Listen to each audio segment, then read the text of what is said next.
Hey everyone, welcome to Angeldust Live. I'm Firefly Lucas, your host for the stream, and today we are playing Angeldust again. It's the action RPG for Windows, Mac, iPad, iPhone, Android tablets and phones, Linux, Raspberry Pi. And we have a WebGL version. We have even 3 WebGL versions that run pretty much everywhere. And there's some big news on that front this week. Welcome to the live stream everyone. Happy Easter by the way. We have some mail that came in, a big camera warning. We have this super cute envelope. It says Easter, Pasen here at the top. Pasen, that's Easter in Dutch, which we might open later because there might be some mail in there. Anyway, welcome to the live stream. Today's live stream won't be short like last time. Well, it depends on how many people show up, but I have nothing planned for later today, so we do have the time today. It's really cute. Yeah. I'm really Easter mail. Was it from the mail lady? No, but I did see the mail lady this week. It's a complicated story as always. But welcome to the live stream, everyone. Give me 1 second. Wait a moment. It's a bit scuffed. It's hard to explain. Give me a second.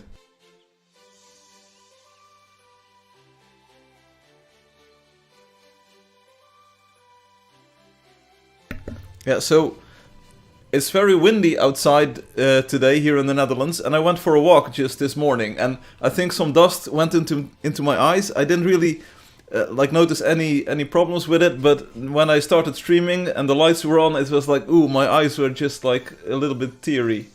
So I'm not emotional. Well, I am emotional, but it's not something to do with that. Complicated story. That's what she said. Oh, please explain. You said you got some time. Content. Yeah. It's all good. I do have the time. But I was walking. Dust probably came into my eyes, and it's really scuffed. I promise not to bury her. It's good to have you here, Soda Meow. There's some news. Do we do some news first? I don't want to do everything because I think some people might be here to play the game, you know, so we should probably go in game quite quickly. But there's a new art gallery event started by Soda Meow, so it's time to unleash your imagination, build your very own painting, and see it proudly displayed in the new art gallery. There's instructions how to do this. I went to the venue. It's a very large building. It was completely empty, so I don't know who built this. It's probably Soda Meow, but really a great job there. So go and check that out. Make a painting. 6, 7. Make a painting. Make something cool. And there will be prizes. Some news is good news, bro. You shouldn't have to promise that. Well, burying people is not a really good idea. I concur. We had the coin rankings. There's a vote in there if you want Soda Meow to get another bronze medal because they came in 4th place. And I kind of promised, or I hinted at maybe having a 2nd, 3rd place that month. So if you want to lobby for Soda Meow, you can do it now. You know, there's 1 vote, 2 votes, and that's all. I want to win all the prizes. Hey Loki, then you should participate in the event. We have the temple constructed. It's basically like the Bogo's Binted, except different. Like the Brazilian gamer, and they had the temple and stuff. Then we have the millionaire, of course. Why is the website slow again? What happened? Why is it? It was working fine for me all day. So last week I investigated, and it was some AI bot that was just hammering the website like crazy. Maybe that's going on again. So let me quickly check. Yeah. Like literally when I started streaming, there's another bot that's hammering the website. Okay, so let's do this live here. I can do this all day, like literally no problem. I can ban all of these bots in a single click now. It's really that good. I am that good. Wait, it's not a bot. It is a bot. It is not a bot. Is it a bot? I can't tell. We'll just let it run for a moment. If it becomes too much of a problem, we'll fix it. But last week it was an AI bot, and I kicked the bot, and then it did not do anything anymore. And here's the player who thinks that everyone is an NPC. Obi comes on saying he got banned from the website. Yeah, after 2 weeks they're like, oh, there was not a problem with the website.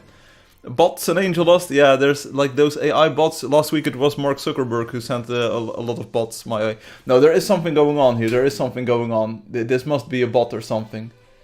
Like for real. Who is this? Must we ban Obi here?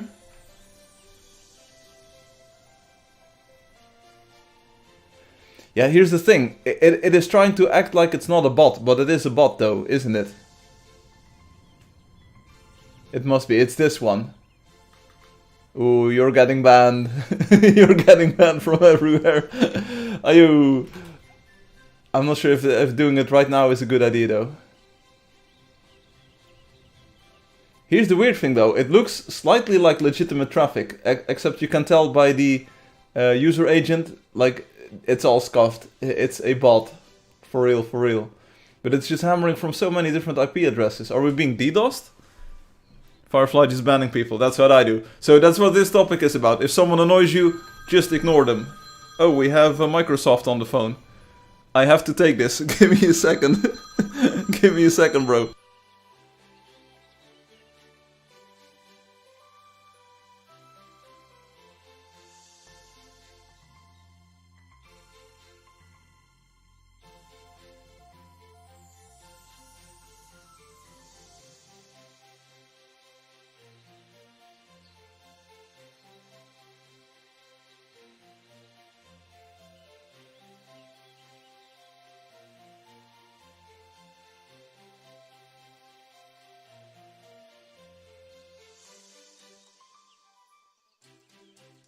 Yeah, so that was Mark Zuckerberg. I apparently cannot I cannot ban the bots. Like, I'm literally contractually this allowed to ban the bots. Okay, so we go on. Then we have the WebGL version. You saw the topic. There's been so many things that have been going on with that. Bro just muted the mic, forgot to cut the screen. Yeah, don't worry about it. It was just a weird conversation anyway.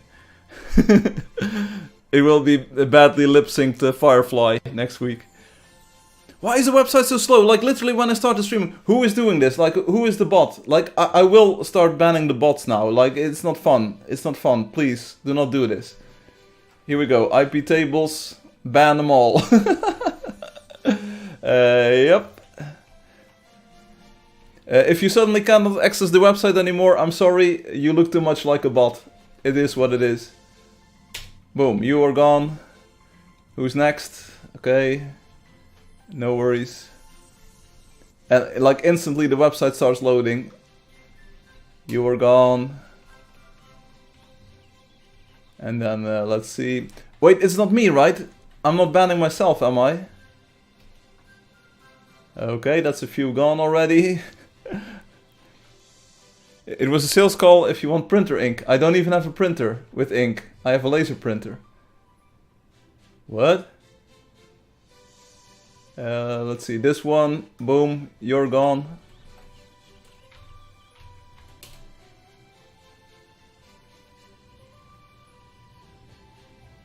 Okay, that looks better already. Is it faster? Oh bro, it's so much faster now. Boom, look at me, look at me. It's always like when the live stream starts, those AI bots or something come in and then it's just entirely scuffed. I'm not worried, none of my bots are running at the moment. Okay, you saw RoboCat move, I just banned them. Anyway, here's the code for the day, 17998. That's what you want if you want to participate in the lottery. If you want the code 17998, boom, submit a ticket, bada bing, bada boom. RoboCat moved, that's what she does. Right, also Obi, if you're watching or listening, we have Toy Toy Day. Wasting about 50 minutes of their life in a dungeon. Or maybe they just had a lot of fun. That's also possible. So, congratulations, GG Obi. If you find yourself unable to open the website anymore, I'm really sorry. You can probably file a complaint somewhere. Oh, there's another bot coming in. Here, look at it, look at it. This is the, someone is trying to hack the website now. Maybe I shouldn't be looking at web server logs while I'm streaming, but you know what? You're banned too. Boom! It's as easy as that. And it's the RoboCat copy creepypasta coming in. Oh, or maybe I should do this more. Like, we watch the web server logs together, you know? Also, there's a player who needs a reply on the Russian forum about the Wonder. No, they sent me a private message. It's already being handled. I'm on that case. I'm on it. Do we start playing the game, or do you want to see what I have been working on this week? I shouldn't watch the web server logs like this live. It's bad habit. It's bad form. We go back to the... we keep an eye out on the server, but we were not watching the web server logs. We're not doing that anymore. Hey, I can't open the website. Anyway, so here's the next point. Bro, just hitting them bots with the hammer left and right. Yeah, last week it was so much faster. The website was... Okay, we do a very quick tour, because otherwise we'll never get to playing the game. There's new WebGL versions. There's a new WebGL new and there's a new WebGL GPU. Enjoy them while they're out there, while you can. In it, you have new water. Finally, it's a blue block. This is what everybody has been asking me for about 10 years now. Why is the water not blue? Well, boy, the water is blue now. Song says what? The water is blue now. It's a blue block. It's exactly what people wanted. This is not April's Fool's joke or anything. The water is blue now. Like, if you place it, boom. Blue water. Finally we have it. What is the command to TP to other locations? Oh, it's in the Angeldust Creator Kit. LB, locate biome, and then you enter the ID of the biome. So 17 is a rainforest. If you locate biome 17, only works in the offline mode though, so you can't do this in the game. You locate biome 17, which is a rainforest, because I needed water. The blue water is so cool. There you go. So we have, finally, water got justice. There you go. It's a blue state here. And the other difference is that the post-processing is off, because Ritpop didn't like the sun. So there's no more sun glare, no more sun rays, and blocks don't glow anymore. So if I have a very bright block, it doesn't glow anymore. Post-processing is off. Boom. Looks nice. Looks like ice. Meow needs fishes in the water so she can eat them. Oh, don't get me started on that. Not my god, rays. Well, they're off. Ritpop didn't want them. But there's also a cool new thing in the options menu, just showing you here. You already know all of these sections, you know. But then we go to video, and then below it is graphics. And I'm running at 60 FPS. This is a live frames per second counter that we have in the game now. Also, I'm not running WebGL, but this is a Windows build of the WebGL version. But we have new options. So if you want the water to look more beautiful, you select water detail high, like this. Boom. And then the water looks like this, with the reflections and stuff. Really cool. It's just a toggle switch now, instead of having to do like weird stuff. Yeah, sometimes this happens, it needs to re-render a little bit. So water detail high, and then we also have ultra now, which is amazing, because then you get the reflections back. Boom. You get reflections back. And this version has been tweaked compared to WebGL. It will update the reflections more often. It will recognize when a part of the world has got a lot of water, and when it has processing time available, it will re-render the reflections a bit quicker. It needs to be tweaked a little bit more though, because you can see it's still a bit laggy on my machine here, but it is beautiful. On my other computer that I'm working on, at a bit of a lower view distance, they will update more quickly, so they will be more accurate, you know, because I really hate these inaccurate reflections. My water doesn't look like that. Hurts to be you then. It's a water detail. Is this normal, what you have? Or is it even more scuffed on your computer? We might have to investigate. But see, you add reflections. Like, it's a subtle effect, but it's really effective. But then I also added more options, because the stream wouldn't be called options if there was just one option. There's also shadow detail, so you can now disable the real-time shadows and enable them in real time, just like this. So now we have ultra detail shadows like this, shadow mapped. See, that looks pretty good. And if I go into the options menu and disable them, we go back to off, then it instantly re-renders with the old style shadows, which are a little bit more, like undefined. They're a bit more subtle. They're a bit, like, especially for trees, they're a bit different in like character to them. See, and on ultra, like, you get way deep shadow stuff, and it's like real time. My water doesn't look like it's not even blue. Did you refresh your cache and update your stuff? Of course, it depends on the weather conditions. If you go to cinematic mode and you go to like 2 o'clock in the morning, oh, and see the shadows move around like that. See, then the water isn't blue, because it is the sky color basically. It copies the sky colors. And then we go to we can even combine them, because it was never possible before. So we have ultra level water with real-time shadows, and then you can see the contours of the world, like that the sun, it's wow.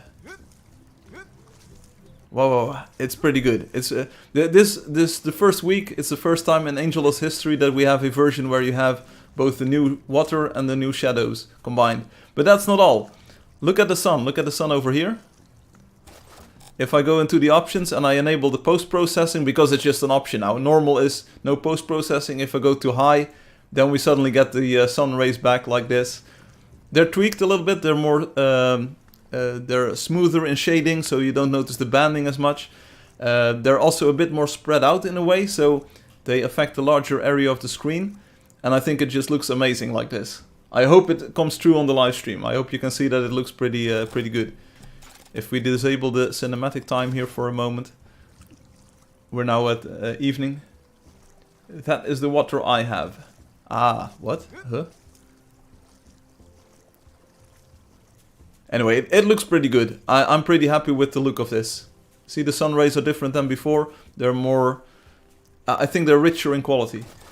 And you can just play with these options however much you want, you know, because there's if you don't like the post-processing like Ritpop, then you just disable it. Is a setting by default for new players? By default it's set to off, or normal off, and normal. So you don't have post-processing, you have the simple water and the simple shadows. It runs a bit faster for most players, you'll find. And then there's also this insane option that I added. Let's keep it. Like, if your computer is not good enough to run it at normal speeds at all, because I have a Raspberry Pi, which is basically very underpowered, and it's connected to a 1080p television. And I was sitting on the couch this week and I wanted to play Angeldust in full screen on the 1080p television. And the Raspberry Pi just couldn't keep up. It was just too slow. So what I added is the following option. Post-processing, you can get lower than normal. You can go low and minimal. And you can see it is a look. But what it does, it downscales the render buffer. So not the user interface, but the render buffer of the game world. And this is now basically 4x4 pixels. It's downscaled at a resolution of 1:16 basically. And then it has to do less work. And it looks like you're playing a pixel artish game. It's very fun. I literally got addicted to this. I was just sitting on my couch playing on the Raspberry Pi, which is totally underpowered for this, but I could play at 30 frames per second using this effect. And it was just so much fun. It's very retro. And it felt like a completely different game. It was so much fun to play like this. Like, you get these huge pixels and everything looks a bit more smoothed out and a bit more blurred. And I was like having so much fun. I visited the Port Perry thing again using these settings, and I just walked around for an hour. I found Little Legs NPC, Sodomeow NPC, I found the Hum NPC, I found so many new places, and it was just so cool to walk around in this mode. And because it finally ran like at 30 FPS on that device, on the television, it was just great. Otherwise I wouldn't have been able to play the game at all, basically at a playable frame rate. So it might look a bit scuffed, and I have some ideas and I have some technology in the works to make this look a bit better, because there's a few issues with this, because the legibility, the readability of the game is a lot lower, you know? If you see something move in the distance, we don't have creatures in this version because I'm playing offline here, but you can't really tell what you are approaching or what you're being attacked by. But the effect itself is pretty fun. If you go to the low level, then it's 2x2 pixels, and you almost hardly don't notice. It's still 4 times less work for the video chip to do like the processing, and you almost notice the quality difference. It's basically the same as the real game. So I want to add a 3x3 option here, so that you have 2x2 downsampling, 3x3, 4x4, and maybe go up to 5x5 if you have like a retina screen that can't do pixel or DPI detection. And then I want to add another trick on top of that to make it balance out a bit more. But it's great to have an option to at least run the game at playable interactive frame rates on any device. Okay, so that concludes the demo. Default options will be normal, off, and normal. But for the live stream, we're going with high, ultra, and ultra. It's like this computer can handle anything. If I disable VSync, I'm gonna blow up the stream here, because this will take all of the processing power to the game instead of to the OBS live streaming thing. I hope we don't disconnect. Here, but if it's uncapped, VSync off, then it can run at like 150 frames per second using these settings. So my computer is good enough. If I disable all of this stuff and go super low, let's see, we hit about 200 frames per second. It was even higher when I was testing earlier. It was like 500 FPS. That's just completely ridiculous. Nobody needs this. I'm not sure if we're still live streaming. Can you still see me, Pineapple? I hope you can. It might be a bit blurry though, because this is just hammering the computer like crazy. But we're going with VSync off, VSync on, and we just enable everything. Boom. Bro. Okay, so I'm gonna sign out of the play alone world, and we're gonna play online now. Quick demo, quick explanation of the features. I hope you all enjoy. I'll be playing this fighter today. Yeah, let's go fighter today. It's easy. Walk up to the monster, shoot the monster, boom, we're done. Also, Sodomio, thank you so much for testing. And Loki too, and all of the other people who tested Ritpop, the WebGL. Sodomio, because the WebGL GPU didn't solve the ANDs, I think I will give up on the idea of doing that. 200 FPS. Yeah, like I said, it was 500 FPS before I started live streaming, so OBS is probably using some of my processing power. Let's say hello to the lovely people. Also, the FPS counter is very helpful. If you're playing WebGL and if you want to see, like, how does this option affect my performance, it's now built into the game, you know? So you can just go into this, give it about a second or so to catch up. I'm still playing at 60 FPS here. And it was very helpful on the Raspberry Pi to just see, like, how much frames per second am I gaining by disabling some options. And it's insane to see. Hey all, let's go hunting.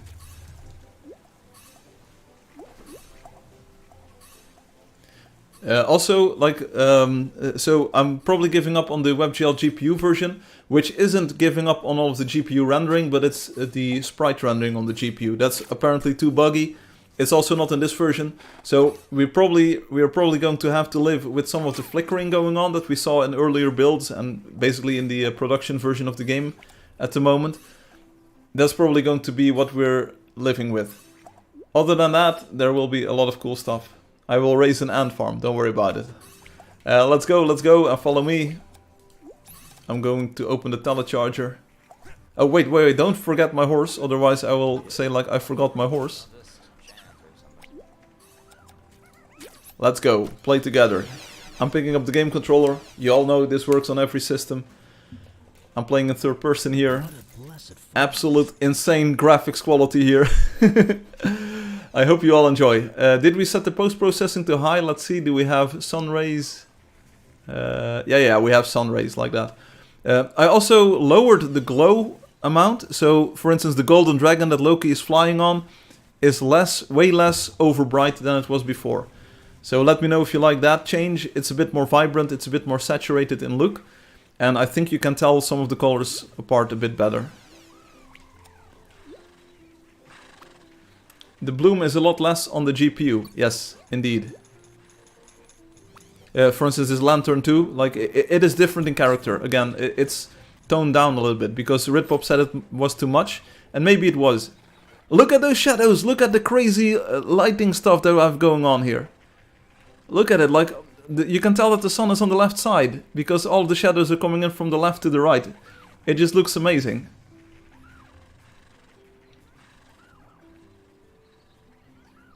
Kinda nice to be able to see glowing text without your eyes exploding, lol. That's exactly the idea. My horse had a suntan. I see, it's a very nice horse that you have there, look. Sodomio. No, it's not gonna be a short stream. Not if I am, as far as I'm concerned. It's probably going to be like, don't count on it, but it's like probably 2-3 hours, maybe 4. Isaac has already had it. Isaac is like, I'm out of here. Bye, Isaac. 6-7 hour stream. No, that's a bit too much. We'll see how long it remains fun. That's also what she said. I don't even feel bad for live streaming shorter last week. I'm not gonna apologize, but there, like, I can understand that there have been quite a few WebGL versions this week, you know? Yeah, Joker is trying to ruin the game, but it's not gonna work, buddy. But thank you for considering most of them and trying them out. We had the DST last week. But I can imagine it's this week for some. Boom, boom, boom.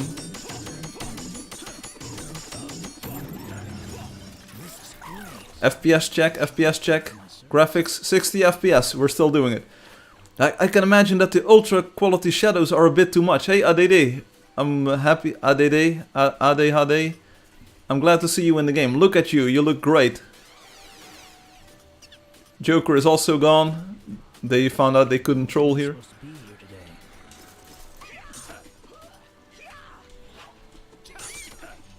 Like insane graphics quality. I'm thrilled with all the new web versions. I wish I could have done more testing. I've been sick with a cold all week. Don't worry about it, Loki. Your report of the floating heads was very useful. I fixed them. I hope you've been able to tell. Like, the only downside... Thank you, happy Easter, Firefly. Hey, Vrije Ooster. Vroege Ooster. Vroege Ooster. Ooster, whatever. Like, the floating heads are fixed. Like, it makes the water look a bit more shallow than it might be, but you know what? It is what it is. I think it's a very good fix, so thank you so much for reporting that. Because I figured out that it also, like the same problem was in the artificial water. So if you were sitting in that, you know, it was already stuff and stuff. Yeah, the floating heads, it was such a scuffed bug, but it was there, you know. No floating heads in the water.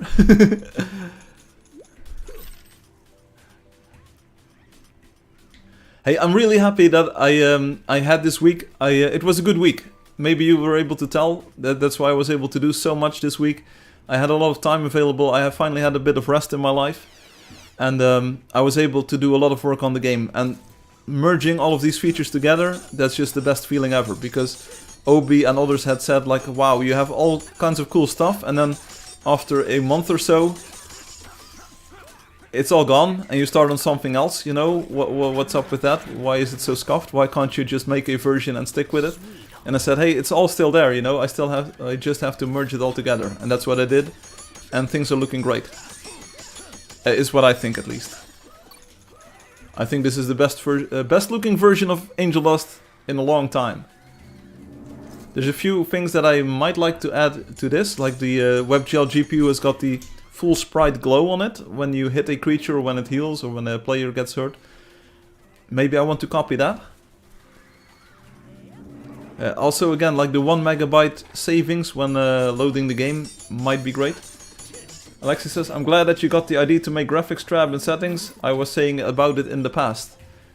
Hey Alexi, you're in the same boat as Ritpop and OB and all of the others. But hey, as a software engineer yourself, you must maybe know that when you work on a feature, it's better to work on it in isolation. So that's why we had a version with real-time shadows before. That's why I had a version without shadows, but with the water. And this week I finally was able to merge all of these features into one branch, hide them behind an option. I had to combine some of the shader logic, of course. It's all still super optimized. And Alexi, did you see the new ultra water setting? It has reflections. I hope you can see here. I'm not entirely sure if it's a reflection here or not.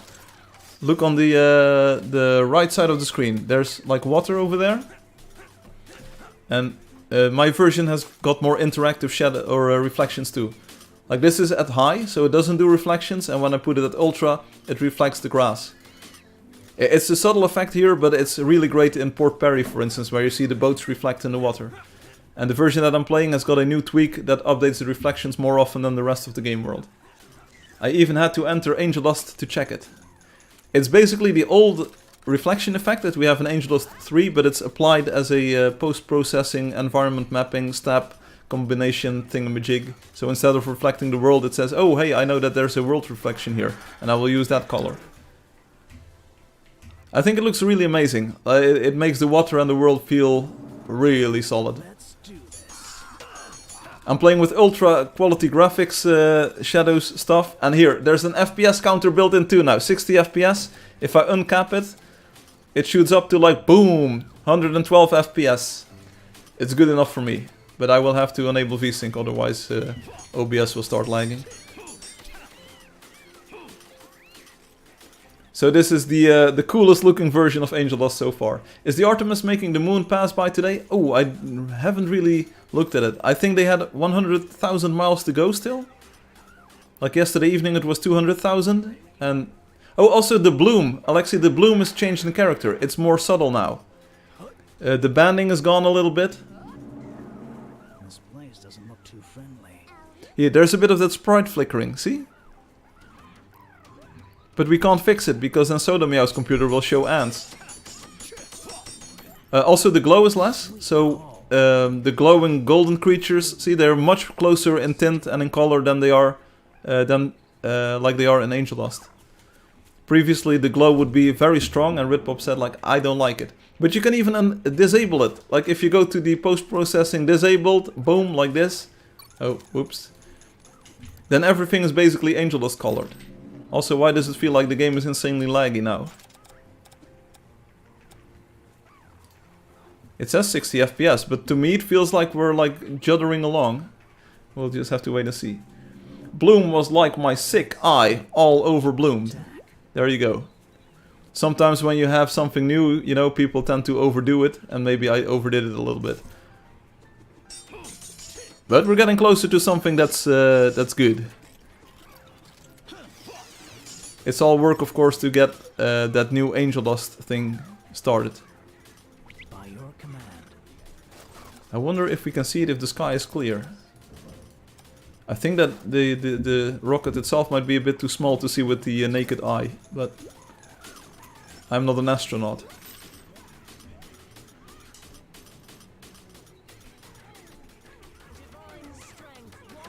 It's the entire crew, like Mr. Monkey, Witful Loki, we have Soda Meow, we have Alex, we have Adede, everybody showed up, like it's the regular crew. Hopefully some others will show up too later. Always fun to see more faces in the game. We had Isaac the Apple show up, and the other person that was the Joker. Joker 2 is joining us. Joker 2 has left. Ooh. Firefly, does it mean that the updates are all done? No, but not even in the closest. The downsampling option, this one, where you turn off the post-processing to minimal. I mean, this looks so good. Shall I play the game like this for a moment? It looks so retro. It looks so retro. I really love the pixelated look on this. Maybe the pixels should be even, like, bigger. Now, there's some more stuff that I need to combine or want to combine. Play it like this. Ayo, it's so good. I have this cool idea and it's already working. I have a sort of proof of concept that works for it. I will show you maybe in the future. The next step that I want to do is to make the 3D text thing complete. I need to turn the Angelio numbers into 3D things too. Once that is done, I think we are pretty much good. It's a bit of a stretch. Oh. Well, hello there. Show you should. Hello there. Feel free to join me on the hunt. Boom.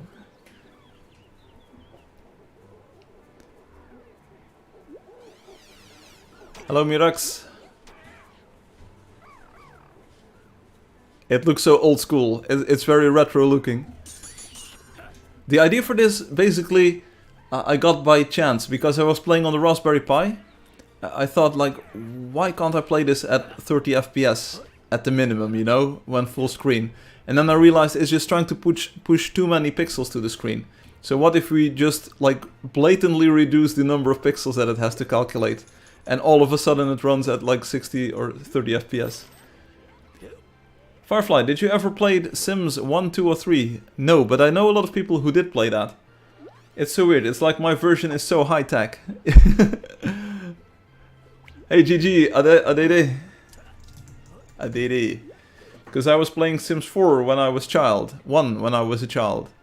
I see. I know a lot of people who like those games and who really love them.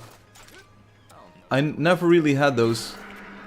Sorry Loki, we're back in the high post-processing. But we did the retro look for a few moments. I hope you enjoyed.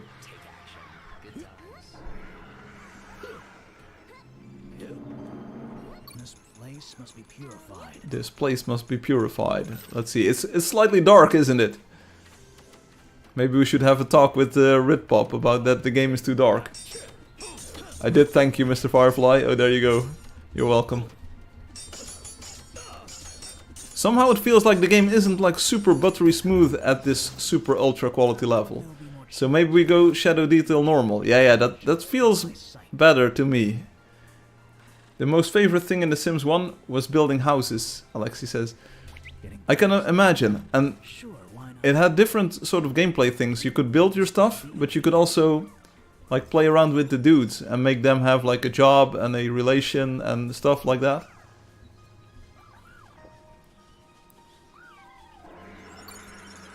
Oh, sorry for stealing the coins there. Oh, never apologize for stealing coins.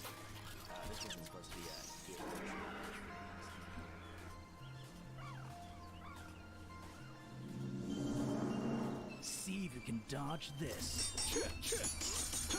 Never say sorry for looting coins. I remembered your advice, Loki. I remember your advice. I'll tell you what though, I was also checking out because since as I was on the Raspberry Pi anyway, I tried out the old Angeldust version, the original WebGL. And I'll tell you what, I was actually shocked at how fast that it ran. It didn't need any tricks to run at sort of a playable level. It was slightly lower FPS, slightly lower FPS than it was using the downsampling option in this version.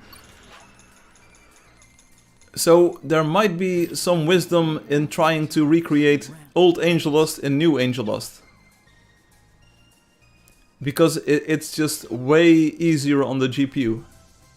And sure, all of these new effects, they look great, and they like the new coloring of the world and the lighting effects, that's great. I want to keep as much of that as possible.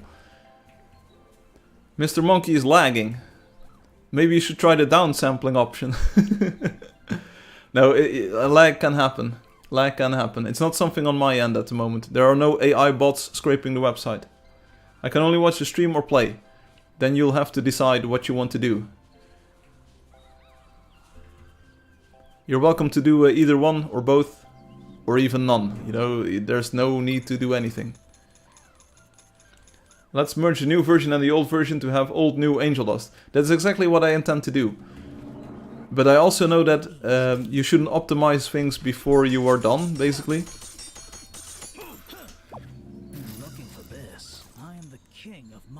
But imagine, like, one effect that happened in Angeldust, old Angeldust, was the crossfading of the colors, you know? And I was like, oh, it still looks so sick. It's a performance killer, like for sure, but it looks really sick and slick when you see it happen in the game, you know? You don't even notice, it's just so smooth and subtle. That's really good. But I think with the shadow mapping and the GPU lighting enabled in this version, you also don't really notice the transitions. Time for some random violence. And now there is a lottery? Yes. Yes. There is a lottery on the website. The Angeldust app is a bit laggy. There's literally nothing that has changed with the Angeldust app. What? What is the code? Bro, they know about the code. 17998. And they even left. Did they get the code? I don't know.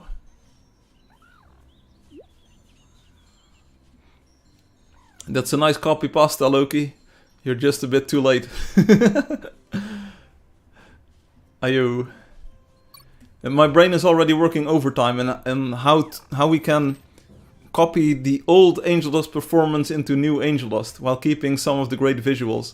Because I'll tell you what, even with post-processing disabled, that new sky looks really great.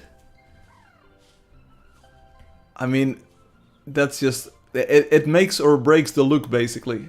If you don't have the new sky, it's not new Angeldust. If you have the old sky, you're like, oh yeah, this is old Angeldust. I think that's basically the showstopper. If we don't have the new sky, people will not accept the new Angeldust. Otherwise, you can pretty much do whatever you want. Also, new Angeldust is still a project that I need to start. But you can sort of see where the technology is going.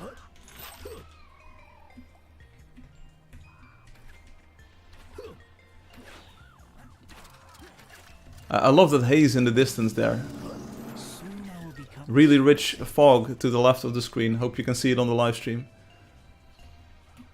Let's get going, shall we? Let's get going, shall we?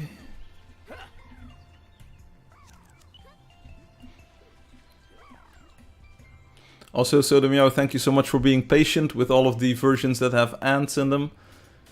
I can't imagine having to test that many versions. Oh well, I tested them all, of course, but thank you so much.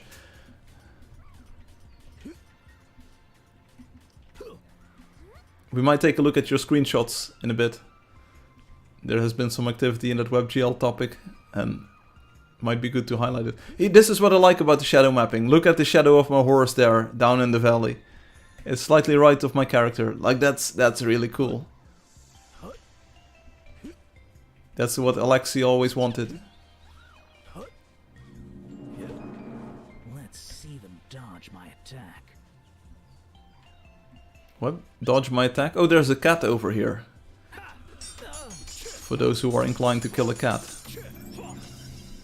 Did I ever tell you all about that that cool cat? The orange cat with the long hairs, you know, that's like super friendly and huggy, you know, like it always wants to hug. The cat is probably going to go away. What? Oh, I will miss the cat so much. The fog in the distance makes the world feel a bit more mysterious. You are a bit more mysterious.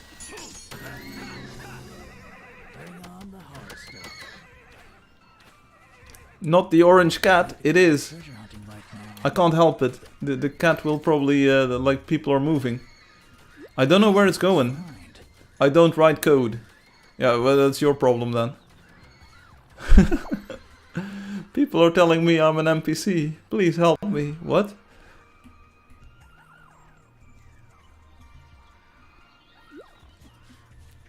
Why not? Don't worry about it. Like, players don't want to enter the code, they don't enter the code. It's literally no problem. Oh, why is the cat going away? The people are moving. The owners are moving. So I'm not sure if I already gave it its last hug, you know, but I really am happy that the last few times that I saw the cat, you know, it was happy and I spent some quality time with it. Because imagine it would move and you hadn't like given it a hug. Quest bear. The code goes in the box. Thank you. It's a tough bear.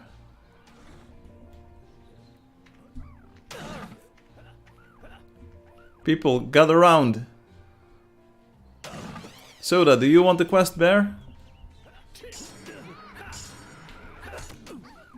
Oh, I also have this this old laptop that also can use the downsampling options. My site does not load.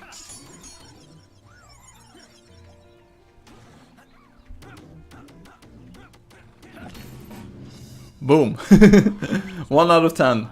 Looks like I have to start a new quest. You know I get paid by the hour, right?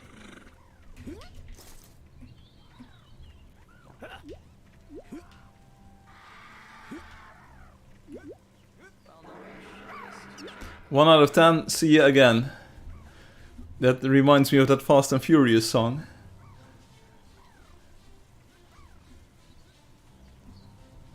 I also saw that Adede seems to be hunting or gunning for the leaderboards this month. There's more? There's 2 more apparently? Oh wait, I have the minimap where the creatures show up. I probably should have been a bit more helpful here. But I'm not a GM of this game, so I don't really know how it works. You are a Pookie, Sodomia. Boom! Nice loot. I hope there'll be more. There's one more to the north-southwest. Northwest, northwest.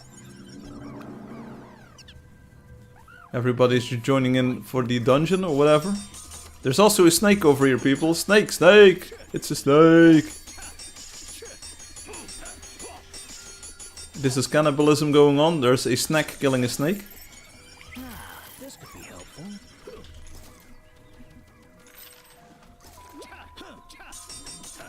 Don't kill the priestess! We don't want to kill the priestess! Boom! 2 out of 10, 3 out of 10. Easy quest. Easy quest. Oh, people are killing more snakes, I think. Here it goes. Dab Dan. That's why they call him Dabby Dan. They never saw it coming. I didn't even test the sun thing when the priestess is around. It works though. Oh, it's suddenly bright all of a sudden. Going to the west, it's over this way. You can do it, I'm pretty sure.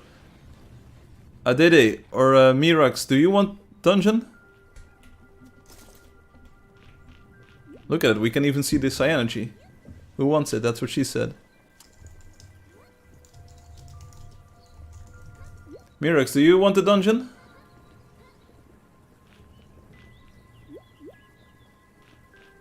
Adede says, no, for me.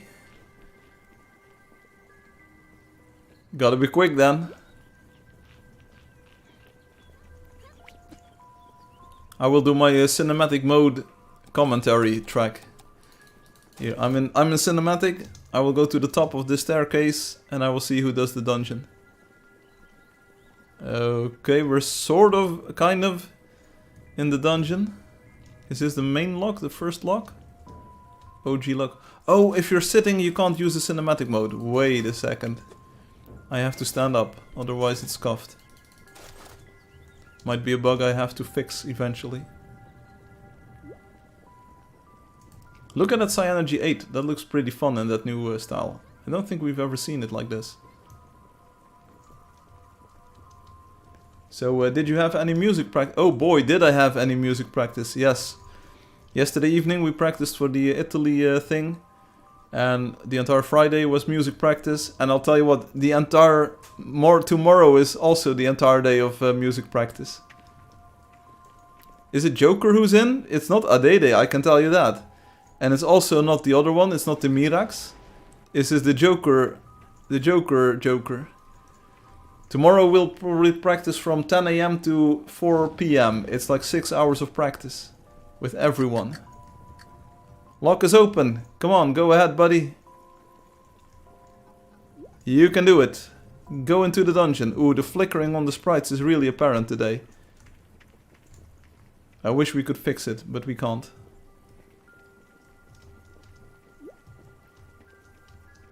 You're just too quick. Oh wait, I can turn up the camera speed like this. Press the button. Push the button. Who is this? You have to push the button. The lock is closed. You have to push the button. Mr. Monkey, did you try the app as well? They know what they are doing. When Mirak, I was finding one in Skyrim. The Mirax is a player who's in the game at the moment. I don't know what the other Mirak is. Miracle? You have to push the button! Bro, you already did it on the first floor. You know how the button works. It's the one with the star. Push the button. Bro, or sister. Do it again. Come on, you can do this. We believe in you. Push the button. Yeah, you did it. And now click. There you go. It's open now. Get in. I hope we don't get a maze at the end. Push the button! The button is right in front of you! I spoke too soon. What did you say? They know what they're doing. Push the horse button! There's a horse! There. Push the button! Yeah, there you did it. See, the glow on the star is also a bit different. It's a bit wider, but it's more subtle, but it also isn't. But you can at least see the color of the star, you know? Are you here? Did you push the button? Here, there's the bear. Here's the bear button. I think it looks pretty good. Like this new bloom effect, it's way more balanced than the old one was. I can see what Ritpop meant, you know? Some colors were a bit too intense. I think this is pretty good. And it looks very smooth. Let's see if they're able to figure out the puzzle here. Oh, the camera is too fast. And furious. Did they leave the dungeon? Are they gone? Are they on the balcony?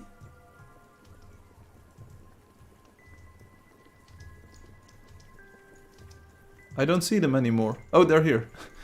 You have to go downstairs. Follow the yellow brick road. There's one more path. Yeah, you have to go into... No, no, no, no, no. You have to go the route that nobody really wants to walk, you know? It's the dark, damp corridor. Nobody wants to go there, but it's a dungeon, you know? It's an old, ruined building. What did you expect? Okay, you're doing great, you're doing great. Go, go, go, go, go. That's the bear. You did it. We will wait for you at the finish. But wait, you're not done yet. But you do have all of the icons here. Good stuff. Okay, that's nice. Oh, this was such good camera work. Yeah, yeah, yeah. Let's go. Next floor. Next stage. Next wave. Oh, will they understand the balls? Is the question here. There is a ball. Yo, you did it! You did it! You pushed it in the goal. Boom! First star activated. Now you have to kill the creature. Will they kill? They did. They killed the creature. And see, no more red things like the scales. They are not red anymore. They're grey. That's a bug fixed. So it's good to play the game at times. Push the ball into the goal. I'm practicing my Italian, as you can tell. Pushini le ballini in le golini. There you go. Molto bene. You were 2/4 of the way. No, no, no. The floor is not open yet. No, no, no, no, no. It's not that easy. Ooh, this is like the nemesis on the other side of the room. I'm not sure if my face is in front of it, but... Oh, we're being trolled here. This is Obi. Obi is trolling us. Obi, please. I have a suggestion. What is your suggestion? It's Obi. I wasn't able to tell, but now I can tell what's happening. This is Obi. Is this the Labubu Shoko Dubai Shoko Obi alt account? It must be.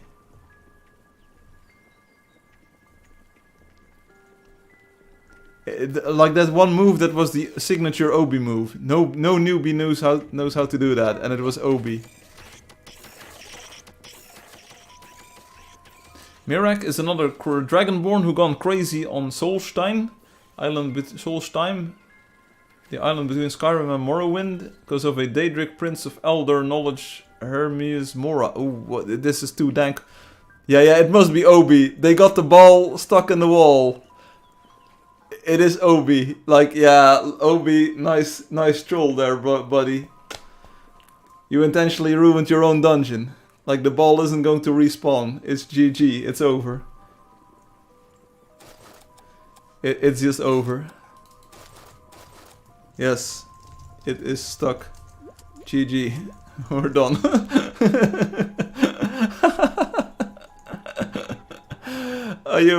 You saw it. Like, the snake probably went onto the conveyor belt. And then it went into the wall. Dungeon done. Bogo's minted.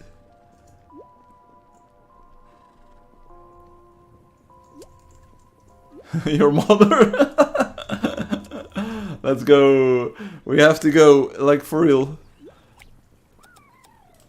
We hop on. We're going, people. There's nothing to be seen here. It's over. It's done. Sodomia says, can you include hints for players who are stuck for more than 10 minutes? In the dungeon, you mean? Some players give up and teleport out. That might actually not be such a bad conclusion. Push the ball from the outside. We can't. We can't get to it. It's GG. Better luck next time.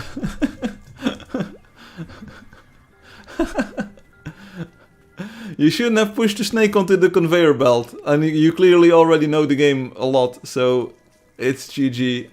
It's your own making here. I'm sure Obi has tons of alts. We saw lots of new players that act like Obi. Loki saw this week too. Firefly develop better dungeons. Yeah, this is...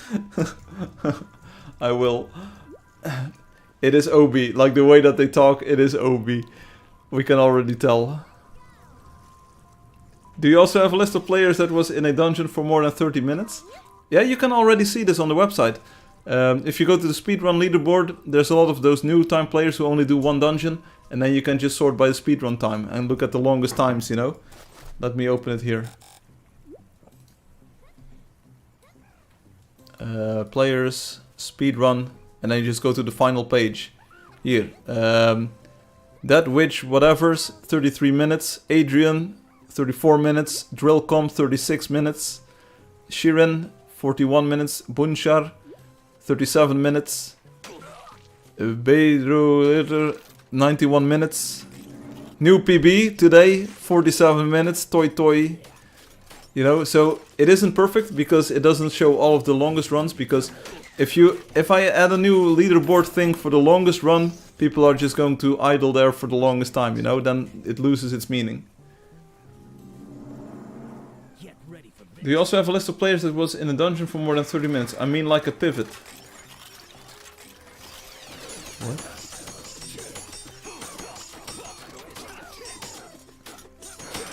It's okay, I can take a look. Huh. You can look at individual players' pages, like if someone has got a multiple run account, but their PB is like 20 minutes, they might have had a slower one before that. Just trying to justify the tip page. Oh, I see. No, don't worry about it, don't worry about it. I think adding a bit more help, and maybe not even so much on dungeons, but on more gameplay features too, that's definitely high on my priority list. Being able to coach and guide new players a bit better. Like imagine that you actually had some rest, you know, that you didn't have to help out every single new player to the game. And they were able to sort of find their own way in the game, set their own goals and have a bit more fun, you know. That's definitely top priority. Besides the top priority of making the game look even better. But we're making good progress on the look of the game, I feel. With these recent WebGL versions with the toggleable graphics options, you know, things are coming along nicely. Because it doesn't require me to make a decision. I can just set the game to the lowest quality settings, and then players can choose whatever works on their device. If you have a computer like I have, you can use like higher graphics quality. If you're playing on the Raspberry Pi, you can even lower it from the default options. But the goal has always been, and will still always be, to have players play the game. Forget the players who were in a dungeon for more than 30 minutes, I'd much rather have a PB leaderboard for each hero class on. What? On what? Huh? Getting paid to stand around? Sure, why not? Did I just replace GM with AI? No, absolutely not. No. What I meant is that the game might have more like of a manual or help pages built in. On the website, like speedrun leaderboard by hero class, so that you can be #1 with the builder.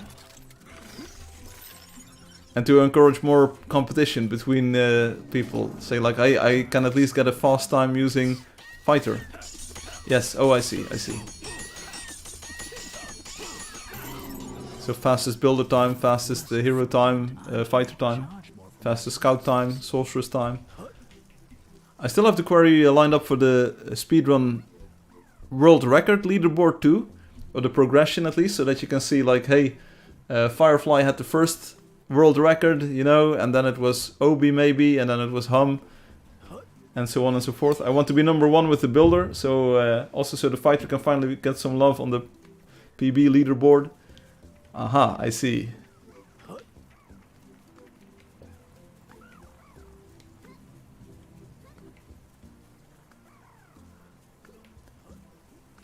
I'll tell you what though, while playing like this, we got the Angeldust looking real great though, today. Independent of leaderboards and stuff. That was easy. It just looks nice, you know? It's good stuff.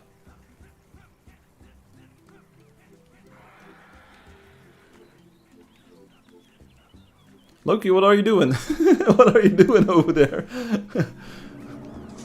Oh, you were probably upgrading a device. Hello, Nearissa. Oh, Nearissa joining us. Nearissa!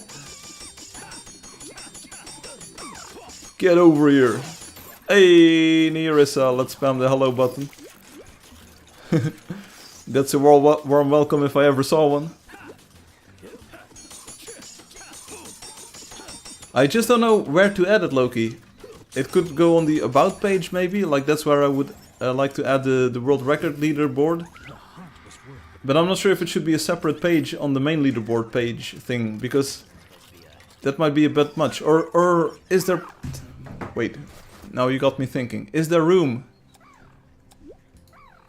Like, maybe what we can do is speedrun and then have like the 4 hero icons right next to it. So there's a speedrun leaderboard and then you have the builder, fighter, scout, sorceress icons next to it. So you can click those and get the speedrun per class. But are you sure that you would have a... see, because someone might have 2, you know? Someone might have 2, because Obi might also have a good sorceress run, for instance. Okay, they don't, but you know what I'm saying, right? It can probably be done. It can probably be done.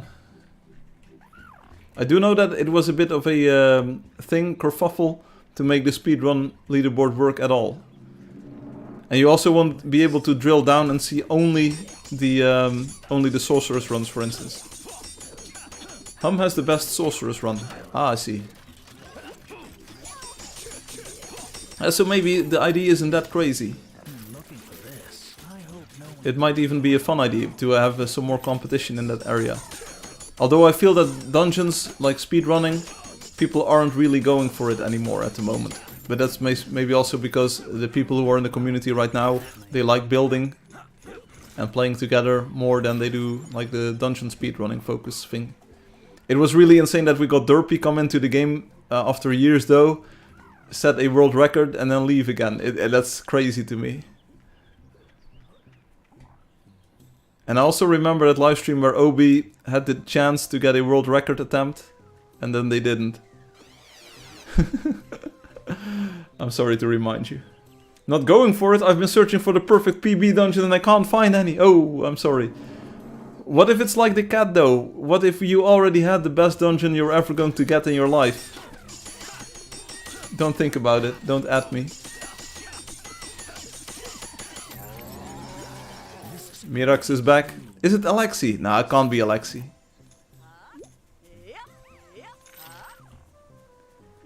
Do not tell me that. I didn't. I tried to, but then I did. And then, I am back. That's what Arnold said. Here it goes.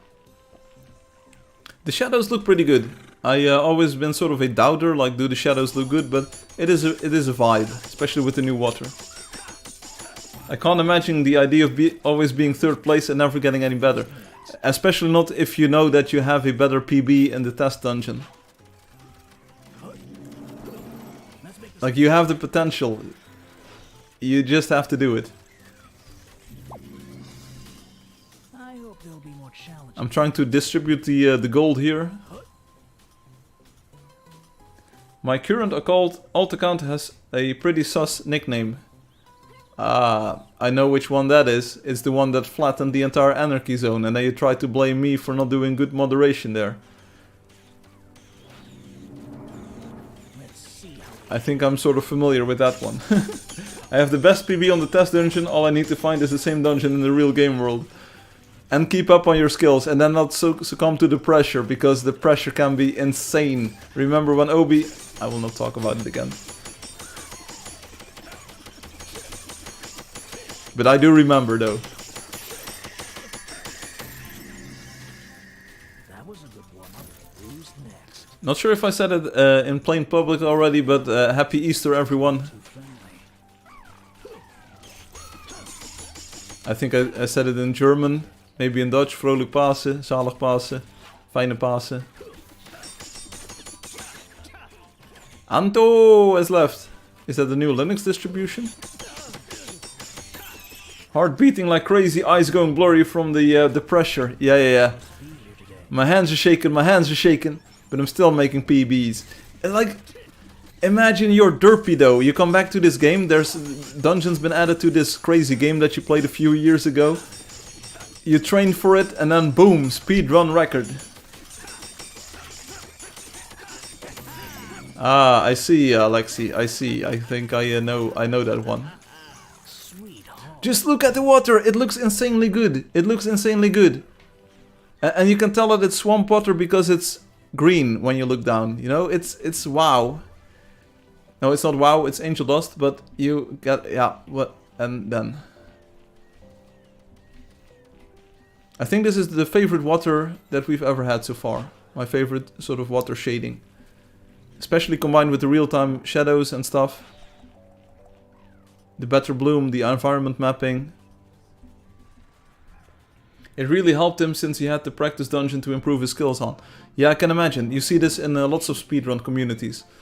Where people build training tools. You see it with the, what's called Usamune ROM for Super Mario 64, for instance. Being able to practice more efficiently, that's always a good thing. Don't go on the ground, Wheedler. No, they went on the ground. No, they went in the tree, not the tree climbing Wheedler. I like that it's got different AI though. There was this one update where I made... the update where I made Wheedlers go on the ground. I think that's a very fun behavior for some sort of plant, you know. It's so searching for its roots in the ground. That's really fun. And then the tripod gained the super jump, which is also really fun, where it does like... and then it flies into the air. Wheedler in the tree. That's exactly what happened here. And it adds a bit more diversity to the fights, you know. Because when the tripod jumps into the sky, it can land behind you or something. I told Spaces Green and Robotic once... Hey, shall we add teleporting creatures? I think Diablo 2 had that, you know? And they said like, no, that's really scuffed, because you're fighting a creature 1 second, and then all of a sudden it disappears, and then you get, like, dead from behind or something. So with the tripod and the Wheedler, you at least see where it's going. It isn't teleporting, it is moving though, in a sort of fashion where you can't interrupt the movement. But it is not teleporting, so you can at least visually follow where it's going. Trying to kill Wheedlers is annoying, yes, I know that. If you have a Wheedler nest, it takes an hour just to clear the screen. They walk every direction, they go on the ground, and then they're like... They bury themselves in the ground, they climb the trees, they're everywhere. Give me a nest of roamers any day of the week. Or trappers, you know, those are fun. It's like kadung, kadung, kadung, and they're all dead. You know, it's all coins everywhere. I think some of the roamer fights and some of the tripod fights, the ones that don't shoot projectiles, you know, those nests are the best. And then you get a bird nest, or you get a Wheedler nest, and you're like so scuffed. But it's fun that we have the nests though. I think that's one of the most amazing features that I've added to the game in the past 10 years. Just having more to do, like, and a lot of things to kill at the same time for everyone in the group, that's just so much fun. When you have two nests together, and then it's the right creature type, you know, that's like dopamine overload. It's like roamers and trappers, it's like kadoong, doong, doong, bang, bish, bash, bosh, you know, everyone gets fun. Nests make fun, yes, that's what I think. Maybe everything should be a nest. The nests are stop best thing added, they added such a fun element to the game and hunting, yes. There's probably some other sort of system, like a nest, that we could add. That would make it, like, even more fun, you know?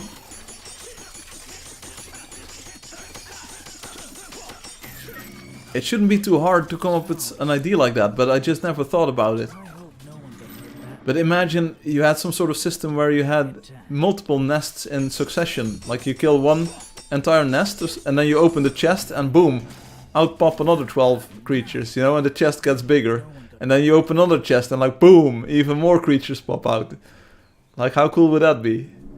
I think the idea of creatures popping out of a chest or something, that's really ridiculously fun. We just don't have a creature chest. Hey, there's a nest over there. And what kind of creature is it? Trapper? Frogs. And I think that the nest in itself is the reward. Even on the stream, you know, you don't even want the chest, or you don't even want the coins. You just want to have the fun of bashing a monster's head in. What's up? Almost forgot. Hey Niels, welcome to the live stream, buddy. I saw your message from last week, said like, oh, I missed it. No worries. You got a chance this week and you're here. Happy to see you. Niels, we have the best version of Angeldust running on my computer right now. As you can see, we have the real-time shadows. We have insanely great water with reflections and stuff. Like even the sun reflection like this. Boom. That's toggleable now. We have post-processing enabled. Oh, we also have fog apparently. That's just great. It's gonna be great. I was sleeping the whole day dan, lol. Ja, was zomertijd hè. Uurtje minder. Dan lig je zomaar de hele dag op bed. Glad you're here, hope you're doing okay. Vrolijk Pasen. It's paaszondag vandaag. Time for some target practice. So Niels, we have the graphics options menu thing now. Here, check it out, graphics. We have an FPS counter. It was pure diefstal, I know. Here, 60 FPS. And then we can like do super minimal retro style rendering. We can disable the shadows like that. Water detail. But we're playing at normal high stuff. It's pretty good. What if we added titanium creatures? Oh boy, what's a titanium creature, you might ask? They would start at level 60, and when you fight them, they will call waves of the same type of creature to help them. Looks like you could use an extra blade.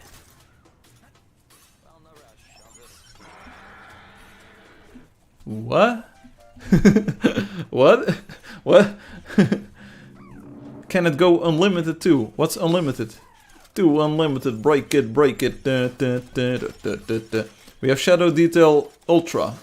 And that's pretty far out. Let's see how far out that is. Let's open up the options menu again. Options. Soon I will become the Here, the shadows are here on the mountain. You know, that's a single shadow map that it's using. That's pretty good, but I like normal. Oh, Titan creatures. Sorry, it's not titanium creatures, it's Titan creatures. And they call in their level 60. The problem with high level creatures is that it takes away the incentive to play with more players. I really want to reserve the higher level creatures for when playing together in a larger group. Otherwise people can just solo the entire game and get everything at level 60. That's basically my problem with that plan. looking for this. But that isn't to say that we can't make something. What if we made doppelganger creatures? If you don't kill them on time, they double. And if you don't kill those in time, they double too. And if you don't kill those in time, they double too. So you start with 1 doppelganger, then you have 2 doppelgangers, then you have 4 doppelgangers, then you have 8 doppelgangers, then you have 16 doppelgangers. Oh no, because the originals also stay. So, yo, that's so many doppelgangers. Or maybe they just clone. We call them clone creatures. And then you got 999,999 6, 7 creatures. Whoa, look at that dungeon, towering high, towering tall above the game world. What? Bro, that sounds like a nightmare. Mr. Monkey says, I will grind it. That would be a hunter's dream. That's because we're living in a hunter's paradise. Here, crocodile nest. Oh, it's not a crocodile nest. Yes, please do it. That's what she said. It should be a crocodile nest. There's a level 13 crocodile over here. Croc nest. Follow me. We need to train a few of these. Croc nest, croc nest. It's a Lacoste nest. What Soda said. Oh, look at Dust Bunny. Oh, bam. Now there's 2 Dust Bunnies. Bam. Now there's 4 Dust Bunnies. Bam. Now there's 1,000,000 Dust Bunnies. Exactly. That's what I call doppelganger creatures. It's the best new feature to come to Angeldust in a long time. What if we had zombie creatures that you literally cannot kill? Once you kill one, another one spawns in its exact same place. And then you kill that one and boom, surprise, another zombie creature. And then you kill one, boom, another zombie creature. That would be cool.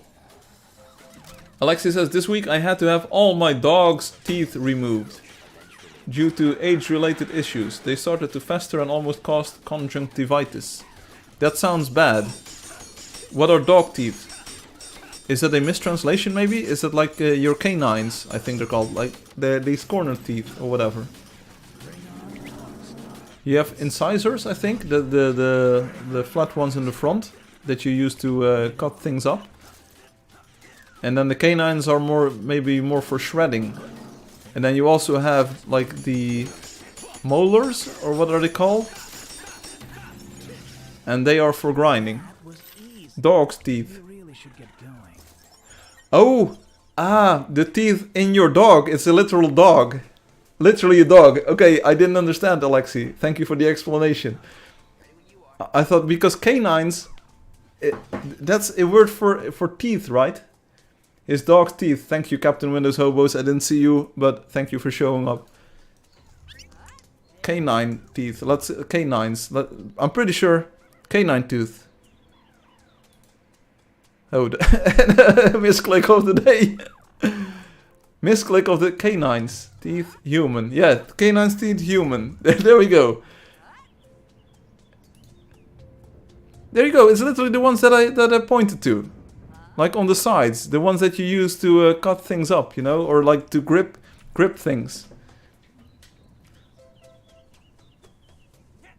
Canines are a name for a tooth. Yeah, so that's... I thought that maybe... dog teeth refer to canines. I got the new keyboard, y'all. The Corsair Stream Deck keyboard big flex. Well, if my keyboard would flex, I would send it back to the producer at once. Hi Niels, share a picture.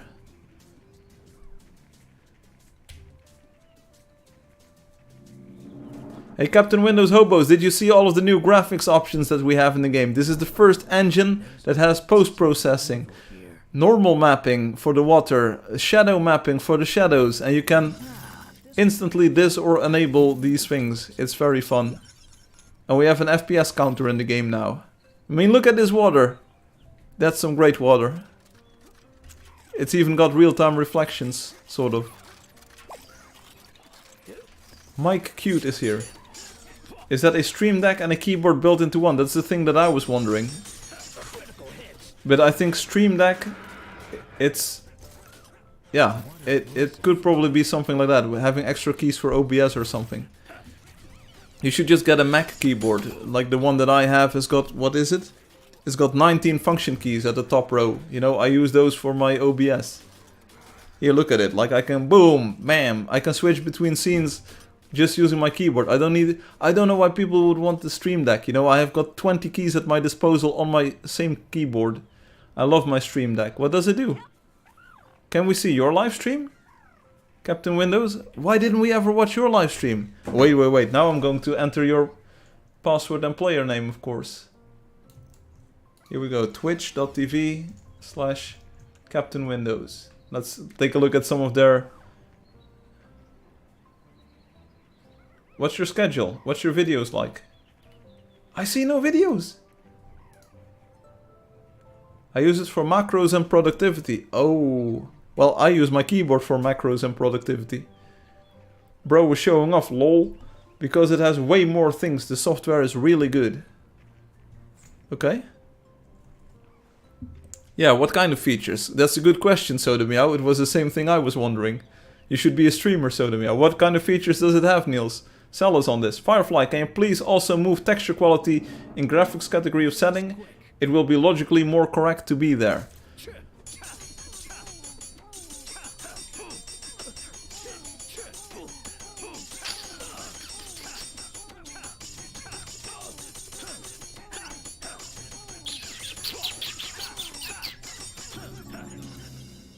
Bring on the hard stuff.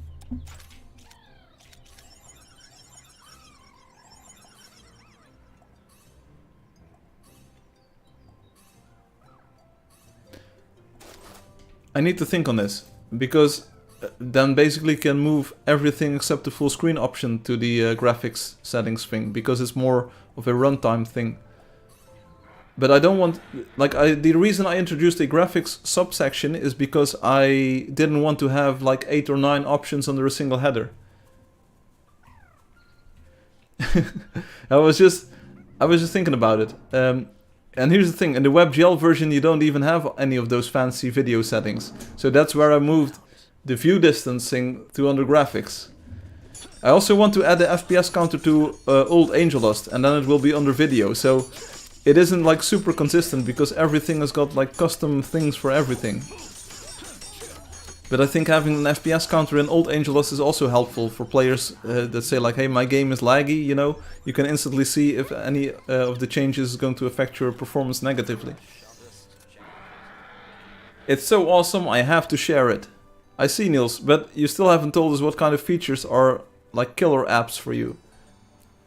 Is there anything that you use like multiple times per hour? Let me know.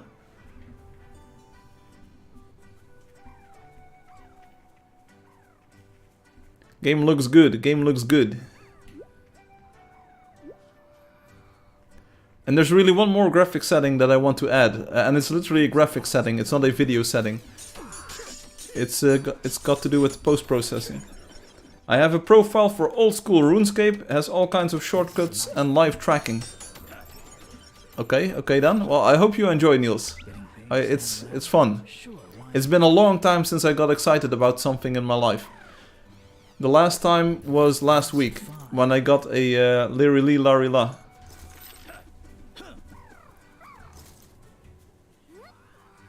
I got 3 Liri Lee Lari Las last week. Stream Deck is cool. If I open a program using it, it then opens a page on itself with just macros for that program, so instead of 15 buttons you really have unlimited buttons. Oh, I see what you mean. Yeah. It's sort of like contextually aware. I check my battery percent of my headset and mouse. I display my PC temperature and CPU RAM usage. Those are literally not things that are even a thing in my life. Does it have a hyper turbo clicker and auto scout jump key command? If so, sign me up. Maybe we can sell Obi a keyboard. Loki, sorry. Oops. I sometimes still confuse your names. Obi, Loki, it's all the same to me. I know you're a different person, sort of. It isn't aware, it's up to me to make it all work. Oh. Alright. I thought that maybe it would read the active process ID or something and then switch context. Like the touch bar on the MacBook stuff. You can make that with the software. Bro, how? You just make it, bro.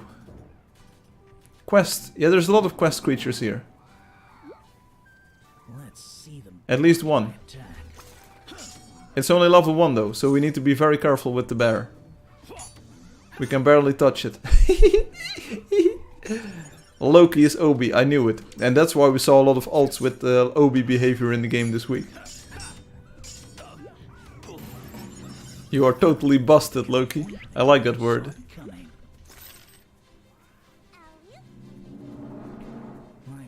Oh, another quest.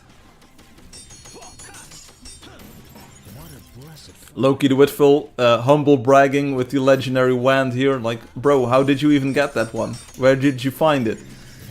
I just got it, bro. I did 200 dungeons and I got them all. This could be helpful. I'm happy for you, Loki. I wish I was that cool. I don't think I have any legendary weapon on my Firefly account. I don't think I even did enough dungeons. What a blessed find. Nerissa, you have those? Yes, there you go. If Loki's Obi and Obi is Timmy XX, that means Loki is Timmy XX and Joe XX. And it's like, oh brother, my head hurts. Because then Obi Mom is Loki Mom. And then actually I did not even have to do a full 200 dungeons to get all the golden weapons. And I'm still using these text colors. How does the man do it? I don't know. Do you have all the color codes memorized, Loki? Firefly, be careful. This cat behind you is looking at you very sus. I think this cat planned something bad. I know. Like the cat thinks they're in control. But no. The cat is just... Wait. I can check the camera. Cat cam over here. The kids still like it though, that I have the cat set up here. I promised them that it would be around for at least 2 live streams. I guess it's 10, give or take. And you know what? I like it. I think it's a very cute visual element in the live stream that reminds me that I'm also a real person. Not sure, Alexi, were you here for the introduction of the stream? Because I also have this. I know all the color codes by heart, Loki says. I wouldn't expect any other thing. Big camera for a moment. We have this cool envelope that I got. It's Dutch. It says Easter or Happy Easter. We're gonna open this one up, see what's inside. It's gonna be fun, hopefully. Why can't I play the game? Oh, because my Steam Deck is not enabled. Confirmed, Firefly is AI. No, I'm the furthest of AI. I'm more like natural dumbness instead of artificial intelligence. I'm the exact opposite. I'm more like ND, natural dumbness. Or NS, natural stupidity. Firefly got mail from the mail lady, confirmed, Loki says. Red is for power, to kill monsters faster!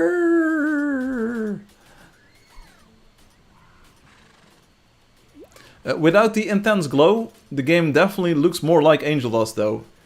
And I'm not sure if that's a good or a bad thing. I mean, it's good that Angeldust looks like Angeldust. That's really cool. But it looks less like new Angeldust now. But we can probably find some other tricks to do that. Oh, this bird. It's like one hit and then we have the bird. I'm trying to explain it simply. Boom, there we go. Bird is down. 3 coins in the bag. That's how we do it. Yeah, I also think, I'm not entirely sure. I think we once talked about the recoloring stuff that I want to do for new Angeldust with the green grout and all. You already know where this story is going to end. And I said, okay, I probably want to do it by eye, you know, and just work through the colors that I see in my mind. That's probably going to be part of it, but I also think that I want to have a few reference pictures, you know, just to have, not to color pick like Obi would be doing, but to have sort of color harmonies that I think work really well, and see if we can transfer those into a new Angeldust. I told you a few weeks ago that I was watching this Amine. I'm not a big Amine fan, I still don't get the pacing, you know, but like I'm invested now, because... but they have some really cool color schemes that I think would work really well for a Angeldust-like game. So we could draw some inspiration from that, I believe. I'm not a Amine fan, and I'm not in there for the girls or the dudes or the whatevers, you know. But I think they have some very cool color palettes that we might draw from. Who locked Obi in a closet and why isn't he here? Captain Windows, looks like you're the one who knows more about this.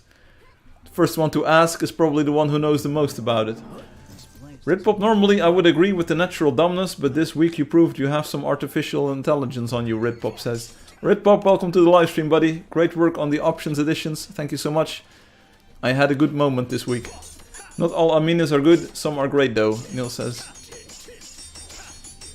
It's basically, I never understood this, but it's basically just a Japanese cartoon. You know, just like we had Western cartoons, like the ones that you all know.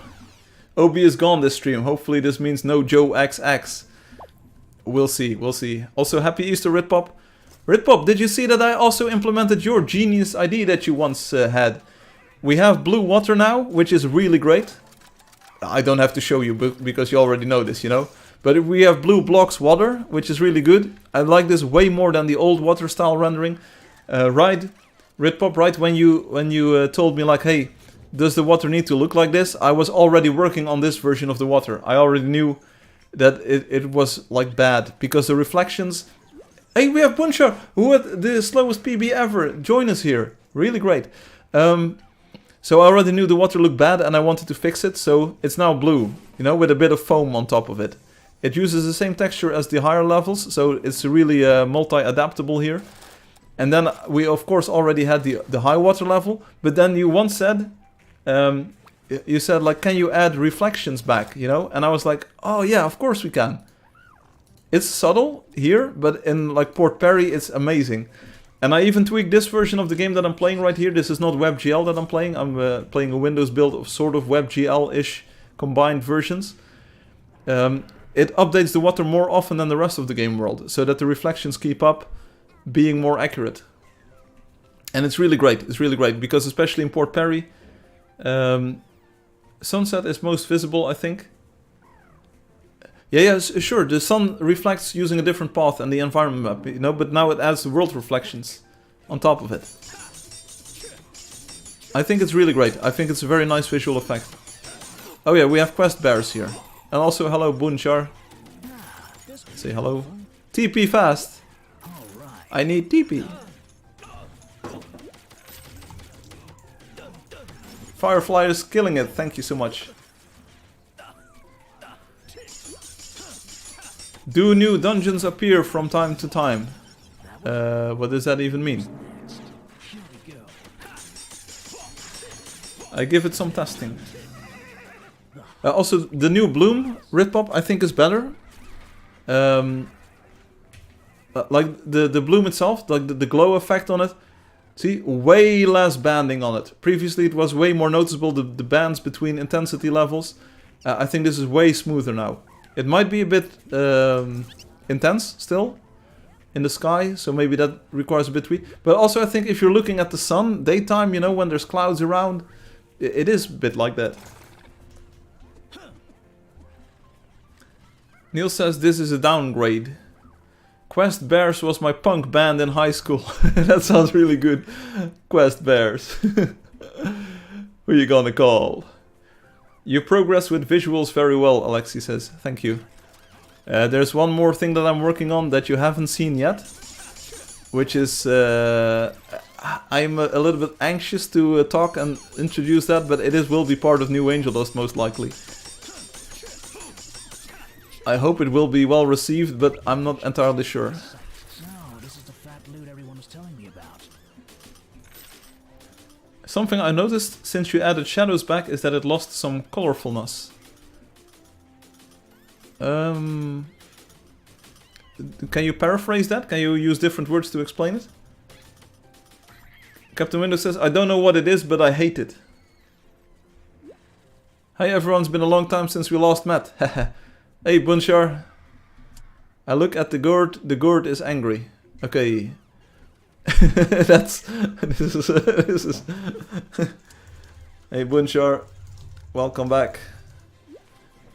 It's not as saturated and vibrant. Ever since the shadows? I have a feeling we have not seen anything yet. Firefly is so cooking. Yes, but I'm not sure if I'm what I'm cooking, you know. Here's the problem.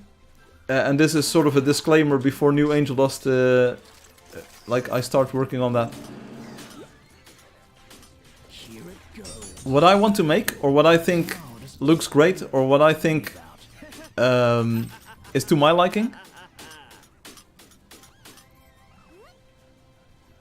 it might not be what the Angeldust players want. Because you all know and love the game as it is, you know, otherwise you wouldn't be here. What I have in store is a departure on some areas from Angeldust, because it's no use trying the same thing and expecting different results. I do recognize that the game has improved a lot, you know, being Angeldust, and Angeldust itself has grown a lot in 10 years. And I'm really happy with the creature nests that we just spoke of. Tailored panel, the text sign in the game, you know, dungeons, mounts, pets. There have been so many crazy additions that we didn't have before, you know. But visually, there's a few things that I think have technical advantages that I have been playing around with already, that I know look really spectacularly good. And that is not an understatement, at least for me it isn't. But it will be a radical departure from what Angeldust looks like. And I'm not sure if people are ready for that, you know? It isn't to say WebGL, Angeldust app, you know, it's all here. It will all still be here. But I think there might be something to making it look entirely different. Could be my mind playing tricks, Ripop says, but I play mostly WebGL new now. I think there is not a difference in the colors. You do have more shadow pixels on screen though, if you use real-time shadows. The shadows are definitely more, whatchamacallit, more noticeable. So maybe that takes away some saturation from the screen. If you loot more than Loki, let you build a picture in my art gallery. Oh, I looted a lot. I looted a lot already. Almost level 80 agility on old school RuneScape, so we all know I'm very, very hard. You do that, Niels. I don't follow the old school RuneScape that much, you know. I know there's an Iron Man mode and group Iron Man, and then you get a green hat and a blue hat and a red hat, you know. It's all good. I agree, best to do something different. Will you trail the new version for a bit? Yeah, of course. Like the entirety of WebGL is trialing the new version a bit. It's really fun that people, and very, very useful that people try WebGL. Every single bug we can pick from that version is much appreciated. Time for some random violence. But I don't think Rip-Up, I'm not saying that you are wrong, but maybe your perception is playing tricks on you. I don't think there's any line in the code, because I've went through this week, you know, for days on end, for hours on end. There is no change in like the color state or the color calculations between the real-time shadows and the offline shadows.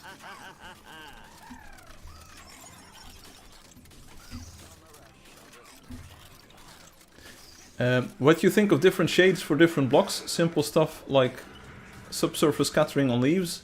A Flash version would be nice.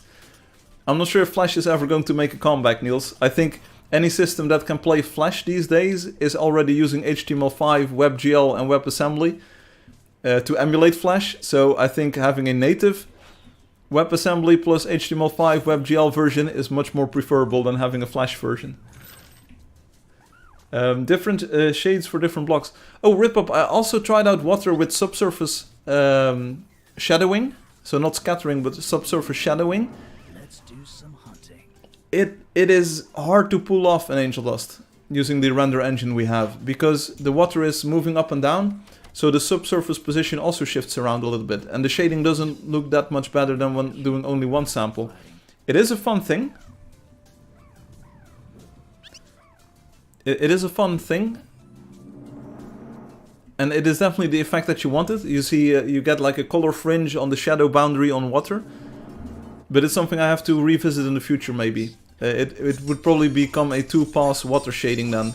You have to render the surface under the water independently of the water foam itself that is on top of it. And then the current style of water rendering is just one pass. It's much faster, basically. And it still looks pretty good. Like, you can't tell me that this water isn't good. Babylon 9 added mega lights, so I think you should too. There were lots of MMORPGs that ran on Flash, Golden Era. Sure, but this might be an MMORPG MMO that ran on things. It's so clean, we need to tax water. Oh, the solution to that, by the way, Ritpop, is the following. I can make it look good if I make the water not wavy. And then I'm not sure if that's preferable. Because I think wavy water is also fun. It adds a little bit of dynamism, you know, to the dynamicness, to the reflections and the shadows of it. Especially the big water head, you know, that we have in the Violet Castle. But if the water is a flat surface, then the subsurface water shadowing thing works really well. And then it looks pretty convincing. You know it's fake, you know, but your brain doesn't know it's fake. Then you step into the water and it looks super fake. But then still your brain, like visually, it's a very convincing effect. It also adds a lot of depth to the shading, literally, because the shadow under the water, that reacts differently than the shadow that's on the foam of the water. But I don't know where to take it yet. Like one thing I have in mind is that maybe the water is still, because I've been looking at water a lot this week. Water in the natural body, you know, is very still when there is no wind. So maybe it should be tied to the rain, you know, that it only gets wavy when it's raining. Then the difference between shadow and non-shadow also disappears, sort of. So that you have very cool water subsurface shadowing when it's sunny outside. And we can abuse that for screenshots, possibly. Where every screenshot has got the water being like a flat surface. We still have the water waves from the normal map, so it's not really that still. You know, we can probably do it. Like, it's pretty fun. Do we have any screenshots? Not really. Should we just write the shader on the live stream then? Like, we stop in a few minutes and then we debug the shader live on the stream. Water needs to be more or less wavy depending on the size of the water, like big water spots, more waves, little water, no waves. I think it's more dependent on the conditions, the atmospheric conditions. The water waves are super cool on Port Perry. I know. But have you checked it without the water waves? It still looks pretty good. It looks like a very calm harbor that you're in.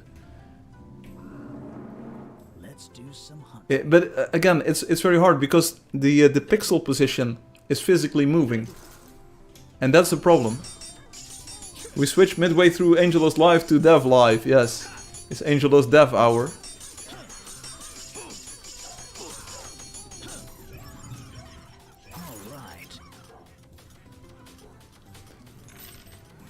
There's a few things that I need to fix, and then we can start work on new Angeldust. I think it's been decided that we don't go with the WebGL GPU version, the current one, with the one-pass sprite shading, because it leads to problems on Soda Meows's machine.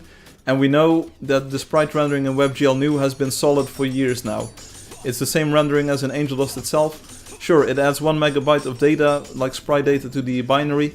Maybe we can make that load in the background with a bit of trickery going on. When we first load in a sprite, we also load in the data definitions for how to render the sprite. Could be an option. And then like the size might be even smaller than with the other optimizations, but then at least we know the rendering is solid. So that's something that we need to decide on, or I need to decide on. I have another feature that I want to add to the graphics menu. Hello Firefly, hello King Pro, how are you doing?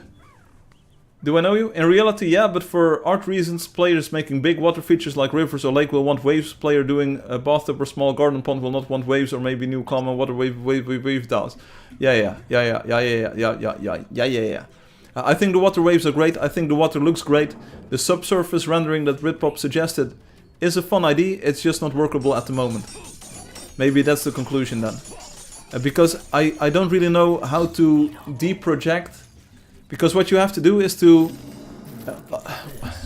what I did is I supplied 2 positions to the fragment shader. I say like, okay, the underwater position for this fragment is this and that. So we can do 2 shadow map samples.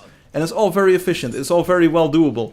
But the moment the water starts moving, those positions get out of whack. Because your physical on-screen pixel position changes. So the point that you're sampling doesn't correspond anymore with what you want to do. Even though the math is internally like correct, the physical output position of the pixel changes. And then the effect is broken, because then both the foam and the underwater position start waving.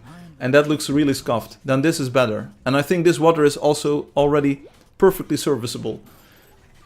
Maybe I'll lower the intensity of the foam effect a little bit once you're looking at the side of water. So for instance on the head at the Violet Castle, it's a bit bright at the moment. Maybe I'll lower it slightly. But I think the water rendering is good as is. Something super cool, this week I got a Hannibal 2. Wow, is Hannibal the one that you get from the dungeons, or is Hannibal the one that you get from the quests? Hello Loki, I'm studying. King Pro, that's very important. Anyway, shall I tell you what the option is that I want to add to the graphics options? And I'm not sure if it will be coming anytime soon, but it's something I want to add. We are going the wrong way. Quests is the one Loki is using. Oh, congratulations on the Hannibal. Yeah, there's a few different mammoths that I know of, like Hannibal, and the other one is called... I don't know. Not safe for a graphics option. I mean a rendering. Lector it's called. Ah, I see. Oh, Hannibal Lecter. That's a joke. It's a joke, people. Hannibal Lecter. That's the dude from that one movie. I'm waiting for a new quest reward, so I'm not spending any. Hey, Soda Meow. You might win some in the new art event. There will be a surprise prize for the winner.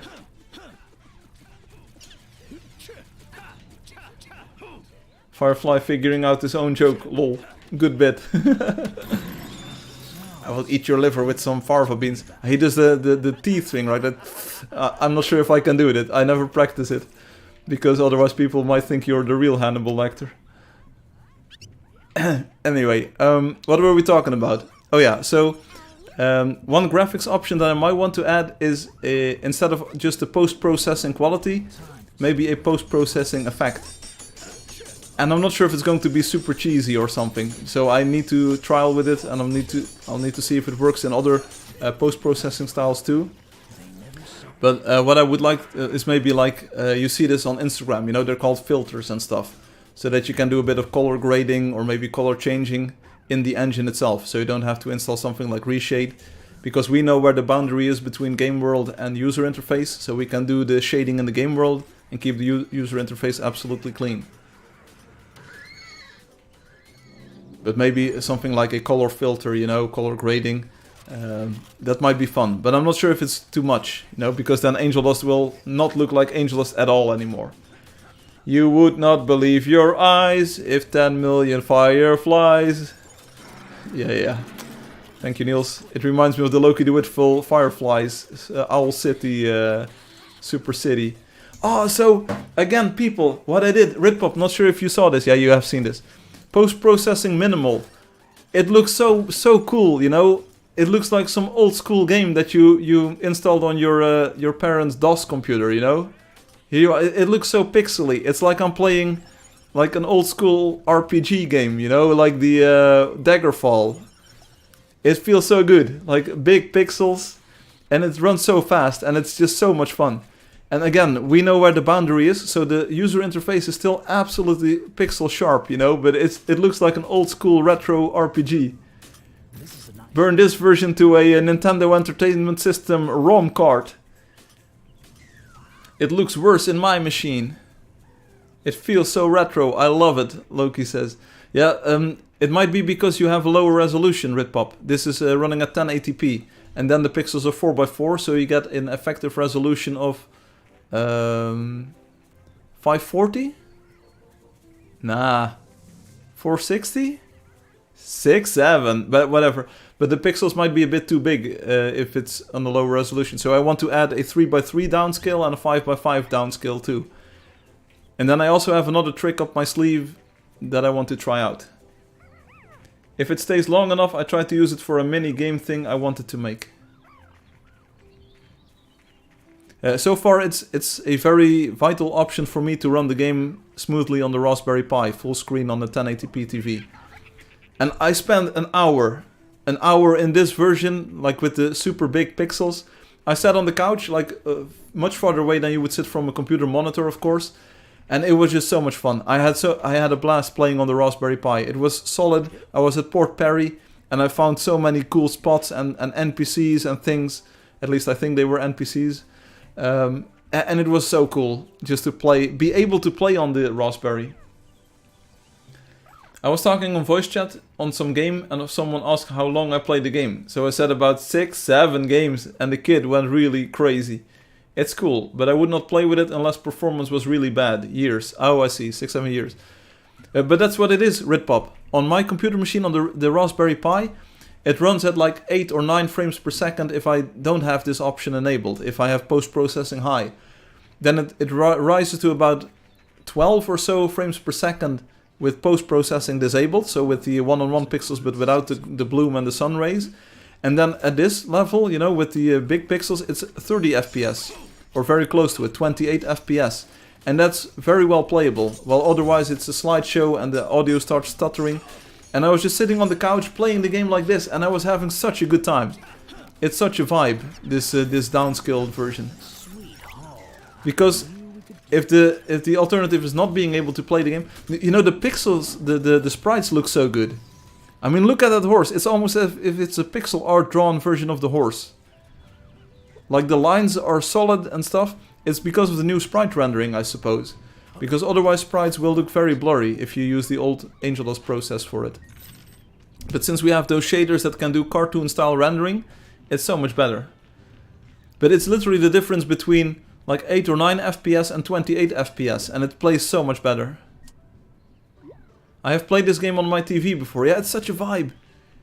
This would have been great for the Fire TV. I used to play on first gen Fire TV box. Yeah, there you go. That's it. It's just like if you have a device that doesn't do DPI reporting accurately, or if you have a device that's just a little bit underpowered, because this also works great on a laptop that I have, which has a 900p screen. It's 1440 by 900, I think. And it's got an Intel graphics chip, you know, it's slightly underpowered. And then I don't need to use the extreme version, but then I use post-processing low. It's 2x2 pixel division. And that just pushes it from, what is it, like 20 FPS to 40 FPS. And it's just so much better. Like, a game that's got a low frame rate, you just can't sell that anymore these days. You know, then it's not a fun game. Hello, Joker. And now I can play it. It's just so much better. The only thing that I want to do, and I'm not sure if I should give away the farm here. But there's one more trick that I want to add to it. To combine the best of both worlds. And now you might say like, but Firefly, then you have to use like blurry upscaling. No. By rendering pixel, like sharp pixels, it feels more like a video game you're still playing. Otherwise it becomes a blurry mess. Like the game isn't rendering correctly or something. Anyway. But I have one more trick that I'm experimenting with. I'm not sure if I can pull it off. But that makes the game look better while still having much better performance. But it's basically a setting for all of the underpowered devices with a bad GPU chipset. Raspberry Pi is perfectly capable of rendering in a window, but it can't do full screen 1080p. Bro with all the big brain solutions. Yeah, but I'll tell you what though, you might say, hey, it looks entirely scuffed. But what if I told you that literally all console games already do this? And have done for many years. All of those games that you played on the Xbox, they were downscaled already. They never rendered at 1080p. All of the games you play on PlayStation, downscaled, never rendered at 1080p. There's only a handful of games that ever rendered at 1080p native resolution. How about other styles come to WebGL by streaming? Speaking of devices, I own a Steam Deck. Is there anything I can do to help you get the great on deck checkmark? Sure, maybe I think the thing you need to supply is controller mappings for the Steam Deck. Take inspiration from the controller mappings that are on the website. And then if you can like make sure there's a mapping for it. Because I think the game performance-wise should run perfectly fine already. How about the other styles come to WebGL by streaming? Can you explain, Rippop? I tried it on Steam Deck too, it works great. That's what I was thinking, because it works well on the Wiko phone. Ain't no way it's not gonna work on the WebGL Steam Deck whatever machine. Hello? Hey! I have the incorrect ice textures on this machine. Look at it. It's not the right ice texture. We need to copy the textures over. Why did nobody tell me? Oh, add hand painted to the thing. Yeah, might be eventually a possibility. Hand painted is already possible, Red Pop.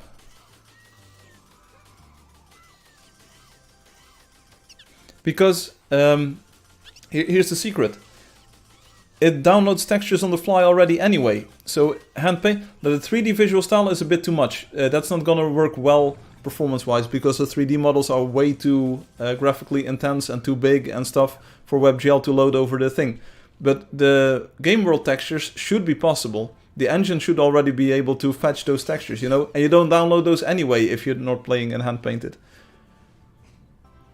Didn't you say something about sprite reflection being easy? I don't mean 3D.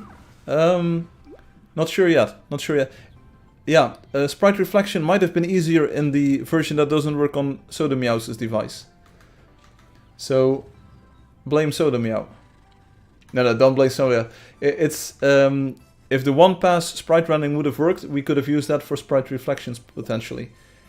But I'm probably going to leave all of those things on the table because it's not going to work. It's not going to work. What are they called? Reflectors. Copy them to the floppy. Boom, bam. Oh, that was fast.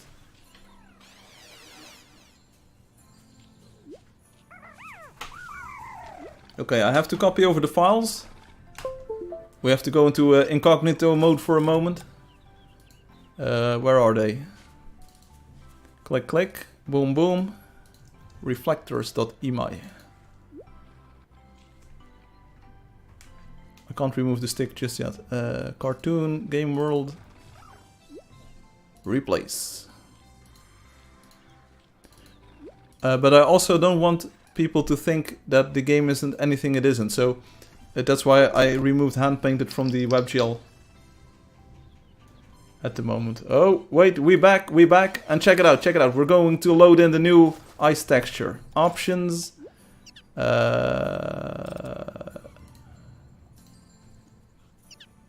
Does it even work? I reset the textures. We go back to Ultra here. Hey, it works. We have normal mapping on the ice here. Good job, everyone. I'm really proud of you. We can continue playing. Let's make this quick. I'm still here, you know. Oh. Can confirm it runs awesome on the deck. With the Gabe Cube coming soon, anything with great on deck will be automatically marked Steam machine ready. Okay. Again, I think it's a matter of... I don't know. I honestly don't know what makes it Steam Deck ready or great or whatever. I think it is already. So maybe you just email Gabe and say like, bro, this game runs on the Wiko phone. If the Steam box doesn't run it, you know, then it's your problem. I don't know. I'm still waiting for the Steam machine instant buy with the controller. I can't wait. I wish I was excited for a product like you all are. I'll look into it for you. I'm sure you have to submit some forms. Okay. You know my email address? Captain Windows? Or maybe you can send a private message. Any info is helpful. I mean, the game runs really well on all platforms. It's even specifically made for Linux, you know? That's literally what the Steam Deck runs. And then like anything you think will help the adoption, much appreciated. This place must be purified. Because I did my part, I feel. You know, the game is there, it is controllable with a controller, touchscreen or keyboard, you know, and the Steam controller is basically all of those. It runs well on Linux, it runs well on low power devices. Like, I can't do anything more. Yeah, I know about Proton, you know, but supposedly Angeldust can just run natively. I mean, look at it. Like, this is a game I built from scratch. Like, I literally know every single line of code in the game. Every line of shader code, you know. I can do it all. It's literally, there's nothing wrong with it. I won't say it's perfect, but it's coded really well. And it runs on low-end devices. I try to make it as inclusive as possible, hardware-wise, you know. That's why the downscaling option is now there, so you can play it on a Raspberry Pi on a full-screen monitor.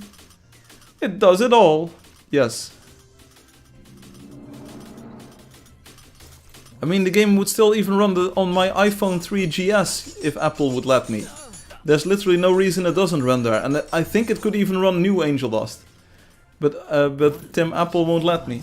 That was a good warm-up. Who's next?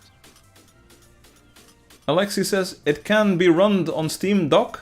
SteamOS is kind of Linux with support formats for Windows for compatibility. In theory, it can already work on this console.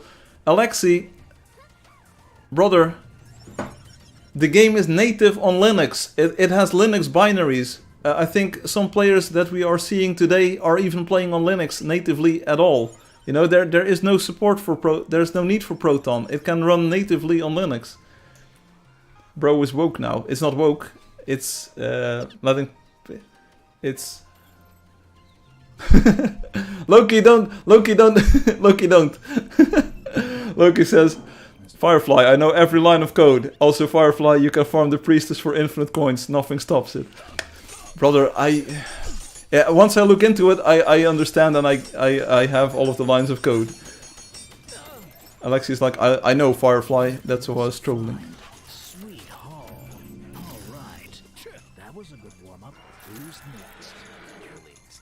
next? You know what the problem is? Here's the problem. Here's the problem. I'm gonna state this loud and clear. I'm also opening the door because it's getting a little bit hot in here. Ritpop and all of the other people who were asking, like, can you add more customization options to the graphics? Here's the problem. Soon as I add hand painted, soon as I add 3D, soon as I add, I think even image filters will make it very confusing. Soon as I do that, people will not know what the game is anymore. And that's the problem I want to avoid with new Angeldust. Old Angeldust was way too accommodating. We have a trailer, like the main trailer for the game shows 2D and 3D visual styles because it can't decide what it wants to be. New Angeldust will be 2D only. If you want to 3D, play Angeldust. You know, even like maybe newer Angeldust will have, like I think in my version I can go to options and choose 3D, you know, so there might eventually be binaries like this.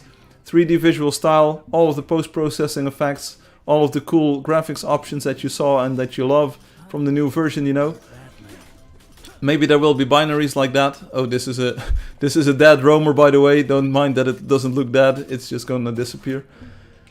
So these might be. This is like Angeldust 4 binaries. You know, get them from itch as long as you can. But new Angeldust needs to be one thing. Yeah. Rip up like that is. New Angeldust is targeted to have no 3D models. Because most of the Angeldust players we got when we were 2D only, and people liked the visual style and the combination of the things. We just sold it, and I wasn't adamant enough in believing that it was good enough. But I think it is now.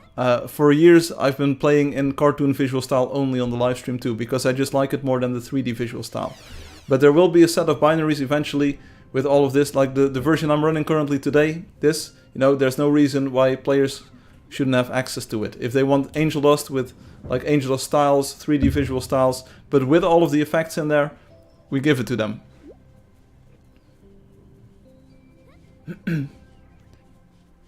I like 2D, yeah, and it also makes it more adapted to the WebGL. New Angeldust will have no 3D until someone redoes all the 3D models. Yeah, I want to be flexible again. I want to radically change the look of the game, so it's more in line with like what I think makes for nice visuals, and that will players, like a different player base will appreciate. And so that marketing materials, like if you see new Angeldust, you know it's new Angeldust. There's no question anymore, like is it 2D, will it work on my system, or is there an Android version that doesn't have it and it's a different game? The world is flat, so we should be flat. Yes. So can we have more information saved to IMI files that would allow for modding? Not anytime soon. Mod support is something that even 2.5 billion companies, dollar companies, don't have built in these days. You still need to decompile jar files and rely on the goodwill of the community to do so. So I think first we need to get the players and then we can do more for modders. Also my apologies to Loki the Witful, who made a full texture pack with customized textures, and it's still not out there released officially. Or like on a thing that I said like, hey, this is it. Because the game has still been changing so much, you know. Everything you add to that adds complexity.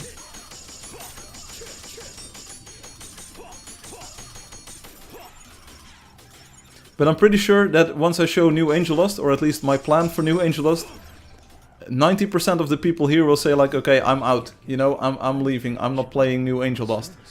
And that's entirely the idea. You know, it's something that appeals to someone else. Hopefully. To a different group of people, and who might say like, oh wow, this is something that I would like to play. Let's see how they handle my blade. Hey, the color boxes Ritpop is exactly what I wanted to fix with the WebGL GPU that's currently out, but it doesn't run on Soda Meow's system. So the color boxes are a big problem. No worries on my textures, Loki says. I need to update them again anyway, since we had some new blocks, and yeah, that's the problem basically. Not support, just a save instead of having the color boxes saved on the binary, save a block before the image information. Yeah. That was easy.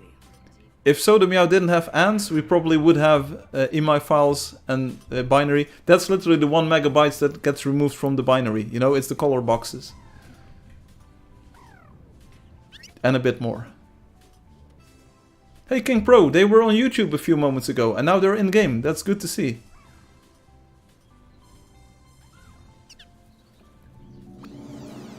There's a great Hello King Pro. Oh. Welcome from YouTube. Great on deck, looks in your Steamworks dashboard under technical tools. If you don't see a way to auto-submit for review, you might not meet the right metrics. You have to contact support and ask for a manual review. Huh? You can ignore my ants. No, because what I've figured out, we have 3 people testing WebGL. It's Loki, Ritpop and you, Sodameow. It's literally 3 people. And if 1/3 of the people testing has got these graphical issues, it's not a product I can work with or I want to release. I've learned this from Angeldust the hard way. Any player runs into any problem, at least thousands more have the same problem eventually. It may be acceptable to you, but it's not acceptable to me. I don't want players to fire up my game and the first thing they see is their own character, the person, like the sprite that's going to represent them in the game, look scuffed. I also wouldn't complain if you added the XML file to cut back the sprites.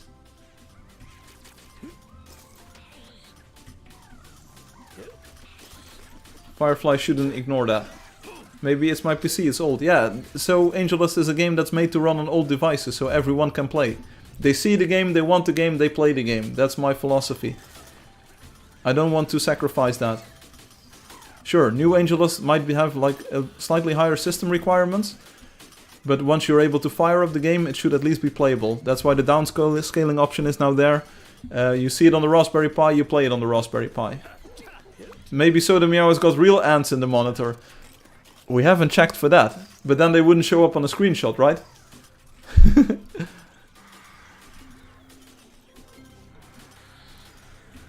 No, I've had too many times before with Angeldust, but also with other products where I thought, oh, it's just a simple bug, you know, it's only on my system, no one will see this. And then 100,000 people download the game and they all have that problem. And they all have a bad impression of the game, because no one talks about the fact that the game runs well for 570 live streams, 3 hours a pop basically, without any problems with everything that you throw at it. No one says that, but one pixel draws in the incorrect color and Ritpop is on you like ants on honey. You're absolutely right, Loki. Now I'm starting to doubt myself, like, how are these screenshots even taken? Now, it's obviously a driver bug. It's because the code that I wrote, the shader code, works well on all of the devices that I have. It's obviously an Intel chipset driver bug, but I haven't found any way to work around it. I did like a last futile, last-ditch attempt this time, and I don't really know what causes it anymore. I thought maybe it's in the transformation matrix, because in 3D world it works, and in 2D world it doesn't, so I sort of added an offset to the sprite rendering to maybe prevent the division by 0, but it's still bugging out. And I don't know what causes the problem. Captain Windows says, I love you because so much of the software world is in the 80% is finished product, and you aren't like that. Yes. But then you also have people like Alexi who say like I'm the worst dev ever because I take so long to make anything work. And I didn't add a graphics option setting like 15 years ago, you know? Yeah, you're absolutely right, I didn't. I have a tablet which I didn't use to test with, I'll try it later. That is what it is, Neil says. That is what it is. Boy! Okay, we're not going for the longest boy today. I don't say it. Oh, you're good, Alexi. Literally 2 hours ago you said like, hey, I suggested adding graphics option 2 years ago, but it's all good. I always have to find sort of a mental balance between sometimes the comments you throw my way and sometimes I think like, oh, is it really fair to phrase it like that? But of course, it's fair to phrase anything you want your way, you know. Don't worry about it.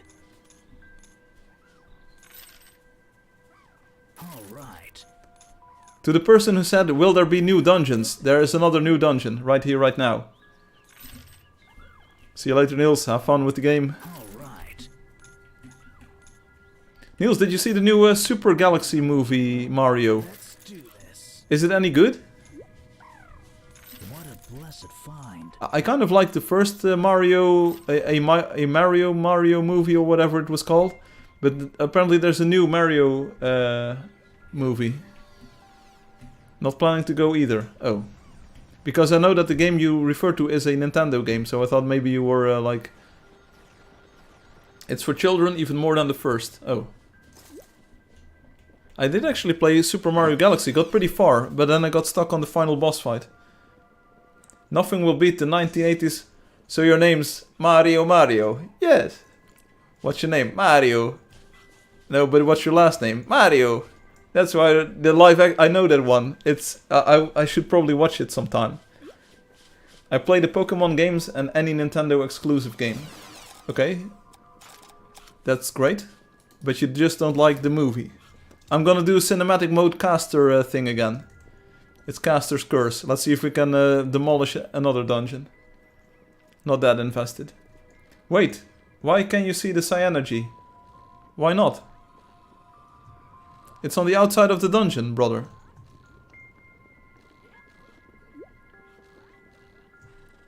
Ritpop, I turned down the bloom. Check out the WebGL new thing.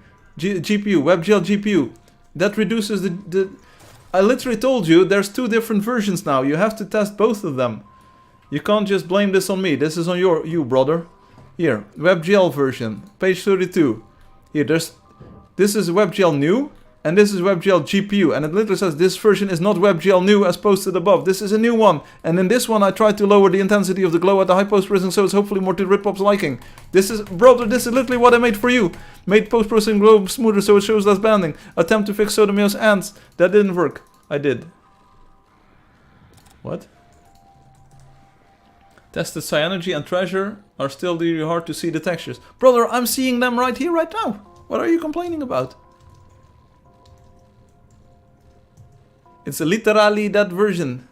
Versione. No one is in the dungeon.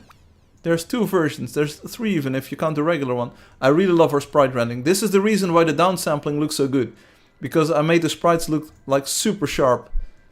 Like this. Look at it, look at it. This is proper cartoon style render. No other game has this. Not like this anyway. King Pro, you doing a dungeon? Are you going to take 40 minutes? Because I'm not sure if I will be around for 40 minutes, but we'll see. I'm using WebGL GPU and it's like Firefly screen. I can't see the texture on the Cyanergy. It's true on my version, the texture is not there. Oh brother.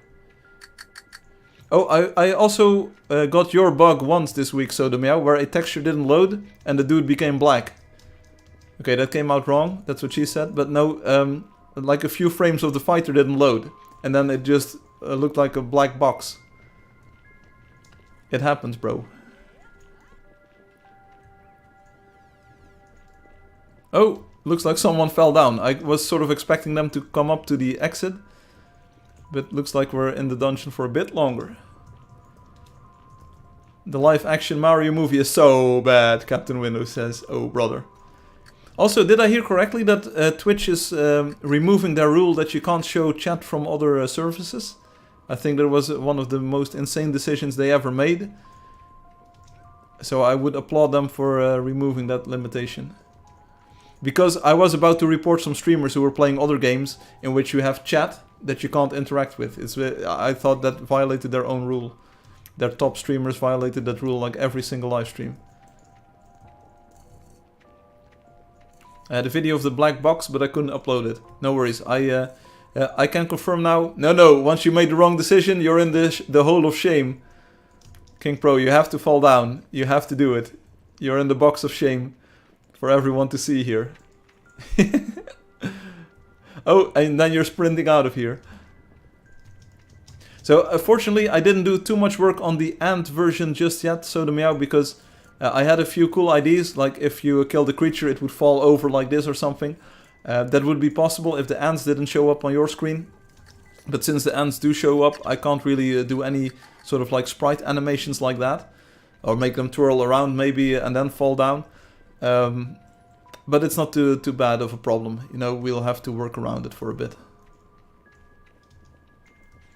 There were some other effects that I thought of that might be cool, but you know, we have to work with the tools that we have. It's not your problem that Intel driver bugs exist, and there might be an upside to it, because at the start of the stream I said maybe we have to combine the render paths of old Angeldust and new Angeldust again to have the best performance and the best looks, and I think I can do it.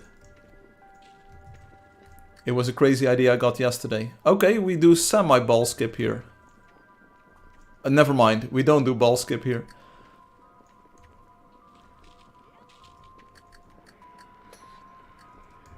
So I think I see a way to combine the performance of old Angeldust with the visuals of new Angeldust. It's going to be another one of those crazy Firefly hacks. But I don't mind at all. I think this is... Oh, you have 2 balls now, King Pro. You killed the other one. Okay, you did it though. No ball skip, but it's still pretty good. Hey, also you can see the photon blocks. Remember when you couldn't see the photon blocks? I think it's much better balanced visually now. We still have bloom and we still have like bright stuff, but it's also better. Photon puzzles for you then. Can they do it? Wait, then is there another floor after this one? Which one did they get? They got balance beam, icon hunt, oh balls, and now photon puzzles. Wait, the textures come through on the new GPU. I have to go now, but again, great work this week, Ritpop, thank you so much. Not every week will be like this. There are a few things coming up ahead that will be very muddy in the sense that I don't know where to take it. This week it was clear, okay, I'm going to merge everything and it's going to be fantastic. It was really fun work to see it all work together. And my entire project management is so much improved now. The build system is unified. Everything works from the same build system basically now again. Angeldust 4 and the PBR version are in the trash at the moment. Like they won't be coming back anytime soon. But it's really nice. Have a good week, Ritpop, and enjoy the Easter day today. But not on the WebGL version. I get ants on the GPU version, not on the other. Yeah, that's what I meant. So we probably have to limit ourselves to that version.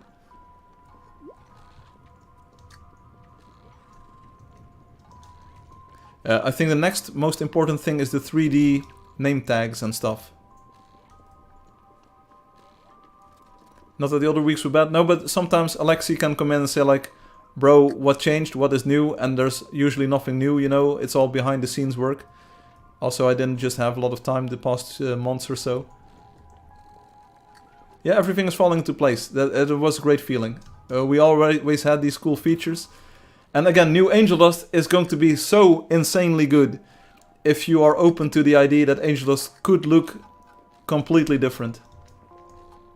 But if you're not open to the idea that Angeldust could and maybe should look completely different to attract a new audience, it's going to be a tough sell. That's why I always promise you Angeldust will be around here, you know, and I might even release Angeldust binaries with all of these improvements that you see here. But new Angeldust will potentially, or most likely, be something entirely different. King Pro was doing the dungeon, I think. No time to waste. Let's go. Was it King Pro? Are they still around? Yeah, it was King Pro.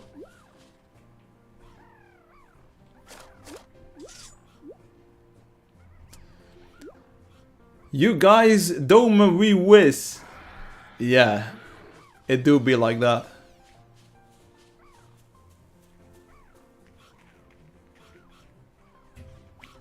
Shall we go? I'll skip today quest. I'll skip Tutsi I quest. Who did the dungeon? King Pro.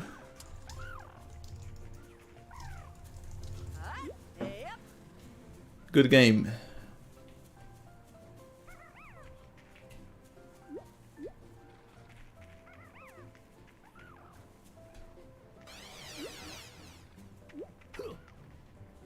At least you make it go boom. Yeah, remember that other dude who who got the snake stuck in the corner, you know?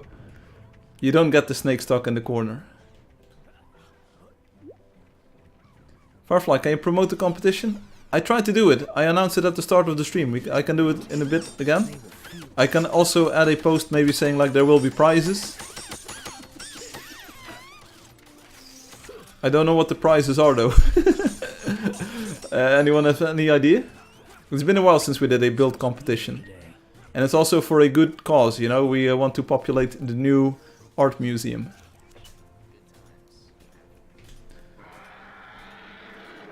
Should it be like a choice, like X coins, Y quest points, or a Z dungeon points? Let's see how That's basically my go-to stick, you know, like giving coins. Because I can't give creatures or rewards, like those need to be bought with the coins and stuff.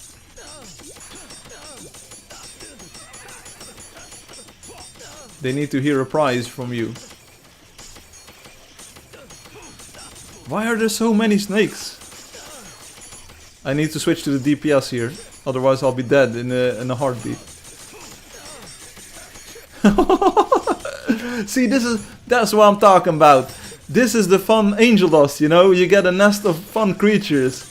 That's what I'm talking about, you know? Boom! Ah, yo.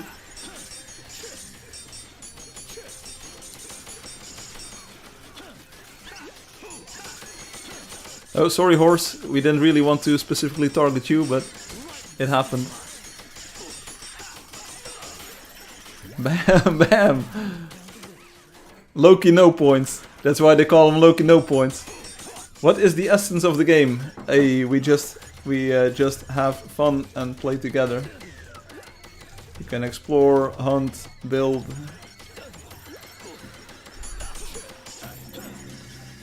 See, that's a big issue. People always asking like, what is the goal of the game, you know? My biggest gripe is still the fact that Scout can't use trap if builders are spamming turrets.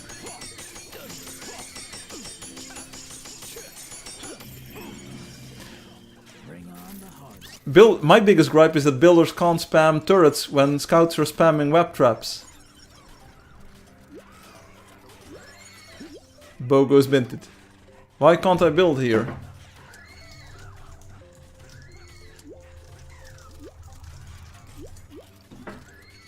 You gotta claim the land. You gotta claim the land. Here, that's what I literally said. You can build here. You gotta claim the land. What they really wanted to do is to grief us, of course.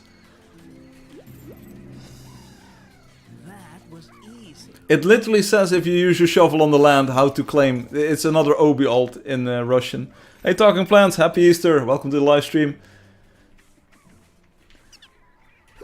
You did it. You did it.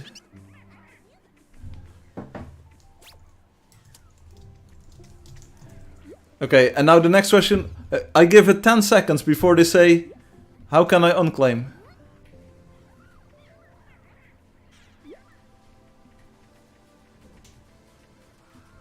They're going to come back and they say, yeah, help me please. They're going to come back and say, how do I unclaim? Why can't I build a trampoline on the water? You know, the players never read the instructions at the start. Nope. They just click it away. Yep. Nice hole, that's what she... Is this a big problem, people?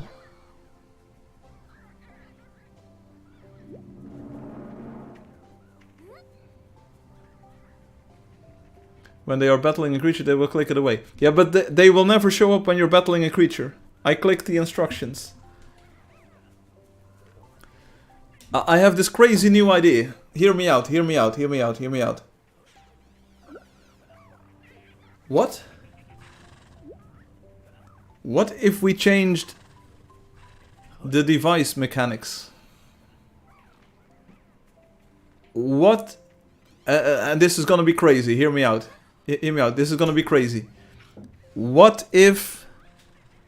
And I'm not sure if this is going to be something that I can't, like, stick to. What if the web trap limit was independent of the builder device limit? So that you could place web traps in between turrets. But you couldn't, like, spam web traps, but you could at least... You would be unaffected by builder buildings. And then I will one-up you one more. What if we did the same for the builder? Per device. So you cannot spam turrets more than you can spam now, but you can place dispensers in between. And or you can place a trampoline in between. So, you know what? So you still, like, every trampoline or everything still needs, like, what is it? A few blocks apart, you know? But at least you can mix devices, because then you can have one builder place a dispenser, you know, and one can be the offensive builder doing turrets. Another builder can be there playing with the bombs, you know. And then you can even have 3 or 4 builders work together instead of that they always like annoy each other.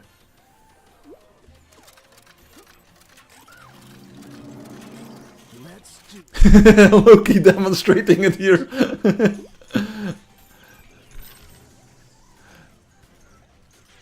If I am running backwards and need to drop a trap and don't realize there's a turret behind me, then you are doomed.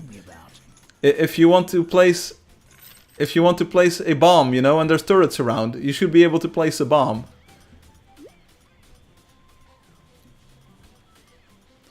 I play first person scout. Is that what you call it?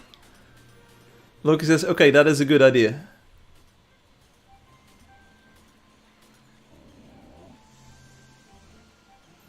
Please do it, Firefly. I need that. That's what she said. It's a pretty good idea, isn't it? I just thought of it right now. You see, you're never too old to learn. Even after a decade, we still improve the game slightly. But is it abusable? That's another big question. Is it abusable? They never saw it coming. Wow, this is exciting.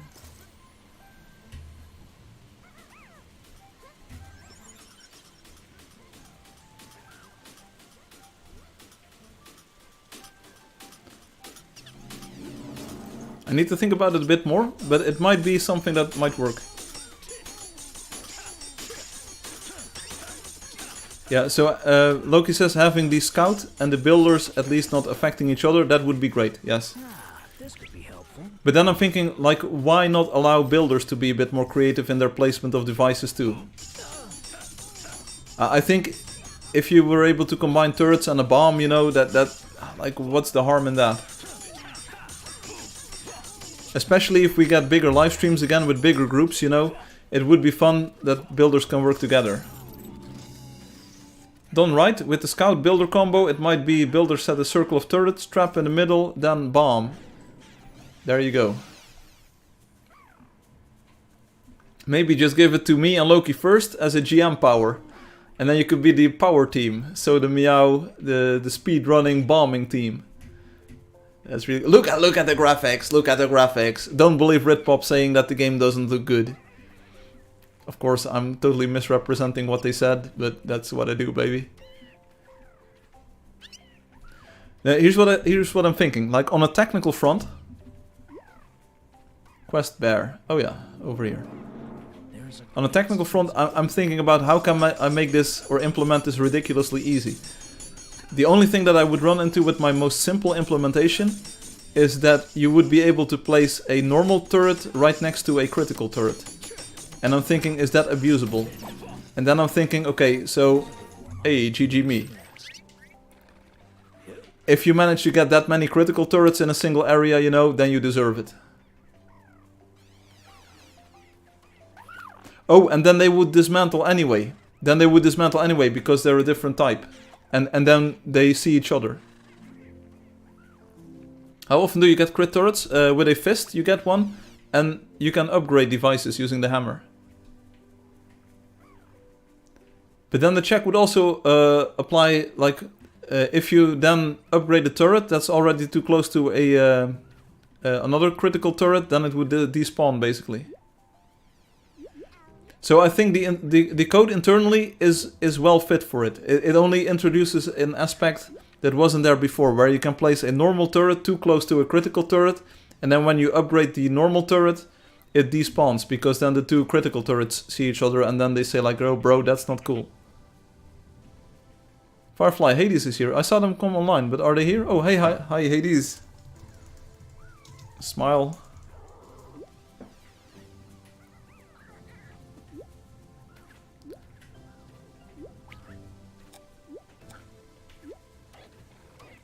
All the turrets should despawn. That's what happens. That's literally how the code works. I believe. You saw it with the photon balls just now in the King Pro dungeon run. When the old ball gets close to the new ball, the old ball despawns the new ball. I know all of the lines of code in this game in my head. Just don't ask me if you can infinitely farm the priestess though.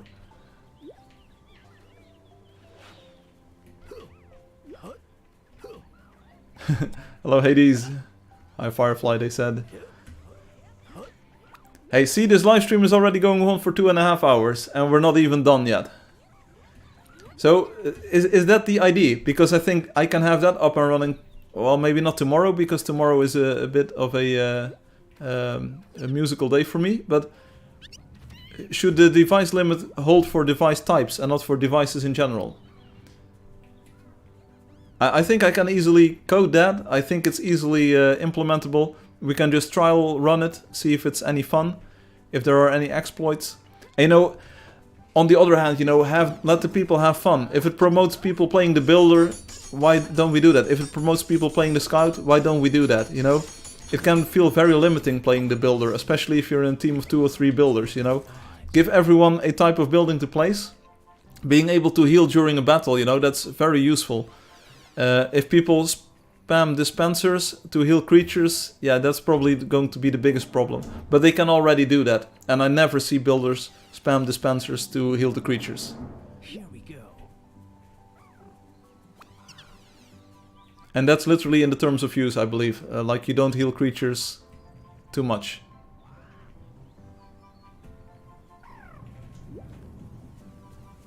I think someone got banned for that, like, last year. Look at these sun rays. Why is this so amazing? Why is everything so fantastic? Why is everything looking so fantastic? Look at it, bro.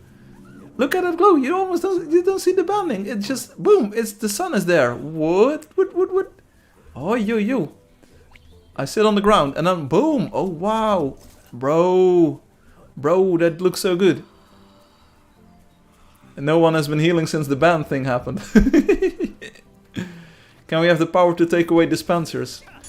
How about this? What if you're able to blow up dispensers with the remote control? They just act like a bomb, you know? You just like boom. And it also deals damage to players. We need that in PvP. I think that is the best implementation idea that I have. Make the device spam limit per device type. The fact that we have critical and regular, that doesn't mean a thing, you know? Sure, if you are upgrading to critical, you deserve to have another turret next to it. A health bomb. Okay, now we're thinking with the big brain. It would make the builder slightly more overpowered, since you can cram in more DPS on the same area. But imagine, like, if OB was able to place bombs, well, after placing turrets, you know, as a builder you would have something to do. And then you can even have someone maybe do turret duty, like repairing the turret so they don't despawn, and have someone just spam bombs. I think the amount of spam you can do with a bomb is limited anyway.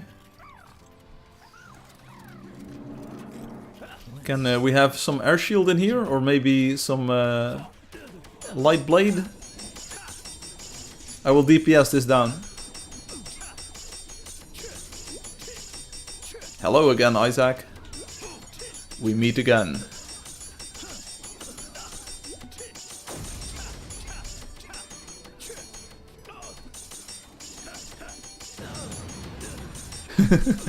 So the Meow came back as a builder now. Right in the sweet spot.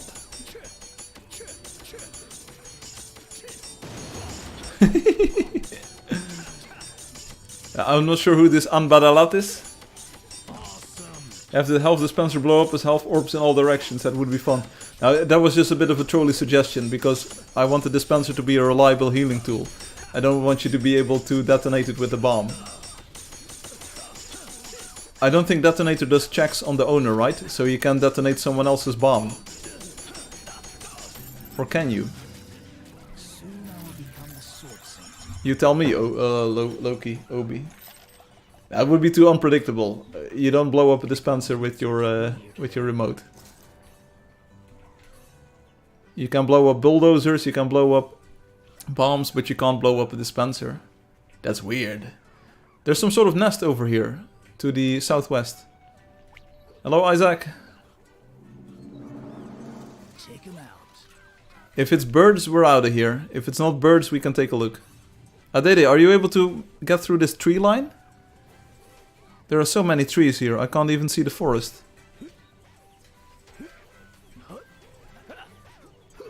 You can blow up your... Yeah, whatever. Why is the screen so dark? Someone get Ritpop on the phone, tell him that the screen is too dark now. I literally cannot see anything. Nice loot. And what creature was it? I can't really tell. Is it a bird? Putting bombs take too much time. Stop typing in all caps. Anything to give more DPS. Maybe you should focus placing more bombs and then detonate them. Then you can use a travel time in between. You know? And you're not in the line of fire. That's how I would do it. But I'm not a pro. Nice find. Is it trappers? I hear bombs now all of a sudden. Things are changing in the Angeldust world. Yeah, we're going with trappers then. Maybe put on sunglasses, that might help. It could. I'll try it. Sergio! We hardly knew him. Nice find. So, this is the fat loot everyone was telling me about. The hunt was worth the prize. Let's see how... Oh, these are birds. Forget about the bird. I just built houses. Okay, we go back to the west. Forget about the birds. They're not interesting. Anbadalat, come on, you just had an epic battle and you were already leaving.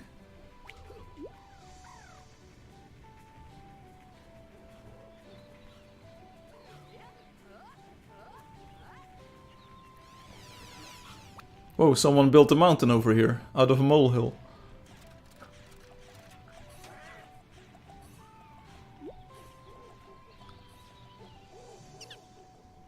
Stand there. No, we're moving. Oh, a nest? Super cool roamer nest. Come on, let's go. It's a black-green roamer nest. I will try to get them to you. This looks great. I'm about to die. Help me, I'm about to die. Sodomio and I are about to die. Air shield, air shield. Quick, someone. I thought this was going to be awesome. Instead we're just dying. Oh, it's a combination. We have green roamers, we have green-black roamers. It's like everyone wants a piece of the pie here. And by pie I mean Soda Meow and me's health. All these coins are mine. I'ma steal them all. In return I will do this. Do not forget to hydrate. Oh, that's a good one. I didn't drink any water all stream long. I'm about to die, I'm about to die. Heal me please, help me, thank you. Let's say thanks, more important than that. First time I see you changing your hero, Soda Meow. Yeah, it was necessary. See, this is what I'm talking about. This is like that cool instant roamer nest epic battle thing. You don't see this on those other games. Let's get going, shall we? I can't move. I thought it was going to end a different way. Here, this is a chest they've been guarding. Anyone want the chest? What a blessed find. I got some health out of it. A black worm? What? I feel stronger. Oh, there's a black worm.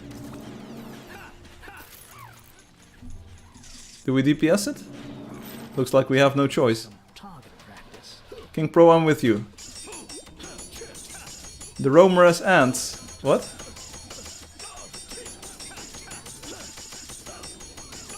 Boom, boom, boom.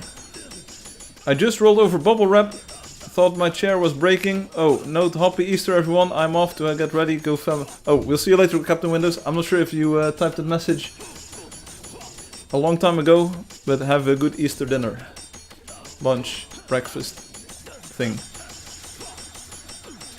Neorissa is doing great work here. We do need a bit more DPS on the worm though. Firefly, I'm not watching your stream, bro. Me neither.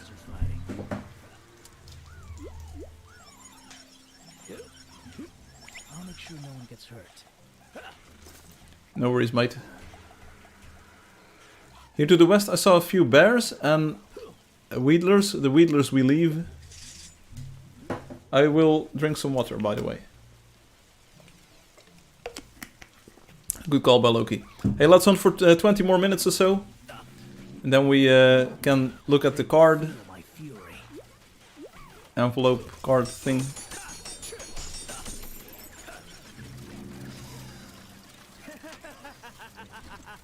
Oh, ha ha ha ha. Take him out. Boom, boom, boom, boom. Are you even there? Are you even there?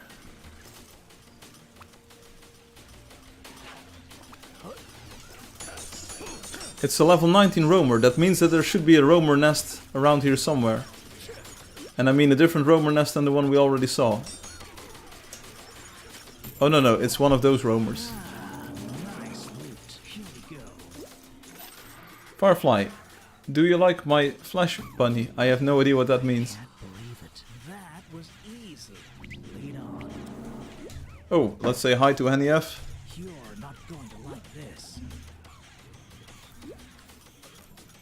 Loki even has the Henny F copy pasta with the colors. If it's even a copy pasta. We see the Dutch flag in the game. How is that even possible? Don't kill the Wheatler when it's on the ground. Don't kill the Wheatler when it's on the ground. Don't kill the Wheatler when it's on the ground. You killed the Wheatler when it was on the ground. Now we'll never get the coins. Fighting.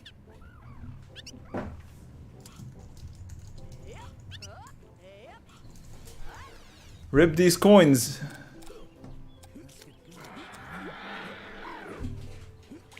Rip deze munten. Hey, Henny F on a Misha bear? How did that happen? I'll tell you what though, playing Angeldust on a TV or a monitor with a controller, that is just so much fun. Nothing can quite beat this, you know? You can just sit back, relax for a bit, life is good. The game runs, it's always rock solid, you know, nothing is happening. It's just all good. We just have tons of fun.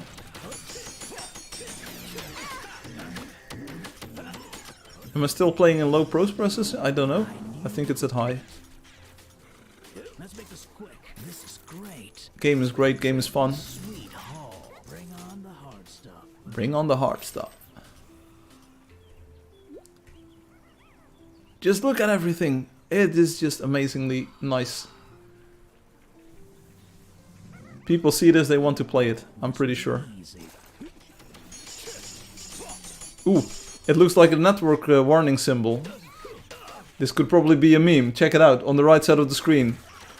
Those birch trees, 2 blocks apart.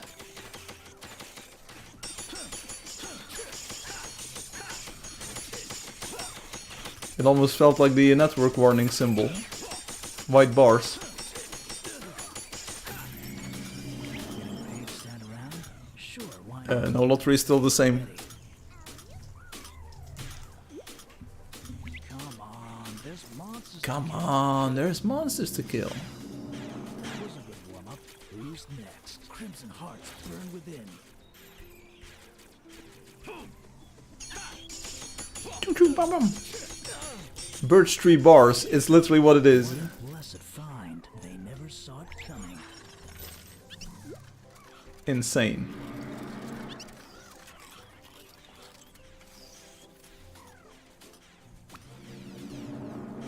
This place must be purified. What's happening? What's happening? Why can't I?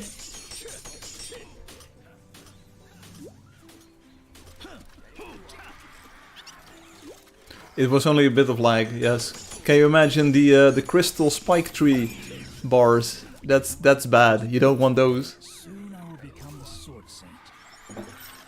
You just have to check my last post in the topic. Okay, I will do that later on the stream anyways. 15 minutes of hunting left. Let's go. Here it goes. And are we back? I literally got bars just now. Is this coincidence or what? Is that coincidence or what? It felt like the birch trees. They're back.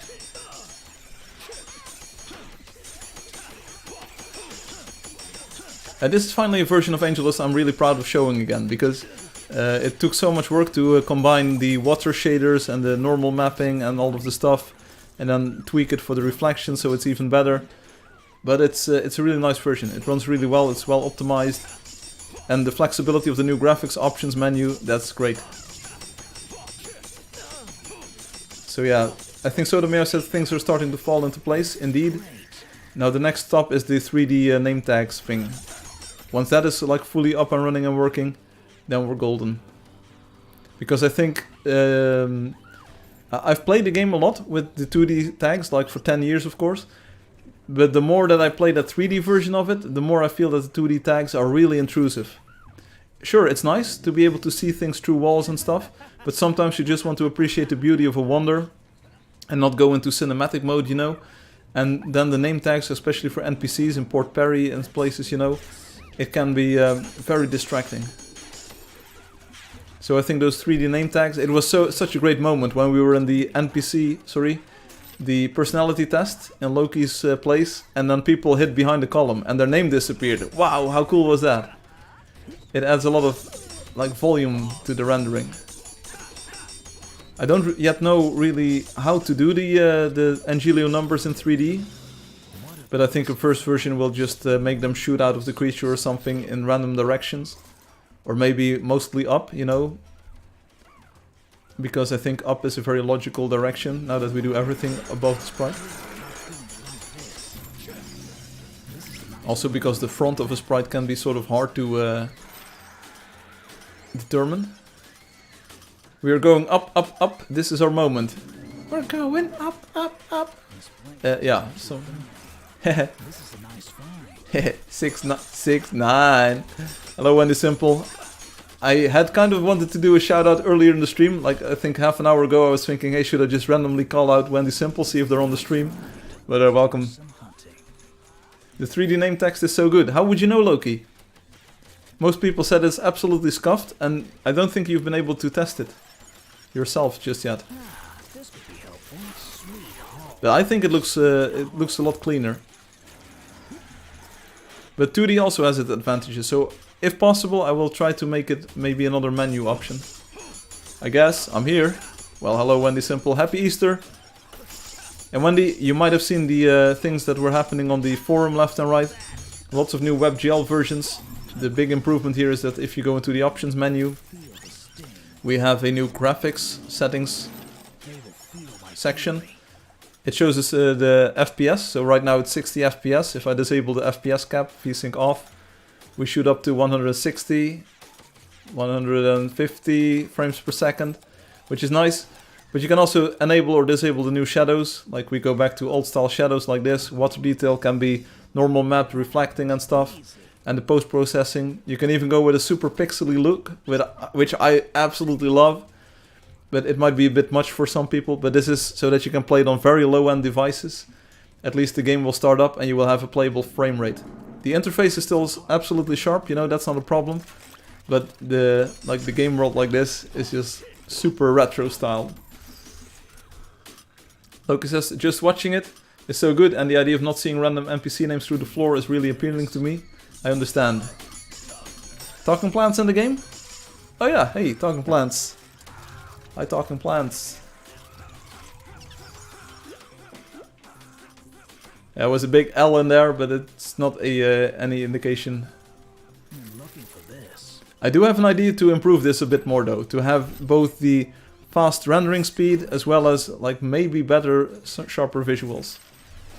But it's cool that we have everything in the game now configurable. Also, Ritpop never liked the post-processing, so if you have God rays or the sun rays, let's see if we can find the sun. It's hard to find, hard to tell without the sun rays. I think it's somewhere over there. Oh yeah, there's the sun. So now we don't have any shine.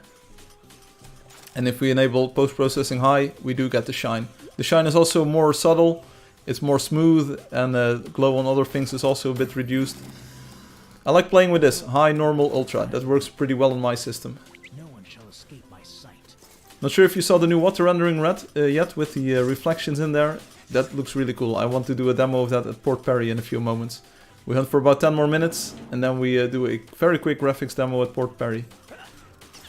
There's a great sense of evil here.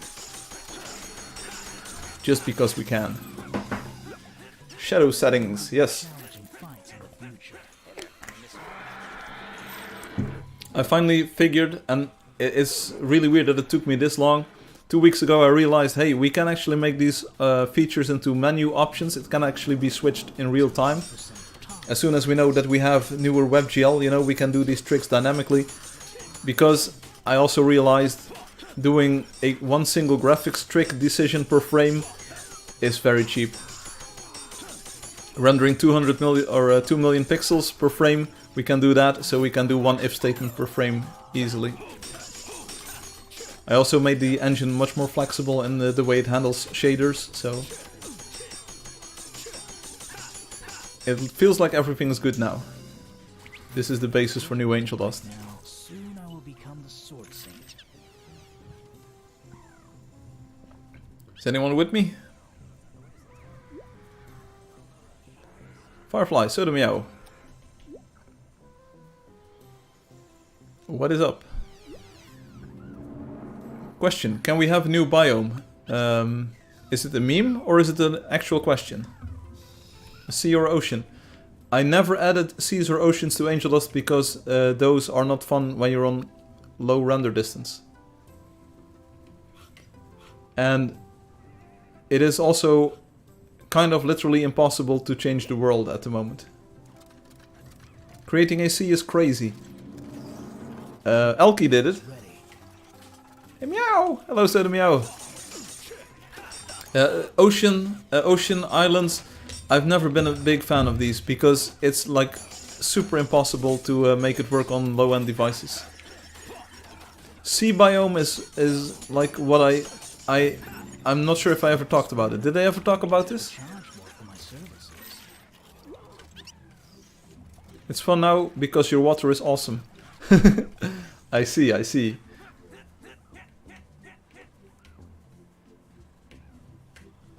But not at the moment is unfortunately the answer.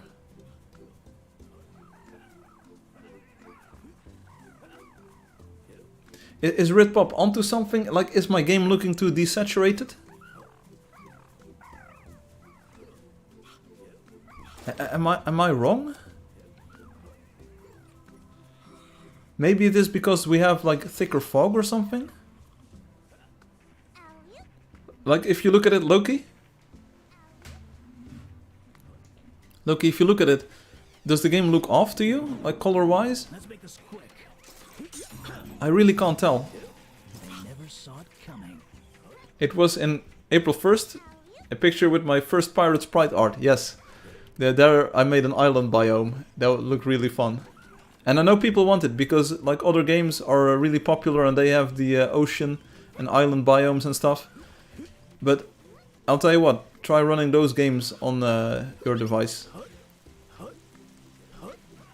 I'm not sure if it will work. It might work. Anyway, for Angeldust I think it's a bad decision. This must be purified. You might have talked about it, so talk about the sea biome now. I'm not sure what I told you back then, and I don't want to spoil any surprises. Let's do this. Maybe you have to do it, but not right now.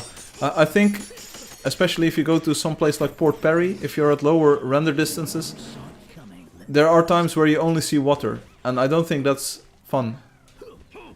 Also, making underwater a thing is also very impossible at the moment. Did you know that the glass roof lets in the rain? No, I didn't. How does that even work?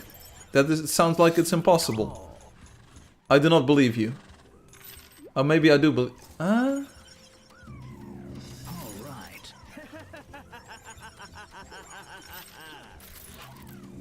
send me a private message or so. I can look into it. It looks great to me, but I'm no color theory master of it. No, it's just like, does the game look weird to you? But I think it doesn't look weird. But Britpop said like, hey, it looks a bit weird to them. Maybe because it's a little bit brighter or so that the colors are slightly off. The glass roof lets in rain. What? I think I know what causes that.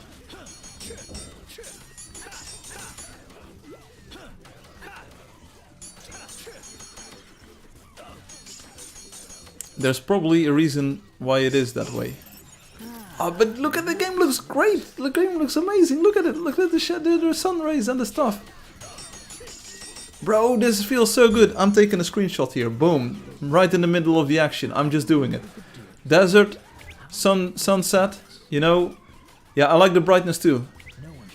Because I think old Angeldust is a bit too dark to my tastes. It's the best I could make it, given the constraints in the render engine, but it's a bit too dark for my tastes.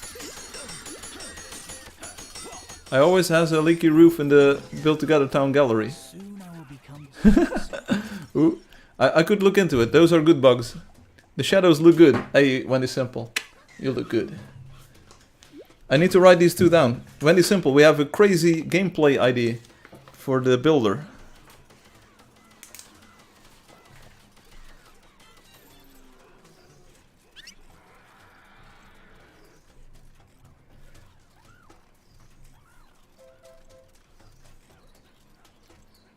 Written down, and then leaky glass roof. I will look into it, so Meow, it's on my list now. For underwater, what if it's a specific type of water along the same plane which acts like a door when the player can pass through, then the large chunk of blocks that look like a body of water? Yeah, something like that is the most likely option. Look at the underwater city mechanic Loki the Whitful thing that they built. That is using what? Photon counters, I believe? Which are apparently climbable. Wonder how long is the Firefly list? It's very long. But most of the things, they have been fixed. They are in the game now. I love how Firefly still writes down his notes on a physical piece of paper. Why wouldn't I? That works so much better than any digital device that you can throw at me. What am I gonna do? Open up my phone every time I want to look at it? Like, I have so many notes on the phone. Ain't no way I'll be able to track them all. Boom. Give me a second. Yeah? Hello? You see, this is what happens when you give me the phone. You don't give me the phone. Photon faucet for the swimming trick. There you go. We protect you, Firefly. Thank you. Does it at the night time? Oh, that builder device trick. You know what?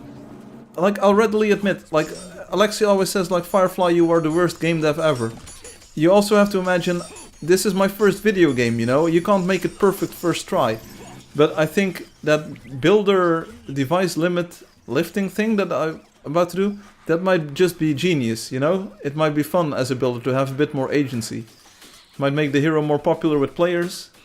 Alexi, I never was. I was never saying, bro, I have literally so many live streams with direct contradictory evidence. Where you say, like, you are the slowest dev I know, you should finally pay some attention to the game instead of the graphics. Devices have alerts and funny sounds. Paper and pen is just paper and pen. Paper still has funny sounds if you, like, fold it or... No, I get what you're saying. Whoa, that's a big mountain! That looks like the perfect place to end the hunt. We climb the mountain. Everything the light touches will be our kingdom. This is probably the highest mountain, tallest mountain we've ever seen in Angeldust. We're doing it. Scorpions. What's a scorpion? Bro, I never thought about it like that. This is Firefly's first game. Yeah, it is. There are so many creatures. There's an infinite amount of infinity trappers around here. We kill them all and then we climb the mountain. But first we wake them all up, otherwise we'll never get to them. I'll be the wakey wakey, you do the rise and shine, Mr. Freeman. Golden Roamer! Who wants a Golden Roamer? I'll also train it.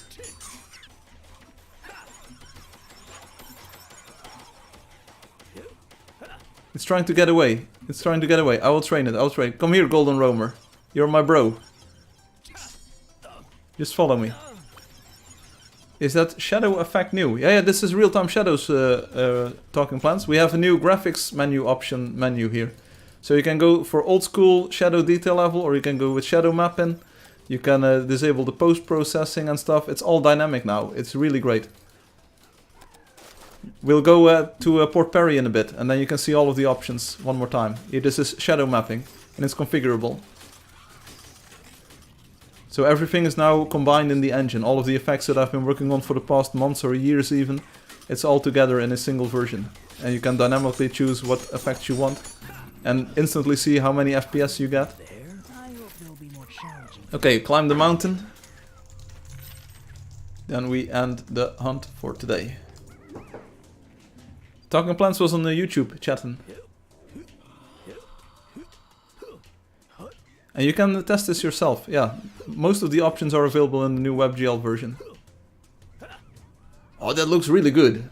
Bro. That's another trailer shot right here. We get up on the mountain. Then we can tell how tall it is.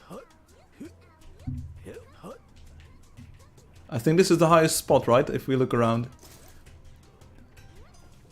Don't claim it, don't claim it. Here it's 46 tall, it's like block 47 or so. That's a tall mountain. Scout do glide. Come and eat Firefly. What? That's what she said. Instantly, the instant mammoth. Bro, how do you even bro?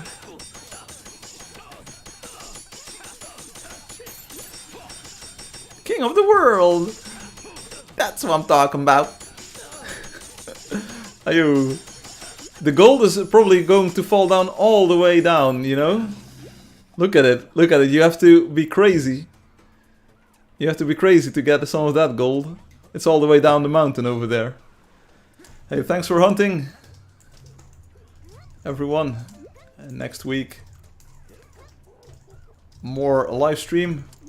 I will now go to Port Perry to showcase some graphical stuff. And then images and memes on YouTube stream. Have a great Easter.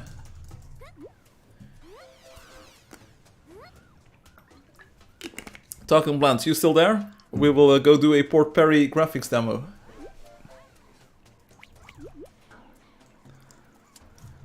I'll now go to Port Perry for graphics demo. Thank you for playing, you're awesome. We're going to Port Perry. Oh, wrong button. That's the wrong number. TW44, here we go. Boom! Port Perry. This is with all the options on and at the highest quality. Just look at this game. It is literally insane. Look at it, and I'm glad that I implemented asynchronous chunk loading and stuff. We even have a bit of snow coming in, but here, look at the post-processing effect, the real-time shadows on the dudes, on everything, you know. It's like super cool to see this. We even got the light ray occlusion by the clouds. That same holds for the reflection in the water, so let's see if we can go to the water here. What does this even say? Two pirate ships. Oh. See, so if the sun is blocked by the snow and by the clouds, you know, then you don't see the reflection. Yes, so the Mia don't stand in front of me. See, the sun rays are blocked now, so also the reflection doesn't show them.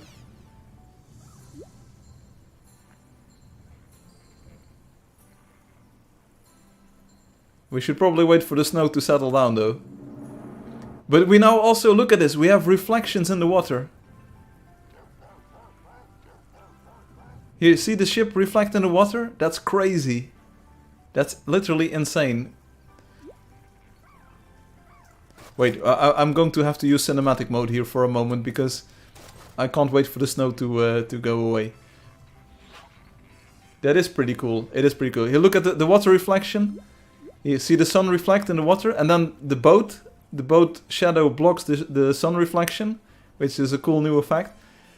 But then we also have like the, you see the dock itself reflects in the water.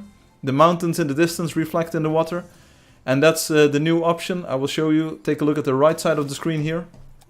If you can see my mouse cursor. Here's a reflection in the water from the mountain. And if I go to the graphics options and set water detail to high, like the reflection disappears. And at normal we have blue water. Boat goes binted, yes.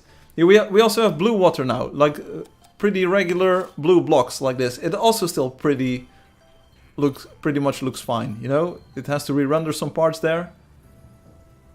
See? But talking plants, this is the new low quality water. And then again I will try to get the reflection in the frame. Options, water detail high. It's got the environment map reflections. And then we have ultra. And then it does reflections. And my version is newer than WebGL new. Because my version knows when there is water and when there are reflections. And it will update them more often. My render distance is like I need to tweak it a little bit. Because it will do this for like everything up way ahead in the distance. If I set the view distance to medium here. You will see that the reflection like it updates way more often than it does the rest of the world. And that's very useful because I want the reflections to always look sort of accurate. But if there's a lot of water, like way distant water, I think we go with immense, right?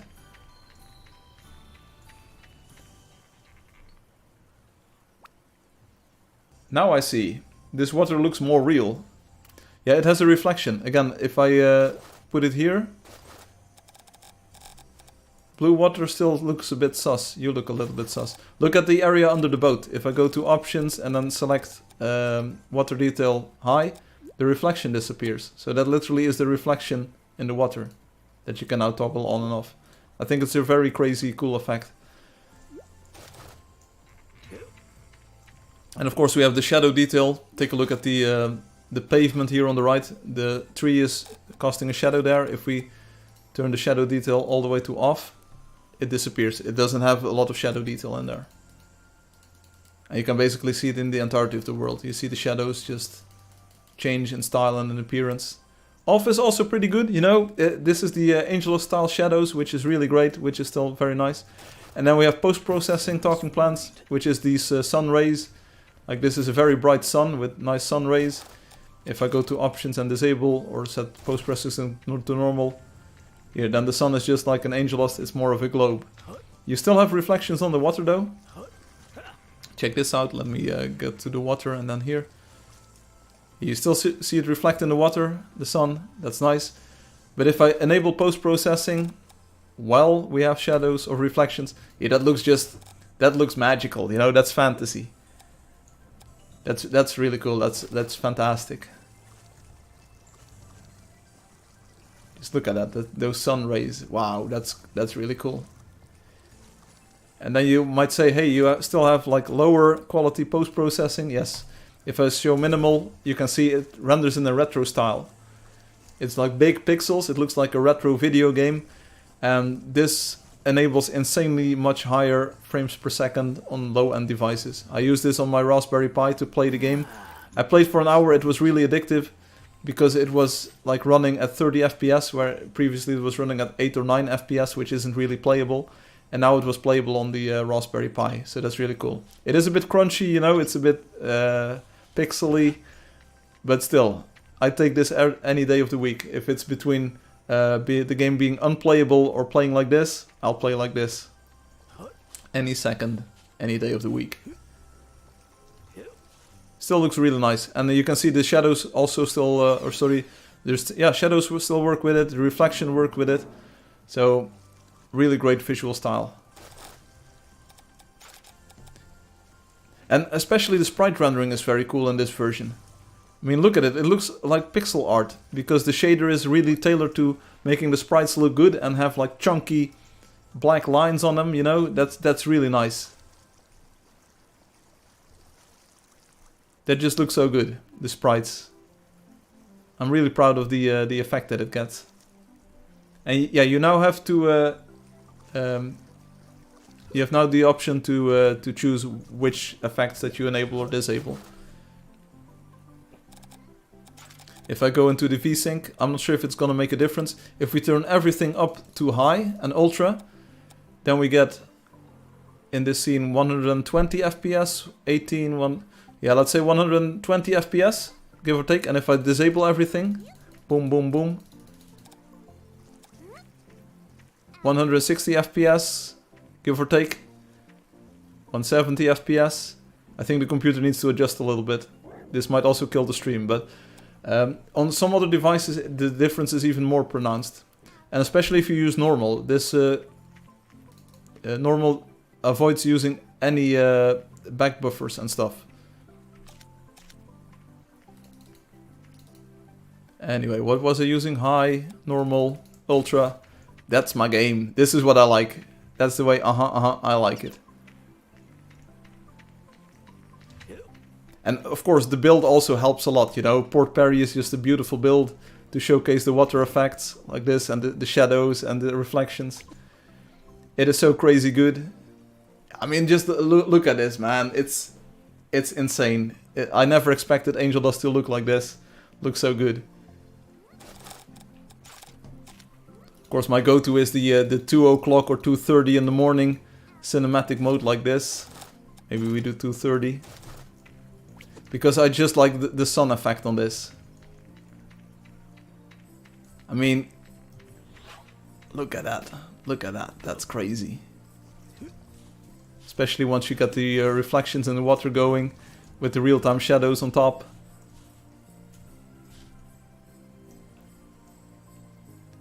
Come on, you can't tell me that we will not sell one unit of the game with these kinds of graphics. The shadows, the light, the sky, the water, the waves, it's almost too much for one to handle. Should change the name to Angel Shine. It's very close to what I want to call it indeed. Man, look at this! Man, look at this!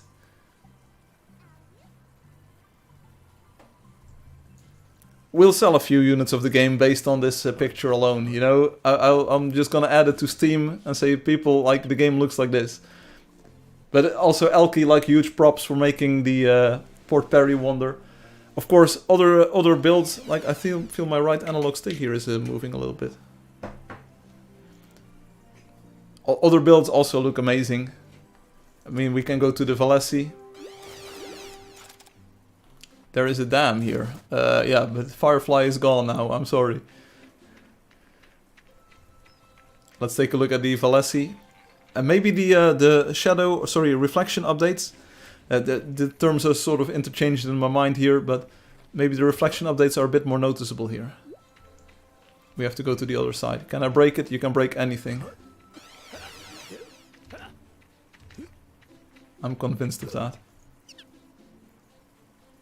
Okay, that's pretty good. Let's keep track. And the 1, and the 2, and the 3, and the 4, and the 5, and the 6, and the 7. Okay, it's a bit slower than I expected, but it's probably doing its best given the conditions. And what I like about our reflections is that they work with any geometry. If you look below something, it still reflects. I mean, we saw the post-processing effects like screen space, reflections, they totally broke in this case, you know, when there's like the giant bridge in front of you. And here we still get a nice reflection of things that are behind the bridge. It was an idea by Ritpop. Of course, the ray trace reflections were always in the game, you know, that was always in Angeldust, even in the old version of Angeldust. But it was nice. I imagined, like, Ritpop said, like, couldn't you use the reflection data? And I was like, yeah, of course we could. And then I implemented it, and then it looks like absolutely amazing. Just like this. I think in all, the game now looks better than what we had when we did that one stream with the flickery reflection stuff. I think the water looks better, the normal mapping is nicer, we have the clouds reflecting in things now, we have the reflections of the materials back now. I think this is literally the nicest version of Angeldust we've ever played. I am thinking of maybe doing the crazy thing and maybe offering a an even higher post-processing level. But that's something that I have to see like later.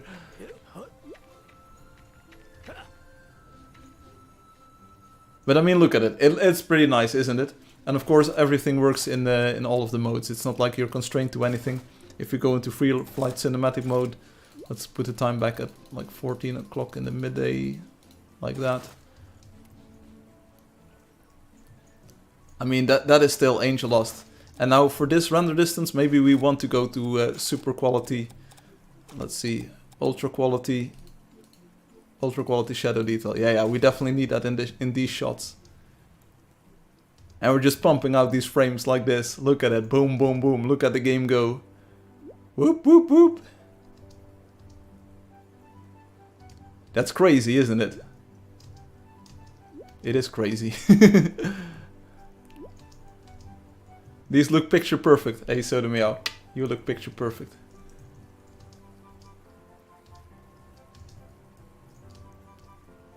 Yeah, you could put this on a postcard, people would buy it. Not sure if it works in the distance though. Like, does this work? It sort of does.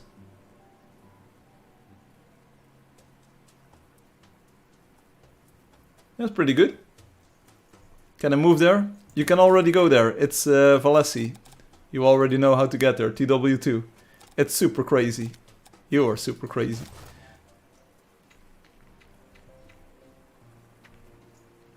Ayo!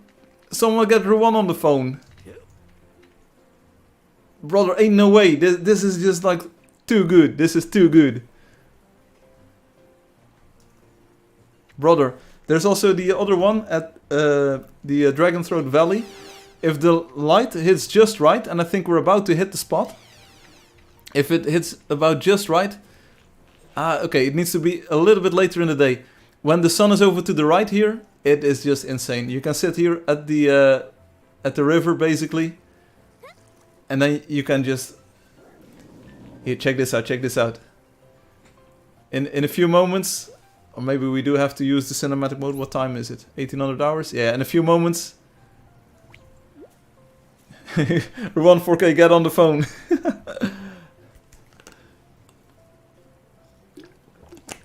In a few moments, here comes the sun. Here comes the sun, literally. And then it will be right above the river, and it reflects in the river. And that is just so insanely cool.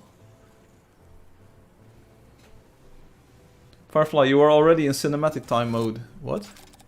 No, brother, I'm not. I disabled it right before going here. It's starting to rain. We don't want to have the rain. Please. Please. No worries, Loki. No. You are ruining the moment. I love how the water gets more rough, though. It's a very subtle effect, but you can definitely see that it's a bit more rough.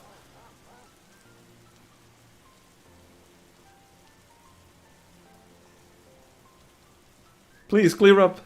Please, clear up. Yeah, it's starting to clear up. Okay, and then the sun comes out. Was this the river that had purple color? Yes. I fixed some more bugs with that, because there was another one of those bugs in Fati's build. Oh, here we go, here we go. It's starting to clear up a little bit. Oh, this is perfect. Look at it, look at it. And then the sun will be in the river too. Look at the... ayo. This is what I'm talking about. See? This is just so beautiful.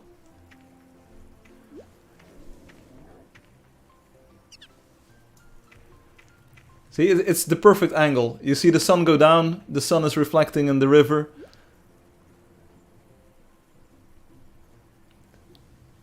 Bro, that's great. That's great. While testing, just randomly, I came across this. I visited this build at the exact right time, and it was just like the sun was perfectly reflecting and shining in the water. That is just crazy. This is Angeldust we're playing. This is right out of the box. This is a product you can use and play right today. You know, this is not a post-effect shader that you have to install in Angeldust 4. It's just, it's working. It's out of the box. It's like boom, boom, boom, we have it. We go to the Violet Castle. Same thing, literally. Like, it looks good, like the castle itself. Maybe I could I want to tweak the foam so it's a little bit less stuffy or whitey, whatever. But here too, like the things reflect in the water. It needs a bit of time now to update because it's rendering the entire landscape on all sides. But looks good. That looks magnificent. Yeah, it looks pretty good, doesn't it? Sweet haul. So one more, I think the City of Heroes by Space and Robotic. This one is also very cool because you have a lot of lights that... Whoa! I just randomly stumble in this, you know? That also looks crazy good, if you ask me. I like how the distant stuff also all blurs into one, you know? You can see the bridge, but not much behind that. But the boat goes binted. See, the reflections update a bit quicker than in previous versions of the game. And here you have the lanterns reflect in the water, which is still a very nice effect. And the bloom and the blur is just much more tweaked and much more better now. Come on, that's good. That's good stuff. You can't tell me that it isn't good stuff. And then you are on a very bad computer. Everything is at low and minimal. And then it looks like this. Which I admittedly, again, it was very addicting. I still played for an hour on these graphical settings on the Raspberry Pi. No, that's a lie. That's a lie. I had water detail at high. Because that's just, it's a requirement for me. So I played like this in the 4X pixel division. And it was still pretty good, you know. I even went to the Oasis for a moment. And that looked very good too. Because the Oasis is also very nice. If you go to the Oasis like this, then we will need to use cinematic time here for a moment. Let's see if we can find some sort of other room, just to show the vibes. But it's crazy. Hey, that's your wallpaper. It is. Yeah, we could make a new version of that. Here with the shadow mapping, that's crazy. You know, you already know this. The shadow mapping is crazy on this. I'm blinded by the lights. It's so nice though. Angel vibes. Hey, look at it. Look, that's crazy. Angeldust is art. Yeah, but you all make it, you know. The game engine itself, I try to make as artful as possible, but it's you, the players, who make it really cool. Let's see if we can find a place with a bit of reflections going on. I knew I found some. It's so good. Yeah, it is crazy good. Oh, this next room is going to be insane. This room I remember. It's look, but look at this. Look at this. This is crazy. This is crazy. And here we go. Here we go. Here we go. It's not this room, but the next one, the outside room. That's really cool. And then we look around, like this. Wow, I think this is a great shot. Fatih did something insane with the Oasis. Before even knowing that shadow mapping or that shadow quality would be coming to the game, you know, they made something that is almost a perfect fit for that.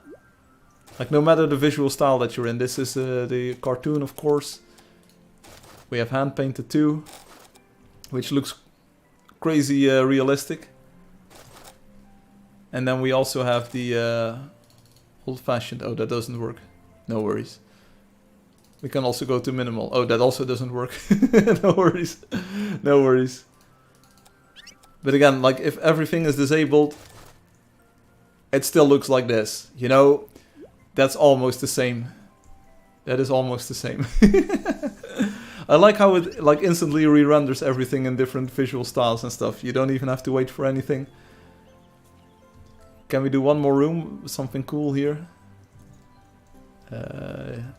This water room, maybe? Not sure how that is going to look.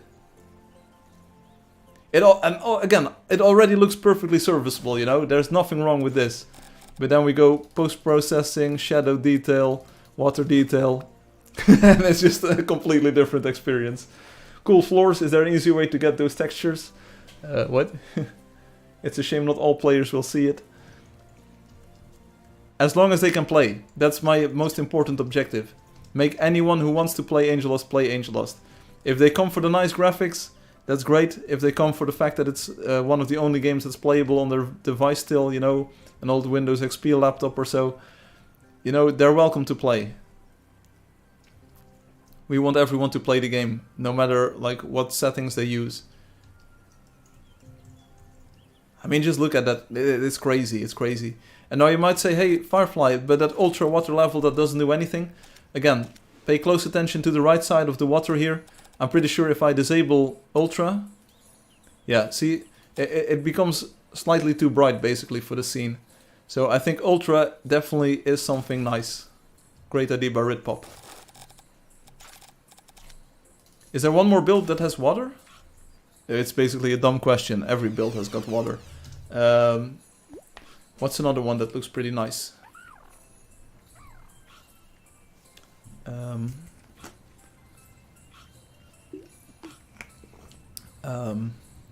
Yeah, so anyway.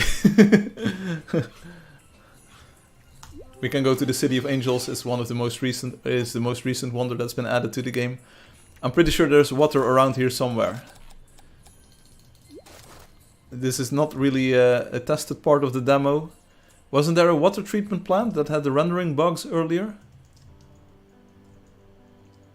Yeah, the Impact World also has water. Yes. A lot of it. The size of this is insane, which is also what she said, but seriously, Rob12 deserves a medal for this. It's just literally insane. The scope and the magnitude of what they built here.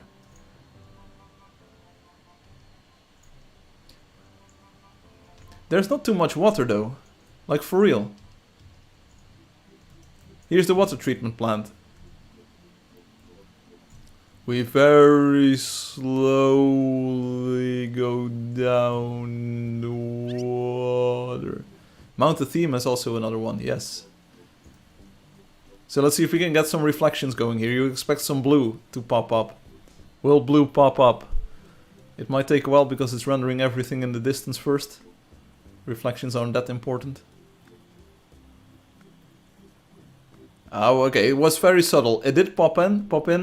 We did get some blue in there, but it isn't like, and we have a reflection of a lantern there. It wasn't like the most amazing change ever. Maybe if we disable the effect, it stands out more. Yeah, again, it darkens the water a little bit. Hey Zach, welcome.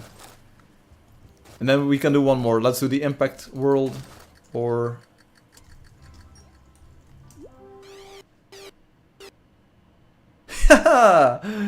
Alright. I'm not sure what happened there. That was the game for today. Ayo, but that's good to know though. Why did it stop there?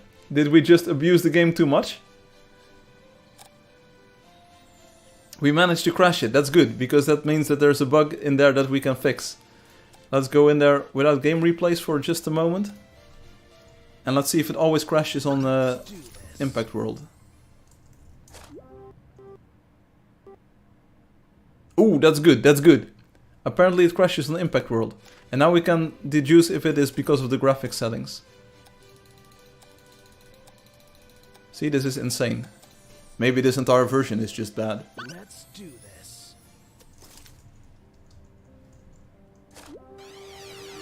Aha. Aha. See, we are getting somewhere.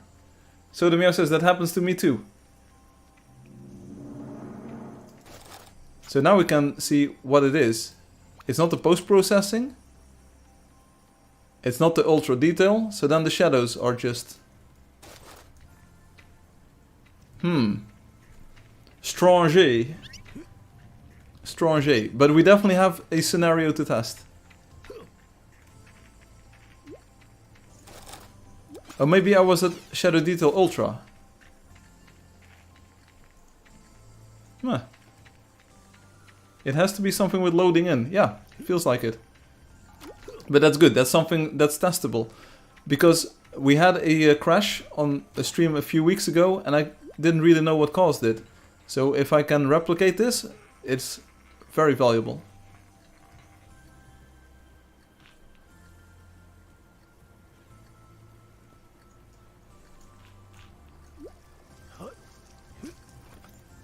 That's what she said. I mean, at Impact World, it happens at random. Oh. Yeah, but... Whoa. All right. But for real though. A crash that's replicatable like this, that's worth gold. So if I fix that, it might also help with other builds. It might have something to do with certain blocks loading in, or with maybe the reflections being entirely scuffed, or trying to access memory that's being unloaded. Because maybe it has to do... Yeah, that's it. That's probably it. It's probably got more to do with the fact that it's rendering water when you are teleporting around than it is with the Impact World. It's probably because both of the builds or whatever had water or something. We can take a look. If I go back to Impact World, see what happens. But I can try it on my other machine and see if that crashes too. But this is the best kind of crash. The one that you can predict and can see coming. Insane. Amazing. We have a reproducible crash. I will look into it. For now, I think this was the in-game part. Why is the water so weird there? Because it's multi-level and the water becomes whitish when it's on the sides. It's to prevent it from looking too dark. Oh, no time to waste, let's go. If you have water on the sides in this version, it renders a bit whitish. But it's a bit too bright in all. Like if you go into the shader, it uses like full white. Is there a tool that can show you which part of the environment are consuming more data? Which blocks are using more than others? Can you explain a bit in more detail, Talking Plants, what you mean precisely? There's a few ways I can answer this, but I do not understand if you mean like blocks in the world, or do you mean like chunks, like claims in the world, or do you mean blocks in claims, or claims in blocks, or...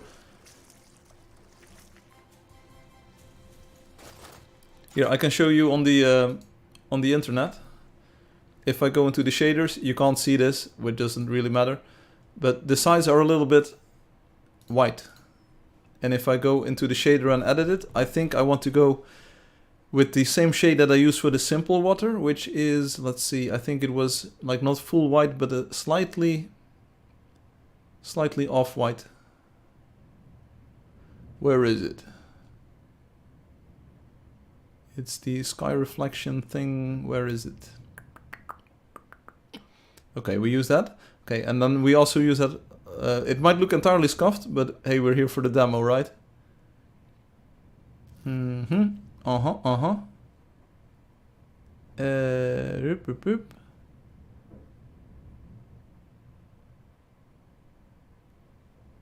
Yeah, okay, we do that. Yeah, but then we have to do it differently here, brother. We do this like this. Okay, it will be entirely scuffed, maybe.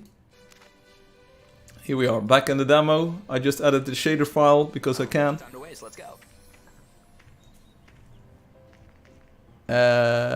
Yeah, I think it's less bright. Question mark?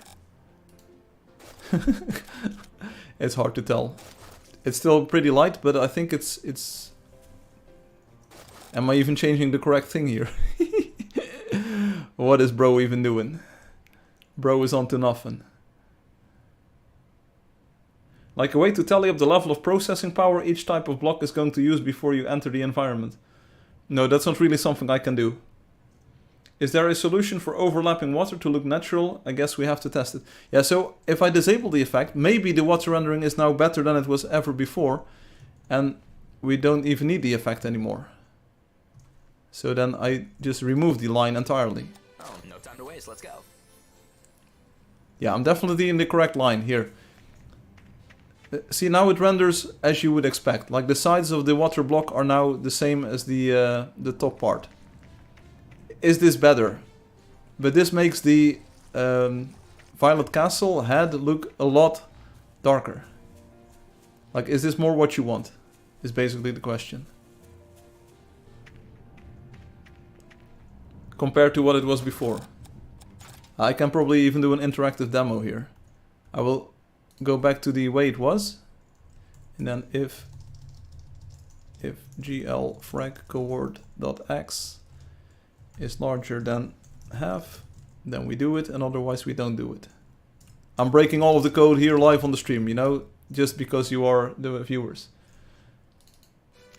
But I added that sort of foam effect to make the sides look more white, so that it wasn't as distracting. Here, there's a line in the center of the screen. The left half is without foam, and the right half is with foam. So it's basically like, do you want the foam to look like this? And yeah, it was definitely better before. Or do you want the water to look like this? This looks a lot more like water. Like for real. This look on the left side of the screen. This looks a lot more like a body of water, you know, that you... And this is with the foam. So let me tweak the foam like a little bit, because it's way too strong. Let's go halfway in between now. Oh, no time to waste. Let's go. Here, we're back. We're back. This is without foam, and this is with foam.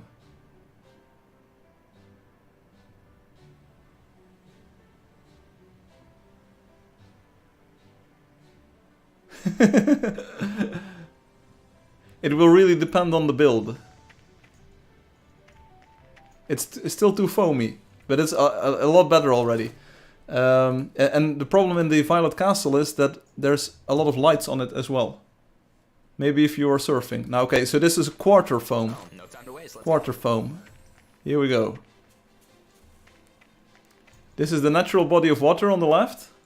And then, boom, a little bit of foam in there.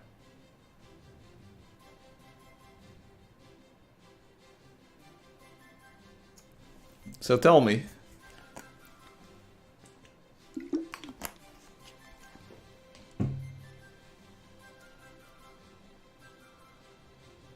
I like having a choice. No, you don't get to have a choice. You must decide now. Oh, wait. What we do is this. Where's the fault? We disable the game replays one more time. This looks a lot better. Let's do this. And now we crash when we get to the Violet Castle. Oh, wrong build. Although on the Dragonthroat Valley we do have the waterfall, which also has a lot of foam. So we don't have to look at this water, because this water is just like horizontal, flat. Yeah, we're at quarter foam now. But we still... Here, we have the line in the middle, see? So this is without foam, this is with a bit of foam. Must I decide for everyone? Yeah, that's the idea. There's a bit of foam here. I think I like it around the edges a bit, you know? Because in real life, when there's a waterfall, there is a bit of foam. See, it brightens up the waterfall a little bit.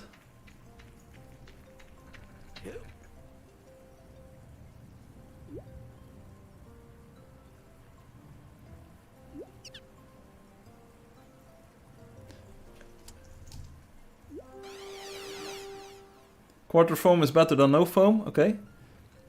Here again, now we are at the build that's probably the most affected. Here, people said this looks too dark. This looks too much like water, you know, we don't want to have water. And this is with quarter foam.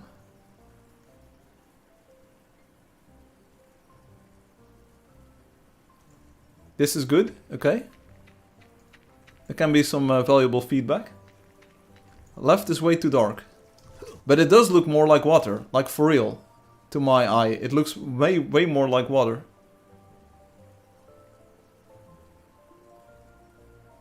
Without foam the image is darker. Yeah, Einstein, that's exactly what we're looking for. That's why I made this comparison.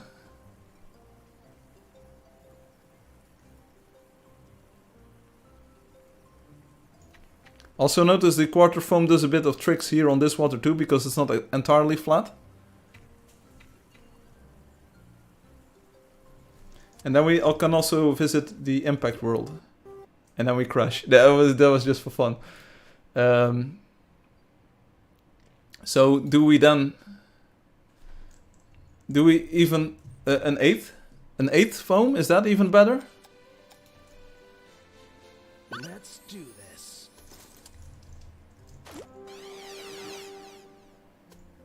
This is 1/8 foam. That's just a hint of foam. Maybe this is even better.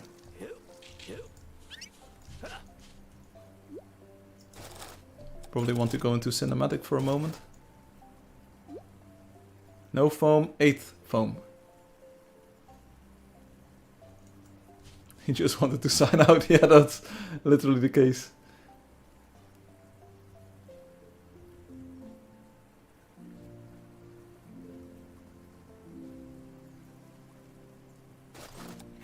Am I even doing the... I might be doing the wrong thing. Wait, give me a second, give me a second.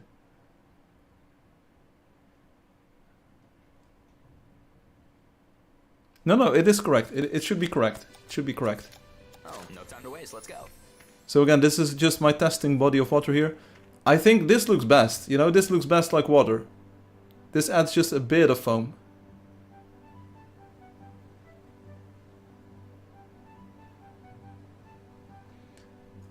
It just brightens it enough that it's not too dark anymore. It gives the illusion of something being under the water, you know, but maybe this is the way to go. The bit of foam is better. And then the 8th or the quarter? Let's do this. Let's go back to Port Perry then. Port Perry should be largely unaffected because you see that there's literally no difference. The only difference we're gonna see is here in these things to the sides. This is great. And that's a very subtle difference now. It is there. Right side is slightly brighter. All right. We need to go to the Violet Castle one more time. Different lighting conditions.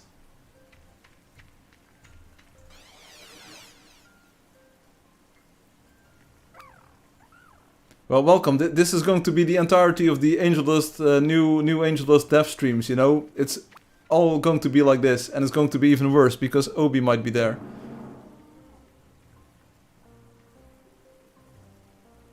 Like, is this already bright enough? This is 1/8. Is that already bright enough? Or do we need the quarter? Look especially at the lighting. The lighting is also mostly affecting the foam, because it is a foam layer.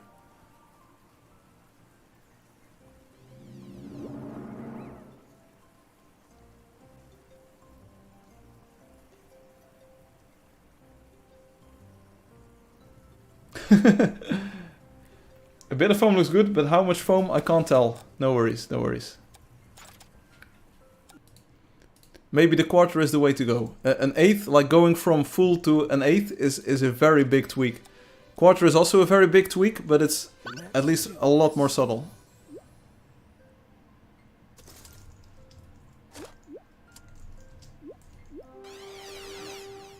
This is quarter. And that looks pretty good. It's at least much less washed out than it was before. Don't ask me Firefly. No, but Loki is also there.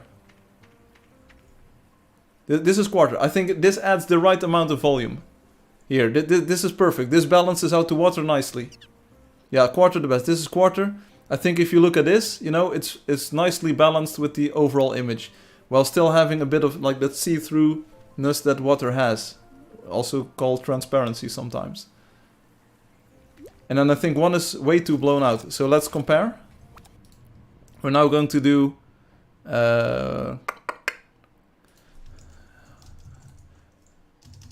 Again, I'm blowing up the code just for you, especially here, because everyone likes this. 8 is not enough, and over a quarter is too much. Now we compare actual Angeldust, or like the version that I had, with quarter. On the left is actual Angeldust, this is quarter. So this is quarter, and get ready. Whoop! That's Angeldust. Quarter, Angeldust. Quarter, Angeldust. Massive difference. I think I'm touching the right...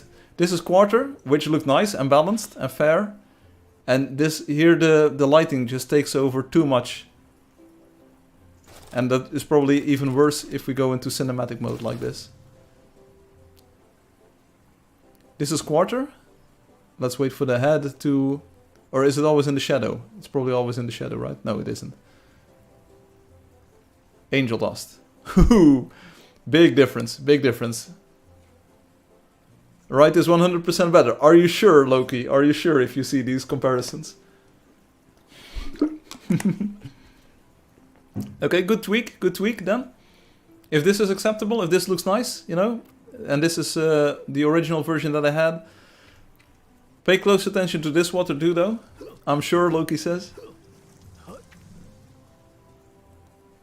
Here it is a bit harder to tell, you know, but I think right is more subtle. Right. If we go absolutely zero, it feels even more like a body of water, but right is absolutely the right choice. Yeah, I think it is correct. We can also visit the Dragon Throat Valley one more time. Take a look at this.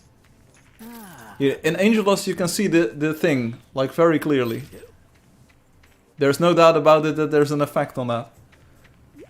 Hey, if this is the this is the value of this kind of testing, you know, that's great. Interactive feedback. So maybe new Angeldust isn't going to be super bad.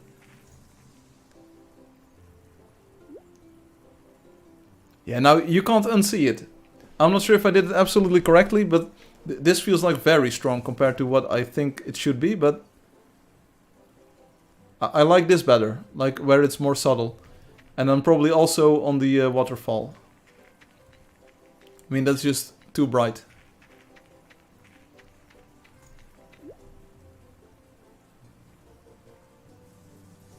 I never unless what we currently have. Looks good. Neferspi has some bodies of water too. It is funny how none of them crash except for Impact World. So there must be something weird at Impact World. Before Obi goes absolutely insanely crazy, you know, we have to check that this is Angeldust-like rendering on the waterfall. And this is more subdued. Yeah, I think I like the right better here too, because it adds just a bit more, a hint of a glimmer, you know? It's this part over here. In Angeldust it's entirely washed out, and it's just way too much. And this is just nice. Wow, you're still streaming. Yeah, of course. I had more time this week. I said it wasn't going to be a short live stream, so... I think right is better. If you take a look at this.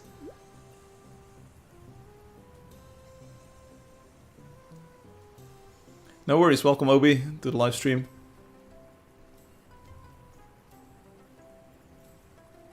Right is definitely better. Yeah, that's what we're trying to decide here. Very nice water, okay. Good stuff, good stuff.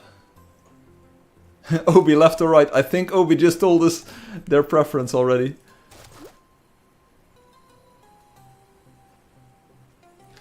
So if we only could get to Impact World, then we could test there. Let's see, water detail off, if that's a problem.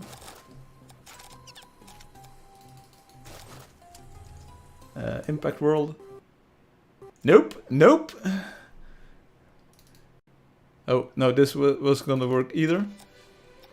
So the problem must be in something different. It must be the shadow mapping then. Must be. Someone, please remind me to enable game replays when I'm done here. Yeah, the shadow mapping is probably... It seems to be the problem here. So that's good to know, because that might explain other crashes that we might have had. And now you can decide, because we have the super duper comparison screen again. Happy Easter! Oh yeah, sorry. Happy Easter, Obi. More on that later. Oh, so now right definitely unifies the visuals. Left, look at it. Left, what Soda Meow said, left is just, why does the water look like that? Because it's the foam rendering. And now on the right, yeah, it is darker, you know, but it is... Oh wait, we can get, of course, more reflections going.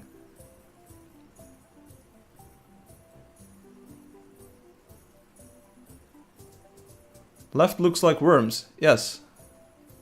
And the right is more like water then. It was mostly about the Violet Castle. We were trying to diagnose, like, how do we make that look better? So Loki here, right as well. Obi, right as well. Soda Meow, do you think right looks better? It's much less foam, you know, but that's not bad. Hey, here, I see things happening already. Like maybe the shadow mapping is entirely messed up. See, there's this weird line that's coming in. Right, better, okay. Then we quickly go to the Violet Castle. One more time. Oh, but if you can still look at this, like left or right. I think everyone is currently deciding on right is better, you know? Because the lighting doesn't get blown out too much. Especially at daytime, wait for the sun to pop in. Wait for the sun to pop, it's going to be like super insanely white, like this. It almost makes me doubt like if this is what Angeldust does.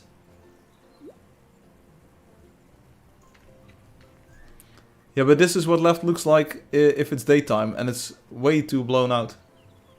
Right is better now, yeah, there you go, there you go. So maybe I made a mistake in the simulation here. Maybe it was always better. Because this is super, but this looks like, well, yeah. Yeah, right is just so much more coherent. I think that's the word that I'm looking for. Right is much more coherent.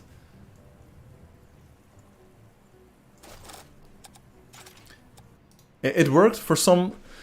Wait, I can open up the line in the other shader. Let's see what it looks like. I think I did it correctly. We can see it, Firefly! No, that's the intention. I don't need people stealing my IP at this exact moment. Maybe later. Let's see. Yeah, okay, here. Boom, boom, boom. I just copy over this line, like this. Boom. And see if it's correct.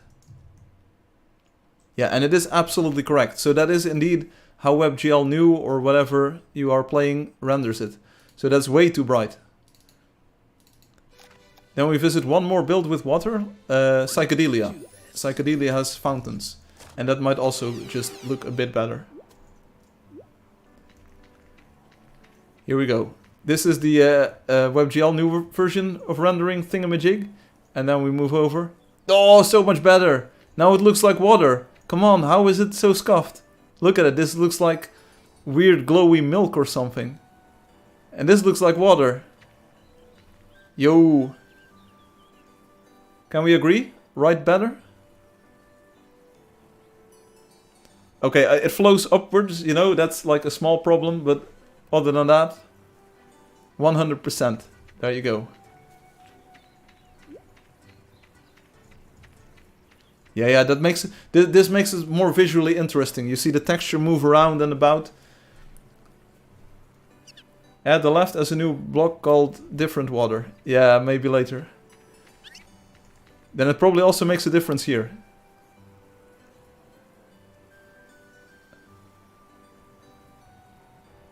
Yeah, here's the blown out problem again. Very blown out. Oh, then we also have City of Heroes. That is way too white. Here, look at the statue on the left. It looks so bright. I'm not entirely sure. Like, is this literally what WebGL does? That is so bright. Yeah. It sort of disappears into the background now, but I like that, you know? It shouldn't stand out too much. This is definitely way too bright. This looks nice. Just a bit of, like, an accent around the statue. And it's not too dark, it's not too bright. It does, so bright. Oh, whoops. Yeah, okay, so all in favor of the right rendering then?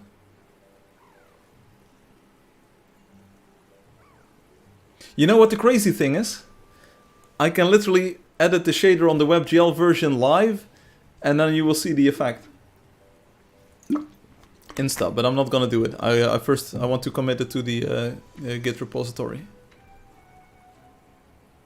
Okay, so for everyone, this is quarter of the brightness, quarter foam. Looking good, people. Thank you for your feedback on this.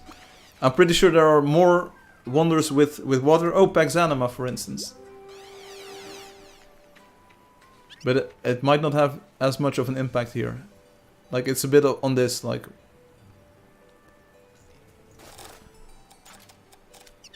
wait a sec. Oh, my VSync is still off. Oh, brother, that's why my computer is going crazy. Yeah, brother, it's going to be a lot like that, Obi. Like with the new Angeldust. I already warned people that it's not going to be what they wanted it is. Like here, I might say that left is pretty nice to look at, you know? It adds a bit of flavor. But I can also see that it just doesn't work in any other builds at all. Ready my blade. So what do we need to do?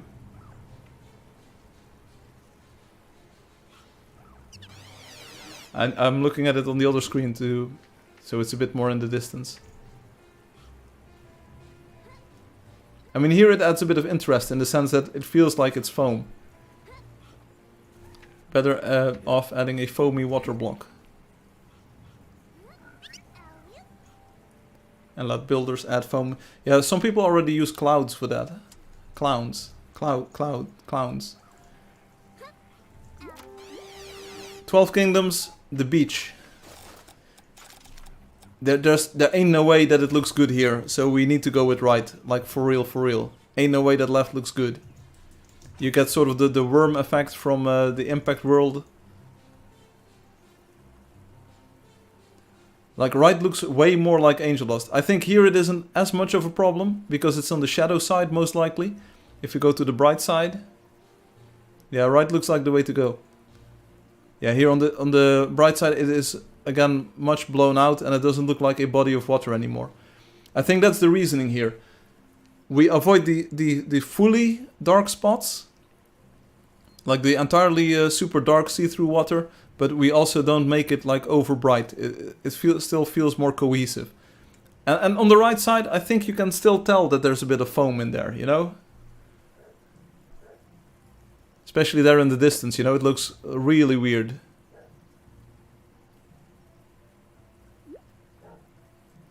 So yeah, let's say we go right. That looks pretty right to me. Yeah, much better overall. Much better overall. But this is a good way to test, don't you think? Having like it instant appear, because otherwise you have to sort of visually remember like what did the other one look like, and now we can just insta switch between them. So let's I'll write it down. 1/4 foam. So we have a device limit tweak that I want to look into, leaky glass roofs, and 1/4 water foam. Other than that, it was this version of Angeldust looked absolutely amazing today. I'm really happy with the flexibility in the game engine now with the different settings and stuff. That's just really great. This is a great way to test. Split the screen is a legendary method. Yeah, it's caveman debugging for shaders. Okay, we're back on the desktop here. Or wait, do we do the segment with the letter first? I think we do, right? Drink some water, everyone. Drink some water. Stay hydrated. Because we were talking about water. So, wait, I have to look at this real quickly. Boom, boom, boom. Bam, bam, bam.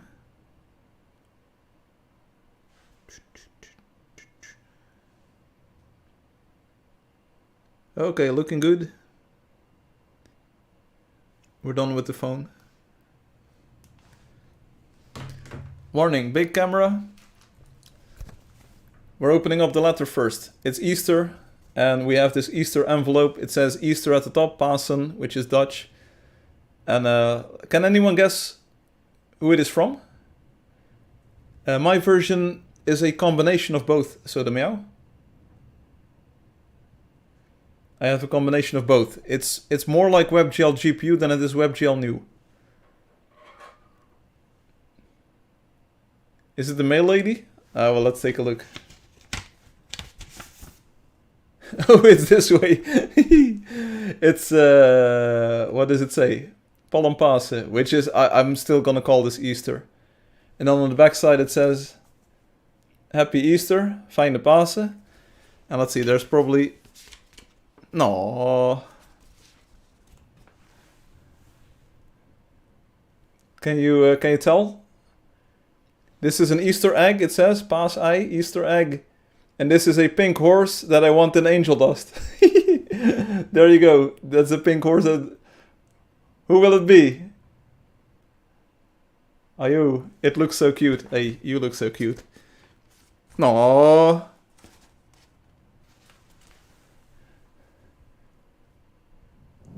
Happy Easter. Greets Chris Ibarra. Oh, it's a card from Chris Ibarra. Oh, that's so cute. Let's celebrate.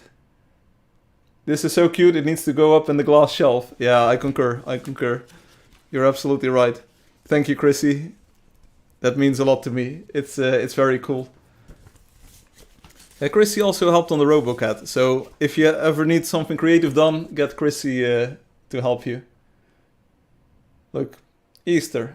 No, I especially like this one here in the center, like this sort of like chick that's coming out of the egg. Look at that. Oh, it's so cute. I love it. Thank you, Chrissy. We couldn't do it without you. I guessed right. It is from the RoboCat behind me. Other than that, I still have the Leary Lee Larry La from last week. They're so nice. I kept them on my desk. Especially the Camilo Frigo is good. Yeah, let's take a look at the forum then. Let's go. We'll leave the dev aside. We looked at all of the versions. Again, so the ants are still on Soda Meows's machine. That means that probably 1/3 of the players or 1/4 of the players with Intel chipsets will run into the same problem. We're dropping that ID. And again, I have a few more IDs that I want to try out. But the most important part for me to finish still is the 3D text, name tags, things. And then basically I think the new engine is very much on par to start new Angeldust. Given a few caveats, lifts and whatever. We're gonna look at the forum topic. Is there anyone in the lottery, by the way? Also, my voice is completely shot now. Alright. We have the Joker in here. And we have the Soda Meow in here. I think we're gonna rapid fire this one. Boom, boom, boom, boom, boom, boom, boom, boom, boom, boom, boom. Congratulations! You won the lottery! Who is this even? Igrok. Player. 456. It's the alt party over here. Yeah, it's how we do it. Okay, so everyone won the lottery. So congratulations, and this is the code still. Regarding the WebGL version, I was playing mostly something that resembles this, the WebGL GPU version. It has the lower thing on the glow and stuff, and more subtle in other places. And yeah. See, I have no ants. Like, for real, there are no ants on my screen. I'm not sure why it doesn't work on your computer, Soda Meow. It would have been nice if we could make that work, because then I could do more effects with the sprites in the game, maybe. But don't worry about it. Don't worry about it. Yeah, no. So, go ahead, do it. Here we go. 13 days ago, 12 days ago, 8 days ago. Alexi M. Don't forget to turn on the sound. Shocking content. I like your creative use of the forum. Not. I think we had the Joe XX memes. Yeah, we had those. What does it even say? Thousands of years, Angel Violet has been creating beautiful planets. And for thousands of years, her angel brother... Bro, that is the Angeldust backstory. Just roll it out. I'm gonna preview this one first.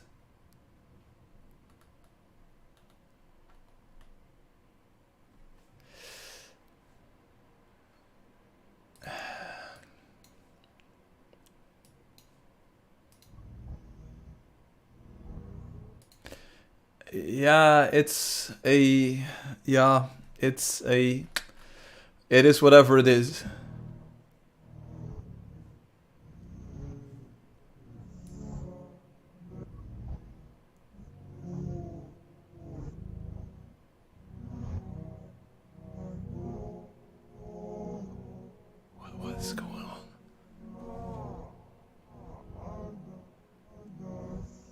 We're getting copyright strike for this one. I remember this song.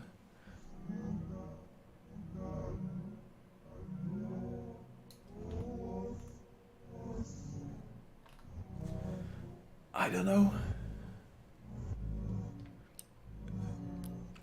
That's a 40 seconds of my life I'm never going to get back. But okay, we downloaded. Thank you, Alexi.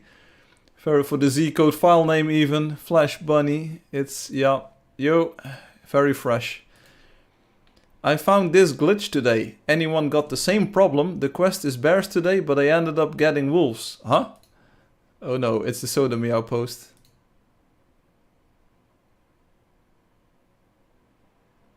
Huh? This is literally impossible, I think. Because these white wolves, they can never be the quest. I guess it's a white wolf, isn't it? Very confusing. Also, why are there ants all over your screen? It's frustrating because it's partly correct, the rendering, you know. The graphics card certainly knows what I wanted to do, and then it's just entirely super scuffed. And then also in these like 2x2 or 3x3 pixel areas, like how does that even happen? It's not something that I programmed into it. I'm not sure about this glitch. Let me know if this glitch is more widespread than I think. Ignoring the ants, the wolves are not quest highlighted. That is a new creature discovery highlight. Notice how it is more yellow compared to the bear on the map. No bugs there. Hey, that's what I was saying. Like this can't be the quest creature. I didn't go as far as knowing... Here, bro. Here you see the different colors. Like this is a quest bear and this is a... So yeah, no bugs there. Except for the ants.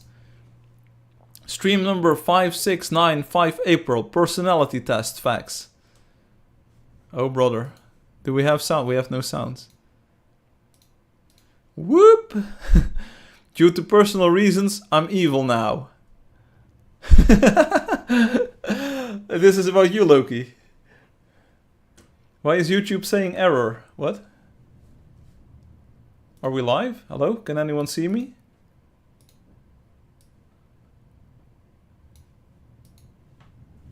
Don't worry about it.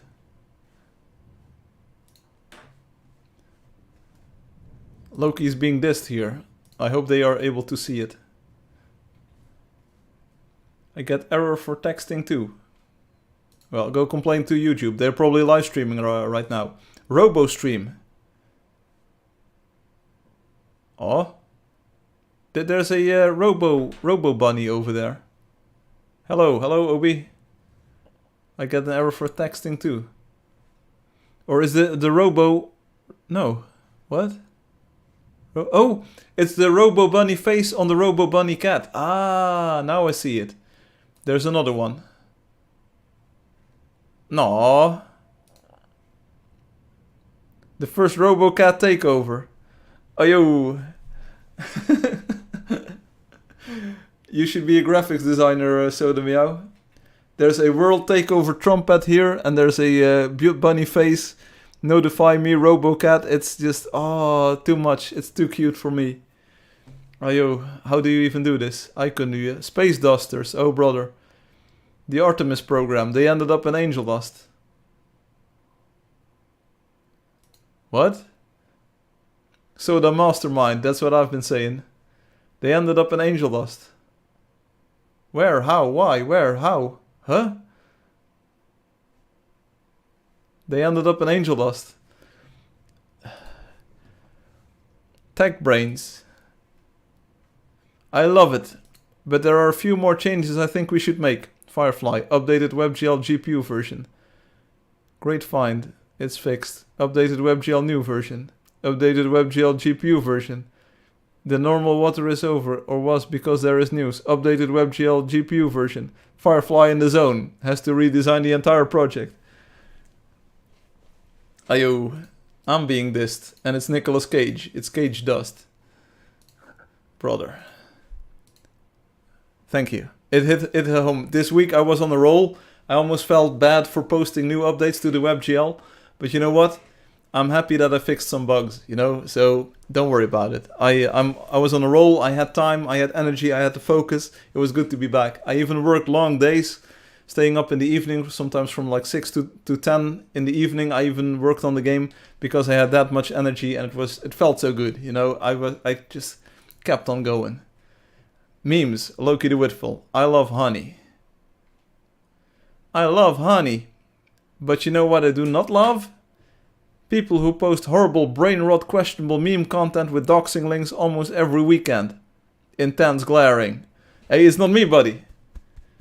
It's not me, buddy. It's Joe XX. It's OBXX who is doing this. But I identify with this. Yeah, I finally had the capacity to bring everything together, optimize like everything to make it work at runtime. Boom, was a good week. The engine is in good shape for new Angeldust. Loki, sick brain energy. So, did you enjoy the Flash Bunny? Do you like to turn any other creature into a creature? No. It was scuffed, and then the 40-second long music was like, whoa. I was not impressed, Alexi. I think I did better work this week than you did this week. Don't at me. Lol, sick brain energy this week. Loki has 4 wonders to do, 3 side projects in the works, 2 ideas for mini games he needs to start, a dungeon floor to design, and art animation things he wants to do. Loki decides to daydream about completing them instead. Bruh. I know this. Except in my case, it has been like, I have this to do, and I didn't have any time. But we're back, baby. The perfect game. People, the perfect game does not exist. Loki, Angeldust, gameplay, fire, graphics, on fire, community, on fire, music, on fire. That's some good stuff. That's some good stuff, Loki. I feel that. This week, Firefly, on fire. I felt like this. I felt that. Obi, so the bad news this week is that Angeldust 4 and the PBR version, they are basically out of the window right now. It was impossible to sort of merge all of those feature toggles into those versions, and they all did their own thing in the shader code anyway. If Angeldust 4 or PBR are to be resurrected, it's, I think, just a few tweaks that I have to port over, and then we're in a better shape than using those engines at all. You don't want to go back to those. I think WebGL New currently looks much better than what Angeldust 4 ever looked like. The only thing you're missing is the normal mapped vertices where lighting sort of decreases the color. That was so scuffed anyway. I think it's completely fine if you permanently discontinue them for the time being. That's what I thought. The textures and all of the work and all of the brain power that went into those is still in my head. So that's cool. The other thing we can't really talk about. Millionaire. Let's see. I don't know what place I am. Thank you. So, people, you need to participate in the new Easter event art gallery. I will hand out cool prizes to... Do we have winners? Do we rank this or something? Judged by Firefly. Bro, what? Bro. Bro. Did you get the April Fool's image?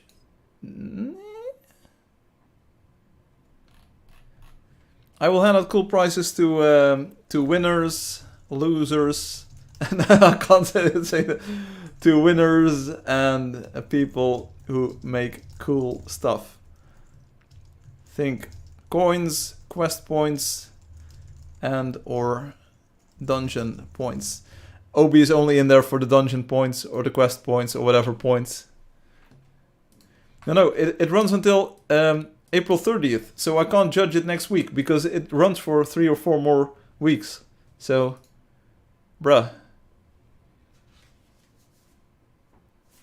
Aw, Chrissy, thank you for the card. I think Wendy Simple sort of wanted to communicate that they sent in some memes.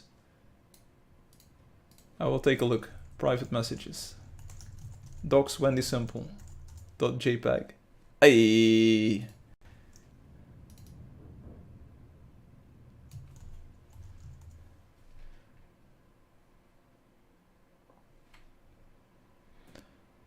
download that. Download anyway. I don't care if it's dangerous. It's Wendy Simple memes. I need to have my fix. The fix is in. Wendy will take a look.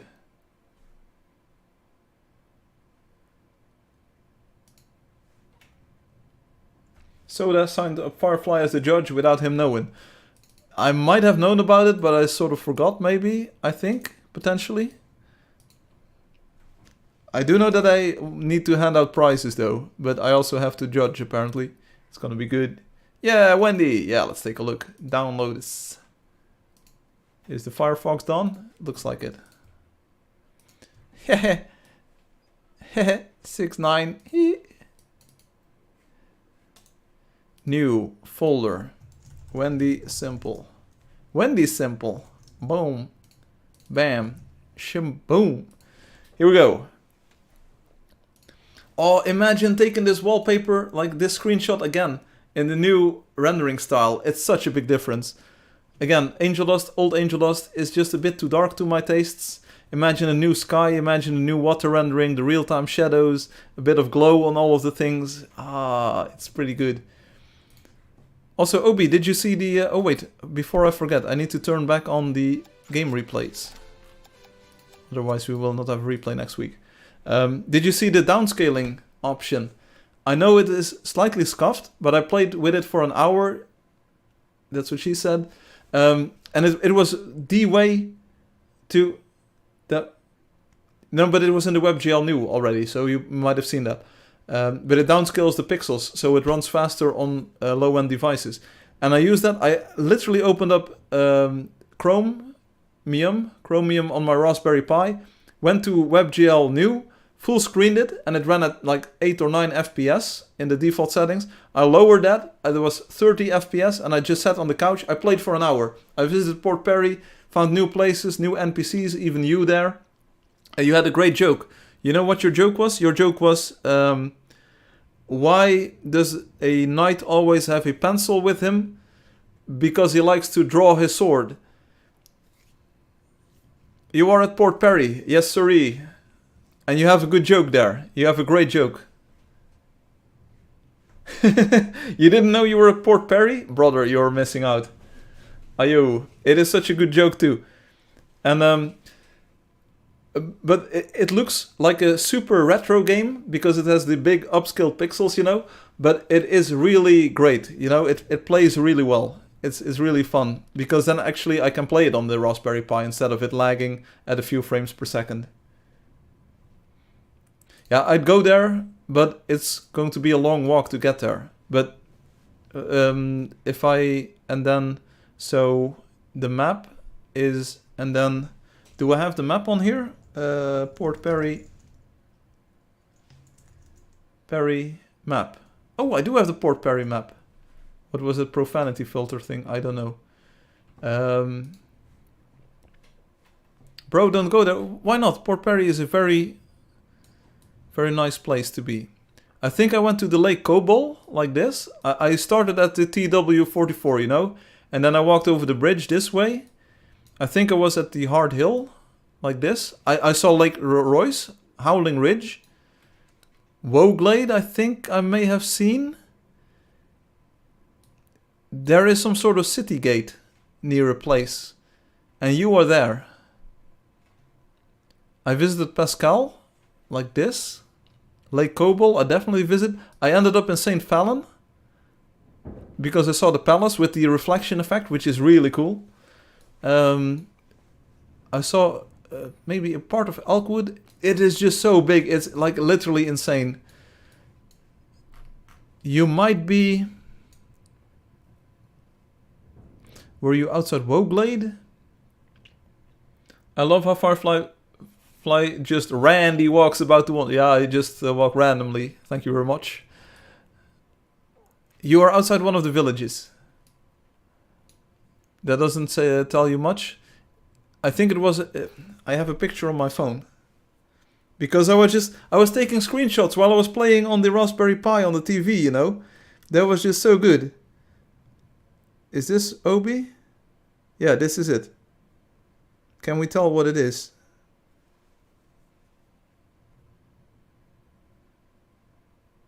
I can't really tell where it is though. You are standing on gravel, looks like. So that should be a grey path. It's here. It must be here. I think it is here. Here, the road from Pascal to Pineapple Village. Pineappleville. I think you are over here. There's a tree somewhere here. And you are standing on this road. Right there. He's in the location near Pascal. There you go. It's some sort of downward slope here. And you are standing there. There are other players there too. Yeah, I think Soda Meow is somewhere in one of these villages. And she's like, don't do anything I don't want you to do. Hehe, or I'll ban you. Heh. Yeah, it's a downhill area. Yeah. Wait, I'll put my phone in the color. Because otherwise you can't really see it. Display. Color filters. Boom. Night shift. Turn it off. Yeah, it's a photo of of the TV, you know. It doesn't get really better than this. Here you go. Here, that's the Obi. Can you see it? Like the light is shining on it. Because they like to draw their sword. That is a joke. Not the black and white phone. Bro, it's in color now. But again, it made such a big difference being able to play the game at 30 FPS instead of not like it being unplayable basically. And it still looked good. Here, look at this. This is on the Raspberry Pi too. It's another and this was almost playable. Oh. Here, look, this is the Oasis with shadow mapping. How cool is that? Like, how many games can you start from your browser on a Raspberry Pi and have them be playable like this and look like that? That's just really good. It's so much fun. And it looks a bit scuffed. Again, it's like the downsampling. It's like 1 pixel becomes 4 pixels or 16 pixels or whatever. But it really increases the frame rate a lot, you know. And you're sitting on a couch a few meters away from the TV, so you can't see all of the individual pixels anyway. So that's really cool. But you're here over at Pascal, if you ever want to look at the size of this wonder. It's just so good. And all of the places in between, they have NPCs, they have jokes. Like, it's Elky was really... You know what Elky has mastered? Elky has mastered the art of making a Angeldust build where there is always something happening, but it's not too crowded. I feel some wonders are, or some builds sometimes can be a bit sparse, you know? Nothing is happening for a long while and you're just looking around like, okay, why should I go here and be here? In Elky's Port Perry at least, and I think Mount Athema too, and Station Solois, there's always something happening, you know, in the next part that you're about to go to. And once you get there, a new part loads in, something else pops up. Sometimes it's a building that's nice to look at. Sometimes it's more NPCs with like witty dialogue. Sometimes it's a poster that pops up that draws your attention, like, hey, go to the inn over here and there. It's really, really great. Imagine if we could mix the best parts of each great builder. Yes, I am imagining it is. Then you have Angeldust, because everything comes together there.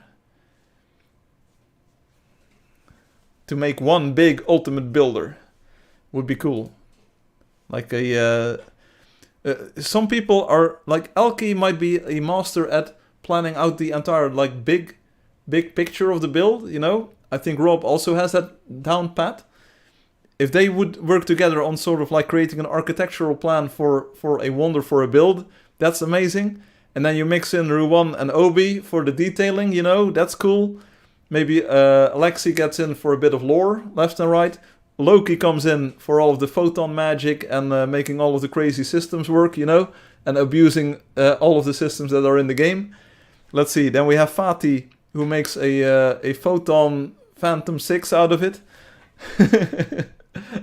And you know what? We combine everyone. Soda Meow is there to keep everyone in check, you know? Make sure they show up on time. Make sure they do all of their work before they leave the game, you know? We need someone to do that too. Yeah, it's gonna be great. I found the OB in-game at the Wonder. That's great, Loki. It's like here, I can go there. People don't want to go there, I will go there. Stick around for one moment, Loki. I will teleport towards you. Is it on your main account? Let's do this. Are you on the gem or are you in the main account?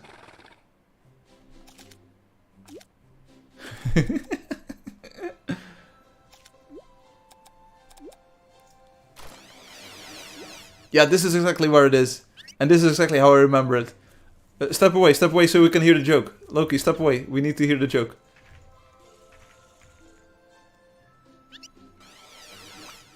Loki, step away. Loki, step away from the phone. Here is the Joby. Okay, here we go, here we go.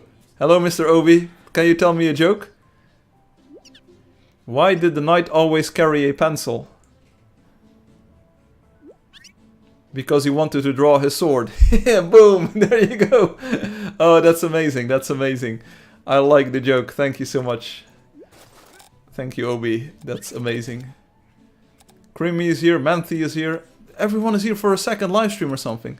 Obi, did you see the FPS counter? I had the VSync disabled, so I had like 500 FPS earlier today. Take him out. Yeah, but look at it, I have the Wonder... I have the... Didn't you play the new WebGL or whatever? That's bonkers. You didn't even check this. Brother, you are so scuffed. You're going to be literally going to insane. No, I can't place the top right. It's just here so that players click an option and they instantly see how it affects their FPS. You didn't do anything. That's what I figured.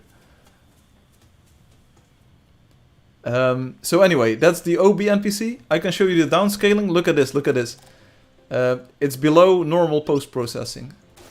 I played like this, and it was glorious. Here, like it's like a retro pixel art game. Look at the sprite, it almost looks like it's drawn for this, you know? It looks like an old DOS game. You're playing the Daggerfall, the first Elder Scrolls game, POV. It looks very Mario. You look at it, and then I thought, okay, but you can't read the signs. And what I did, boom! Boom, you can't just use the block picker and read the sign. It's so cool, because this literally made the difference. It's PlayStation 1, yes. This is PlayStation 1 vibe. But look at the water, it's still very cool. It still has the reflections and all. Because you probably also didn't see that we have the water reflections back in this version. And it's just glorious. Like, it looks insanely amazing. You can't tell me this doesn't look good. But I played with this like for an hour, and it was just so nice. Because I could play at 30 FPS. Ah, nice loot. Here, look at it. It's because of the rendering. Look at it. The new shaders, they work perfectly because I taught them how to draw pixel perfect cartoon things. This should be super blurry and this should be like ultra scuffed. Instead, it's just pixel perfect, super vibrant. Not gonna lie, this looks amazing. It does. It's really cool. And it increases the FPS. Like so much, so much. Look at that. Okay, now it gets a bit blurry. Now it gets a bit blurry though. But it is a vibe. It is literally a vibe. This is way better than the old curvy vector stuff.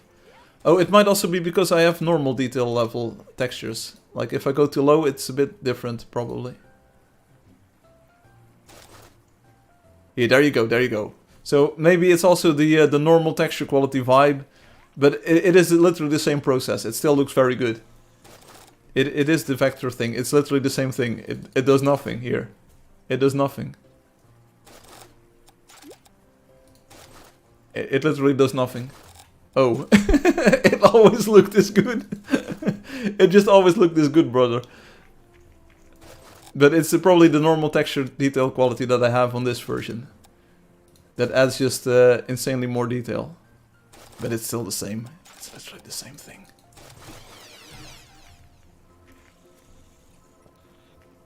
Anyway, but that's the downscaling.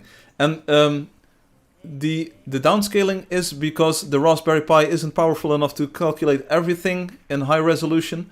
So at 4x4 downscaling, it's at least interactive in frame rate, you know? And it makes a huge difference on other devices that I have too.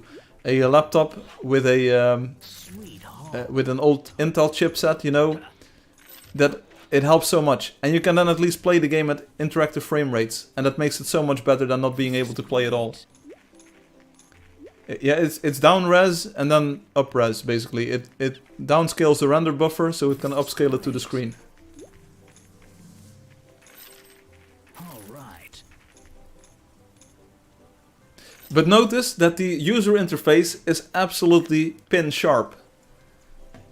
See, so the text here and everything is super sharp. So it only does this for the world rendering because that's where the most processing power goes into. And we also have, like, instead of 4x4, you can also downscale 2x2, which you almost hardly notice. This could be helpful. This is 2x2 pixels. You probably, with the streaming compression applied to it too, you can't really tell that this is being downscaled. But it saves about a 2x or 3x performance penalty. Sweet home. I think the text is the area where you can see it the best. And probably the sprites too. But the 4x4, I want to introduce 3x3 too, because that's a nice balance between those. You know, and then players can... You know, it isn't that it looks good, it is that it's playable at frame rates like this. Now everyone is coming over here. I'm just going to sign out. Hello, Isaac. Boom. Bye, Isaac. Game replays on. And then we go to high, normal, ultra.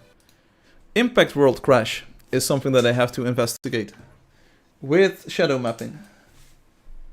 Impact world crash.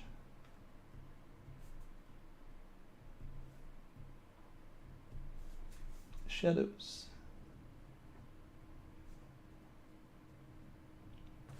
And that's good. There was an unexplainable crash a few weeks ago. Maybe it has to do with that.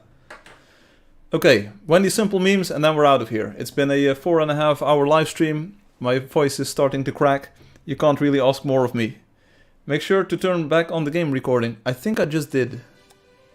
Yes, I just did. But thanks for the reminder. It's very helpful.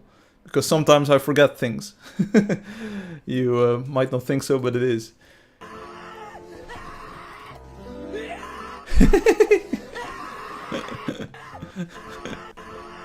Speaks for itself, doesn't it?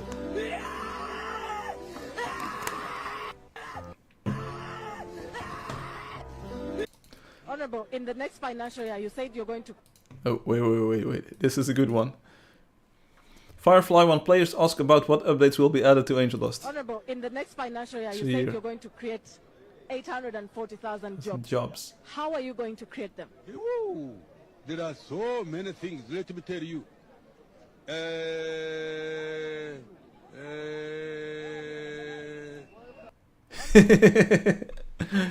This is really what's happening, though. It's really what's happening. But no, a lot of things that will be a new Angeldust are in that new engine that you saw today, and it's gonna get only better from here. The reflections on the water, it's a very tiny touch, but it adds so much. They'll make you suffer, and they won't stop until they hear what they want. But it doesn't have to be that way. It all depends on you. They'll make you suffer, and they won't stop until they hear what they want. It doesn't have to be that way. This literally happened this week, so it's very funny.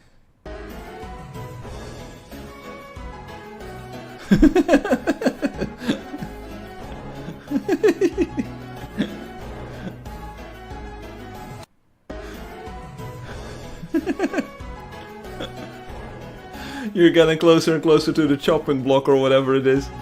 The cat is getting way more and way more and way more. It's like a literal meme. I feel this one. I underestimated the time for the new live stream coming up and introducing the new Angeldust engine. This is how Joe feels. They'll make you suffer. It's...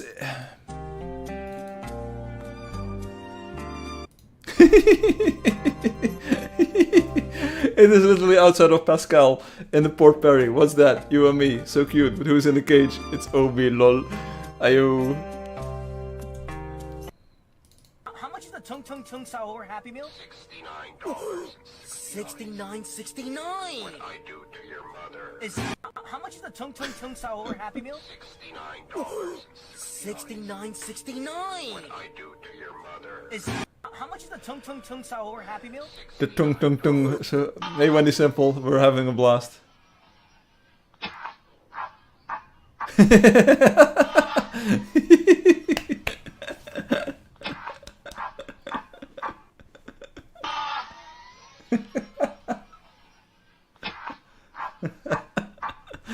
That's a good one, that's a good one.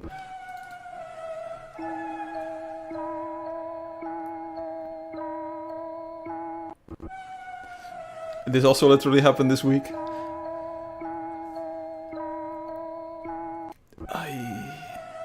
I like that we have the iceberg. Is it crazy? They will make you suffer.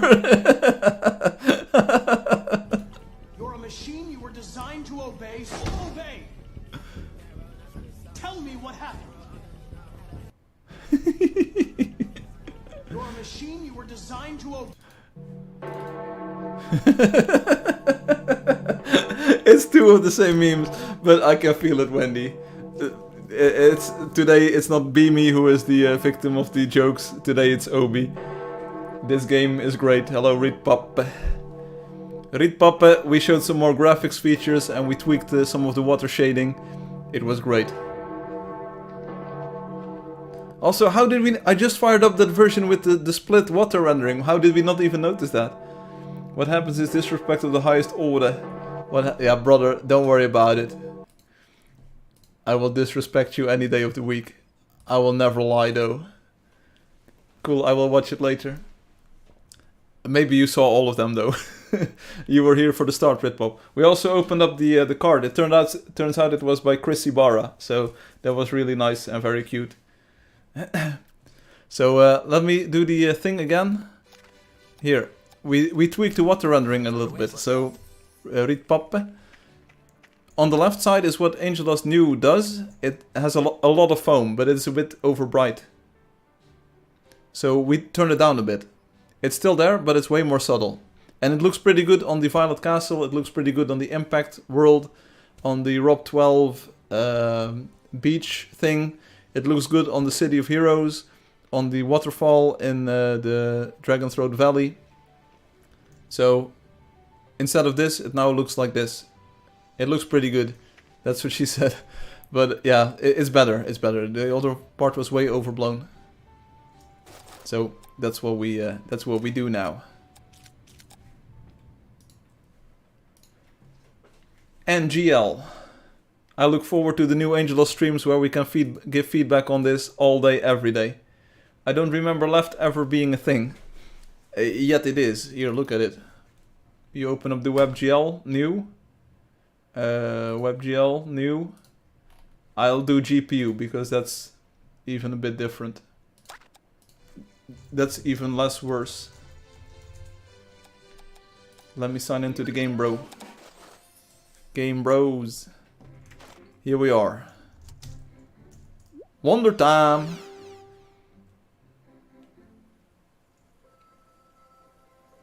Violet Castle. Options. Cinematic mode.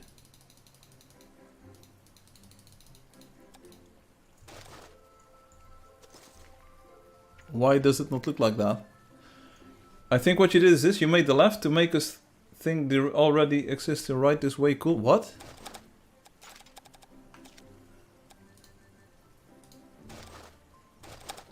That's the wrong button. Oh, the water isn't in this version. Oh. Oh, we have to go to WebGL new. You are using blue, so it's GPL new. It rhymes. GPU, it's blue. Now we go to new, and it's like very white. Here we go. Right? We back. We back in the WebGL new. Whoa, bro. Violet Castle. Violet Castle. Violet Castle. This is voice activated. Violet Castle. See, it works. 20% of the time it works every time. Look. Ah, what? Oh, what? Boom. In-game cinematic mode. Ultra. High. Ultra. Activate. This is literally in the game. See, it's like completely overblown. So it's good that we did this live stream to tweak something together. Now Ritpop is going to complain about the snow, but you don't get to complain about the snow. Not today, not right now. But because the snow is also fixed or better in that new version. Okay, I am wrong, Obi says. I'm not gonna go there. Yeah, and now that you notice, now that you know, this foam is way too overblown on the sides too. I think it's a cool effect, but it's way overblown and it looks really scuffed in the other builds. So yeah, it's good. It's good that we tweak this. Boom. So now all that's left is the Wendy Simple memes, and then we can say goodbye. So let's open up the folder. Here we go. It's literally like it is, isn't it? Give a look like red lanterns in future too, please. Red light, please. I think we already watched these. I think we already watched these. I'm pretty sure. I don't know what I'm saying. You know what I'm saying? I will give a look to that Ritpop. It's gonna be amazing. If every single improvement that we make on a live stream where I am trying new things, you know, if every single improvement is as big as going from that one water rendering to this new water rendering, boom, we're golden. We're golden. Don't worry about it. Don't worry about it. Obi, I think the meme is sort of that if you explain to a new player what the Angeldust community is like, that you will say like they will make you suffer a lot. And it doesn't have to be like this or something. I think that is the meme. That's how I interpret it. Sometimes it's not literal, you know? I think it's that maybe you suffered and that you say like they will make you suffer. I don't know.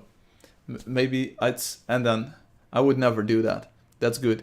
Because we can't talk about that thing. I don't want to talk about that. So that's why I didn't reply. That's a very good summary. It's all sunshine and rainbows.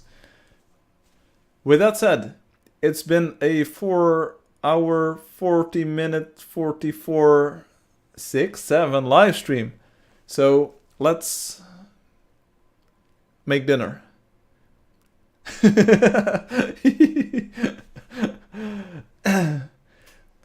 That's a good question, Ritpop. What are your constraints when doing shaders?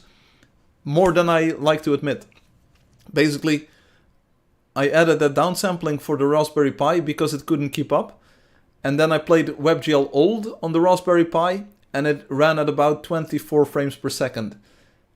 So that's about a 3 or 4 time performance improvement between old Angeldust and new Angeldust engine, basically. At all settings low. So already the current shader code, which does almost nothing, is already slow-ish for some low-end devices. So that's why I want to sort of migrate new Angeldust back to old Angeldust engine in the parts where it's possible to get a performance boost. And you don't notice it. On this desktop computer, you don't notice it. On the MacBook that I'm using to develop the game, which has a NVIDIA GPU inside of it, which may be old, but it's still very capable to render the game at Retina resolutions. But every single cycle that we can save inside the shaders is appreciated. But we also now have the flexibility to offer more rendering options if players have better hardware. So we can now gate things behind an options menu toggle. And if that drops the FPS down to 0, then we say, okay, don't use that option then, you know? But the base game should be playable at like at least 20, 24, maybe even 30 frames per second.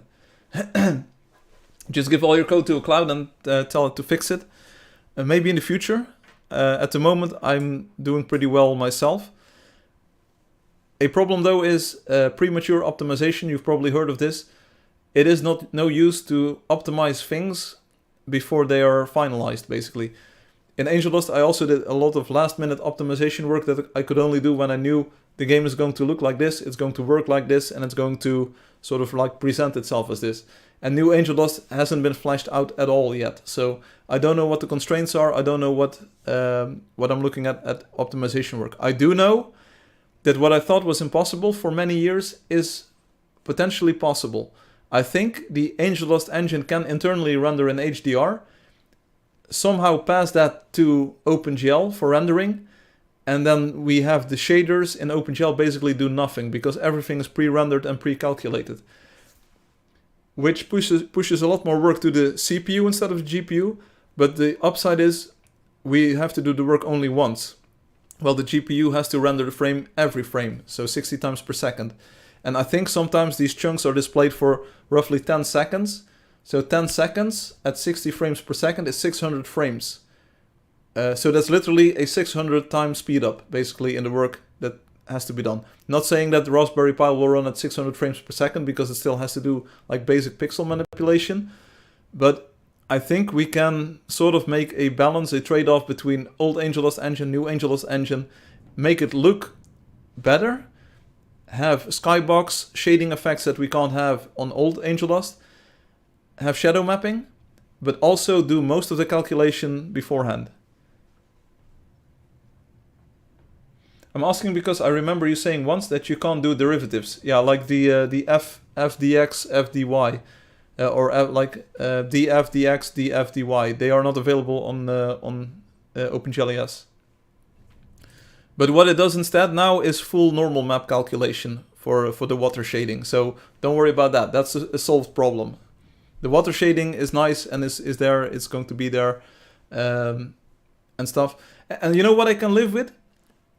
If there are certain parts of the game world that are more expensive to render, and if the player fills up their entire screen with that, with just that, you know, with a lot of water, for instance, and the water shader is expensive, but it runs at 30 FPS most of the time, but if you look at water, it dips down to 10 FPS, I can live with that, because then we can just say, like, hey, lower your water detail, or don't look at the water as much, which is probably not something that you can plan for, you know, but that's acceptable. If most of the time during regular gameplay, like building, hunting, PvP or whatever you might want to do in the game, if most of the time you get 30 FPS, that's good. 60 FPS, of course, is ideal on most screens. 120 FPS is even doable. I get 500 FPS or whatever if I just do this. Maybe it's because I'm streaming that OBS is trying to capture the window, that it limits it. But if I turn VSync off and everything low, boom, boom, boom. Here, this is literally my experience. Did you see 400 FPS? Like, it's maybe slightly lower right now because... Are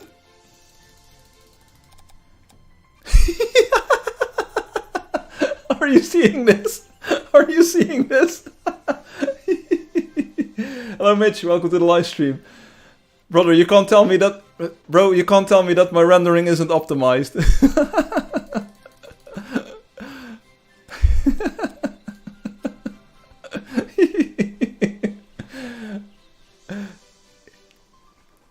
Here, brother, that's over 2000 frames per second. I remember you, Mitch. Welcome to the live stream. You can't tell me that Angeldust isn't optimized, you know? Oh, we can even do... Oh no, we're already at... The combination of this is pretty good, though. Let's play in this for a moment, just to get the vibe check. Look at it. It's pixel textures with pixel upsampling. It feels like art. Also, why is there a fake coin over here? Am I being bamboozled? Look at that, that's pretty cool. Like, I like the pixel vibe of this. Ooh, coins! Dear, Angeldust.exe, this is literally the PS1 era disc. Can we make it go even faster if we look up at the sky? 2300 FPS, you saw it here first. So I think it's clear that the material shader for the world is more expensive than the skybox shader. Because if I look down... Oh! So I think it's clear that the material shader is more efficient than the skybox shader, because now I get 2450 frames per second. You can't tell me that, like, for real. And this is on a very old computer, so you can't tell me... no, VSync is always enabled in WebGL, because you are dependent on the browser to do the refreshing. But you can't tell me that the game isn't optimized. Come on, literally, for real. Look at this, and it's probably 100 CPU. I have 6 cores, so yeah, that's a little more than 1 core. But it is PS1 vibe aesthetics. But here, yeah, let's go back to the... this is bad, brother. Let me... You write an application that does this. And this is not even at full screen. I think at full screen we get even more frames per second, because it can do dedicated context, more dedicated RAM for the thing. But we go back to immense, cartoon, ultra. That's why I put the FPS here, so it's in between the video options and the graphics options. It's literally a genius design, like most of the Firefly designs. Why are we still getting 600 frames per second? Firefly makes game run on everything, players don't play. I think I'm very capable of doing print 6000 FPS. We are dropping frames here. What's happening? Why are we suddenly at 600 frames per second, where before we weren't? It might be this, I don't know. Enabling VSync, 60 FPS. Don't try this at home. I am trying this at home, sort of. Brother, the 2 shades of water. It's so scuffed. How did we ever get like the left in? How does that even work? Anyway. You should make VSync limit to 6, 7 F. No, but some screens have 120 or 240 and so. And some have like NVIDIA dynamic sync or whatever, so it needs to work with that too. You successfully managed to extend the stream to 4 hours 50 minutes. No, it looks pretty good, Ritpop. We tested in a few wonders. Ain't no way we're going with the left option. It's just too much. And if you go like half foam, it's still too overblown. Anyway, but getting over 2400 frames per second is pretty good. I really want to add an FPS counter to old Angeldust to see what that does, because it's probably going to be even faster. And maybe I add it to the video here, because all of these options affect it. Or maybe that means it should go into the advanced, because it's basically an advanced thing, you know, and VSync affects it. But I think video is more appropriate, because video is the frames per second. Not to water the game, what I mentioned before about saturation. No, but it looks as intended, Ritpop. Yeah, this is for, yeah, sure. Old Angeldust has got way different colors. It's also much darker. It's much darker. You can't compare the two, basically. Sure, of course you can compare the two. Can I please grab this window? Hello? Why can I? Or else I'll take it from you the hard way. Come on, Chaos, time to eat together. I'm Dr. Robotnik, the greatest scientific genius in the world. I'm literally comparing them. Yeah, so let's do it like this. And then we somehow have to exit this version. And then we start up the dev version. Like this. And then we'll literally do the same thing. And then people say like it looks different. Yeah.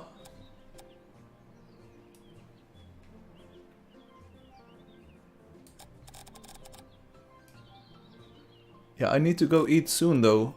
I really can't keep streaming forever. Give me 1 second to try and figure out this mess of the windows. Like this. I think I did it. Now I just need to find a safe spot to land the mouse. Boom. Haha, and then it's scuffed. No worries. This is as close as I can get them to be on the screen together. And yes, you're absolutely right that the left looks different than the right.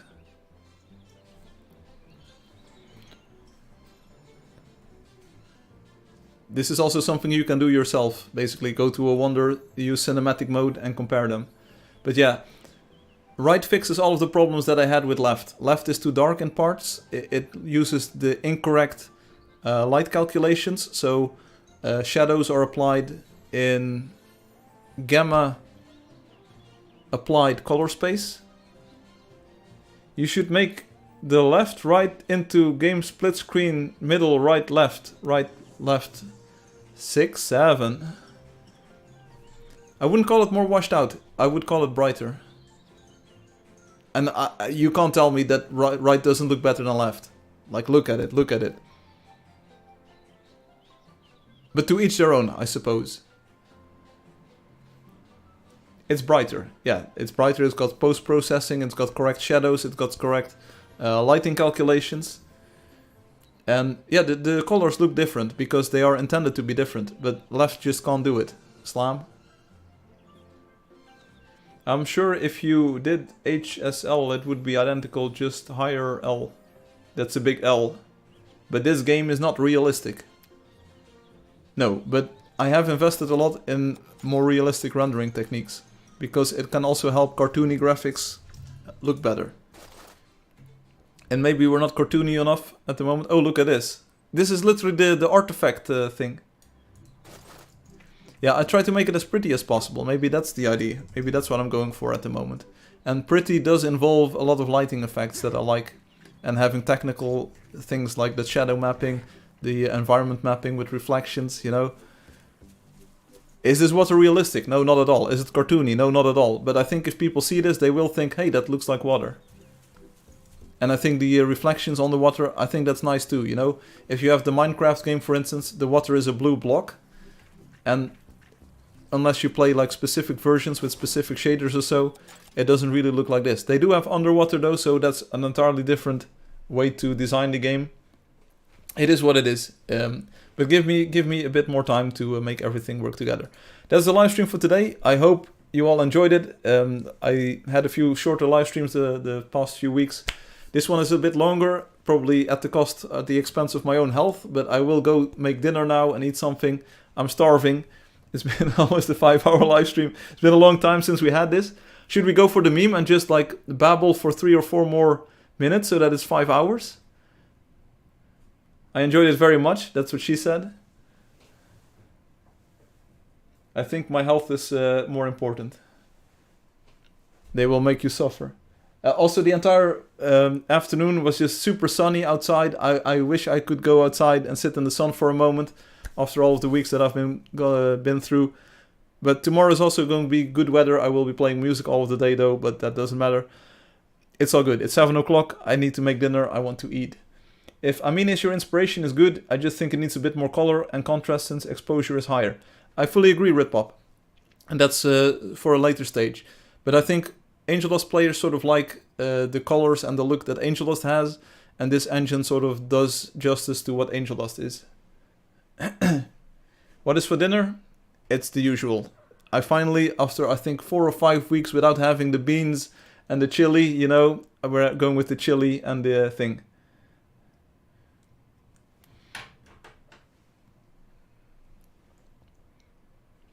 Ritpop, were you the one with the underwater water thing? I probably won't do a demo on the stream here. Like it might be fun if we ever in dev mode again to do that subsurface shadowing technique that I was talking about. That might be fun, but it goes probably a bit too far to do it here on the live stream right now. Pretty cool stream. Thank you so much for the super long stream. I tried my best. Come on, we need 2 more minutes and then it's like a literal 5-hour live stream, I believe. Can you see that on YouTube? Let's see. Is there a duration there? I don't know. I can go 1 hour back. Yeah, it's sort of approaching 5 hours.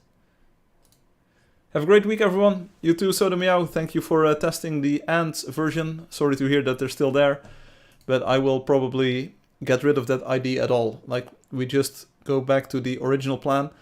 And then if the goal is to make the binary size as small as possible, I think I will be able to find a way to load that creature sprite data dynamically.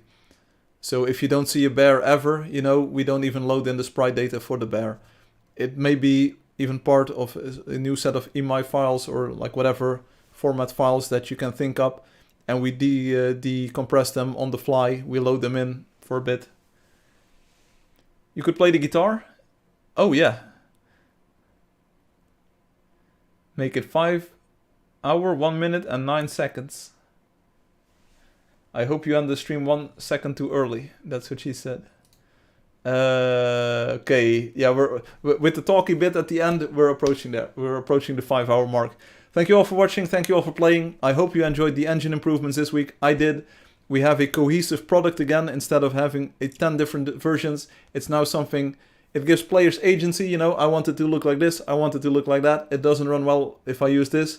I can downscale it so it runs. For me, this is like, it gives so much peace in my mind, knowing that players can play the game they want. We have a default that looks pretty good and performs pretty well, and then players can tweak it to whatever they want it to feel and play like. It's good. Can you name the new version of IMI files OB files? Not sure if that's one of the protected extensions on Android, but I will take a look. If OB is an option, we might go with OB. Thank you all for playing, thank you all for watching. Hope you enjoyed the live stream. See you next week.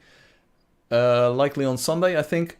And yeah, have a nice Easter. Have a nice second day of Easter. And I will see you all next week. Peace out, bye bye, see you later. Make sure to participate in the Angeldust Art Gallery Soda Meow event thing. There will be prizes. And there will be respect from players. And more new WebGLs to come. See you later. Peace out. Bye bye. Boom.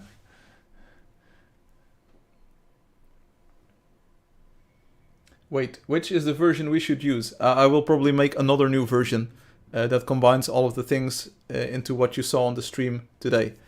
That does the faster water re-rendering, which is with reflections enabled. It's going to be great. I will call Google to make it a thing. Oh, that's great. That's great. Right, where was I? Oh, I was live streaming. In Europe, Easter is about cholesterol or Jesus. For most people, it's about Jesus. Some people also enjoy chocolate, though. Here comes Obi with the stream stalling tactics. Will it work, though? That's the big question. Yeah, I saw what Germany did. If you want to have the EID or whatever they have, you need to have either an Apple or a Google phone. That's completely crazy. Oh. oh, it was about something else. You're welcome, Soda Meow. Hope you have a good weekend. They prohibit men under 48 to leave the country, unless military exception. The way I read it was that this was always a law. It was not something that was introduced this week or last week or something. It's just that they enacted now, or that they might consider enacting it now. I don't really know. I don't follow the geopolitical news as much as I want. Yeah, it was apparently many countries, they say, have a law like that, and they could probably make it go in effect anytime. But I don't know. I don't live in Germany. I don't even live close to Germany.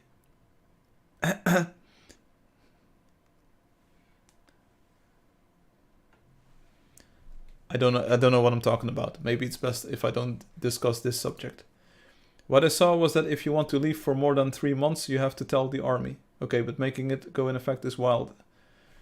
It was always in effect, but maybe they didn't enforce it. Like, you could go away. And Ritpop might also be on the money. It might also be about longer.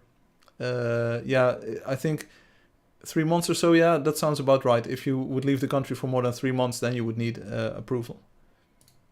Anyway, thanks for playing, thanks for watching, thanks for listening, thanks for the fun and the energy. But I really need to eat now, and it's... Ooh, brother. Anyway, see you all next week. Have a good week, and thanks for all of the testing and stuff in the game too. Bye. If this isn't 5 hours, I don't know. That's what she said.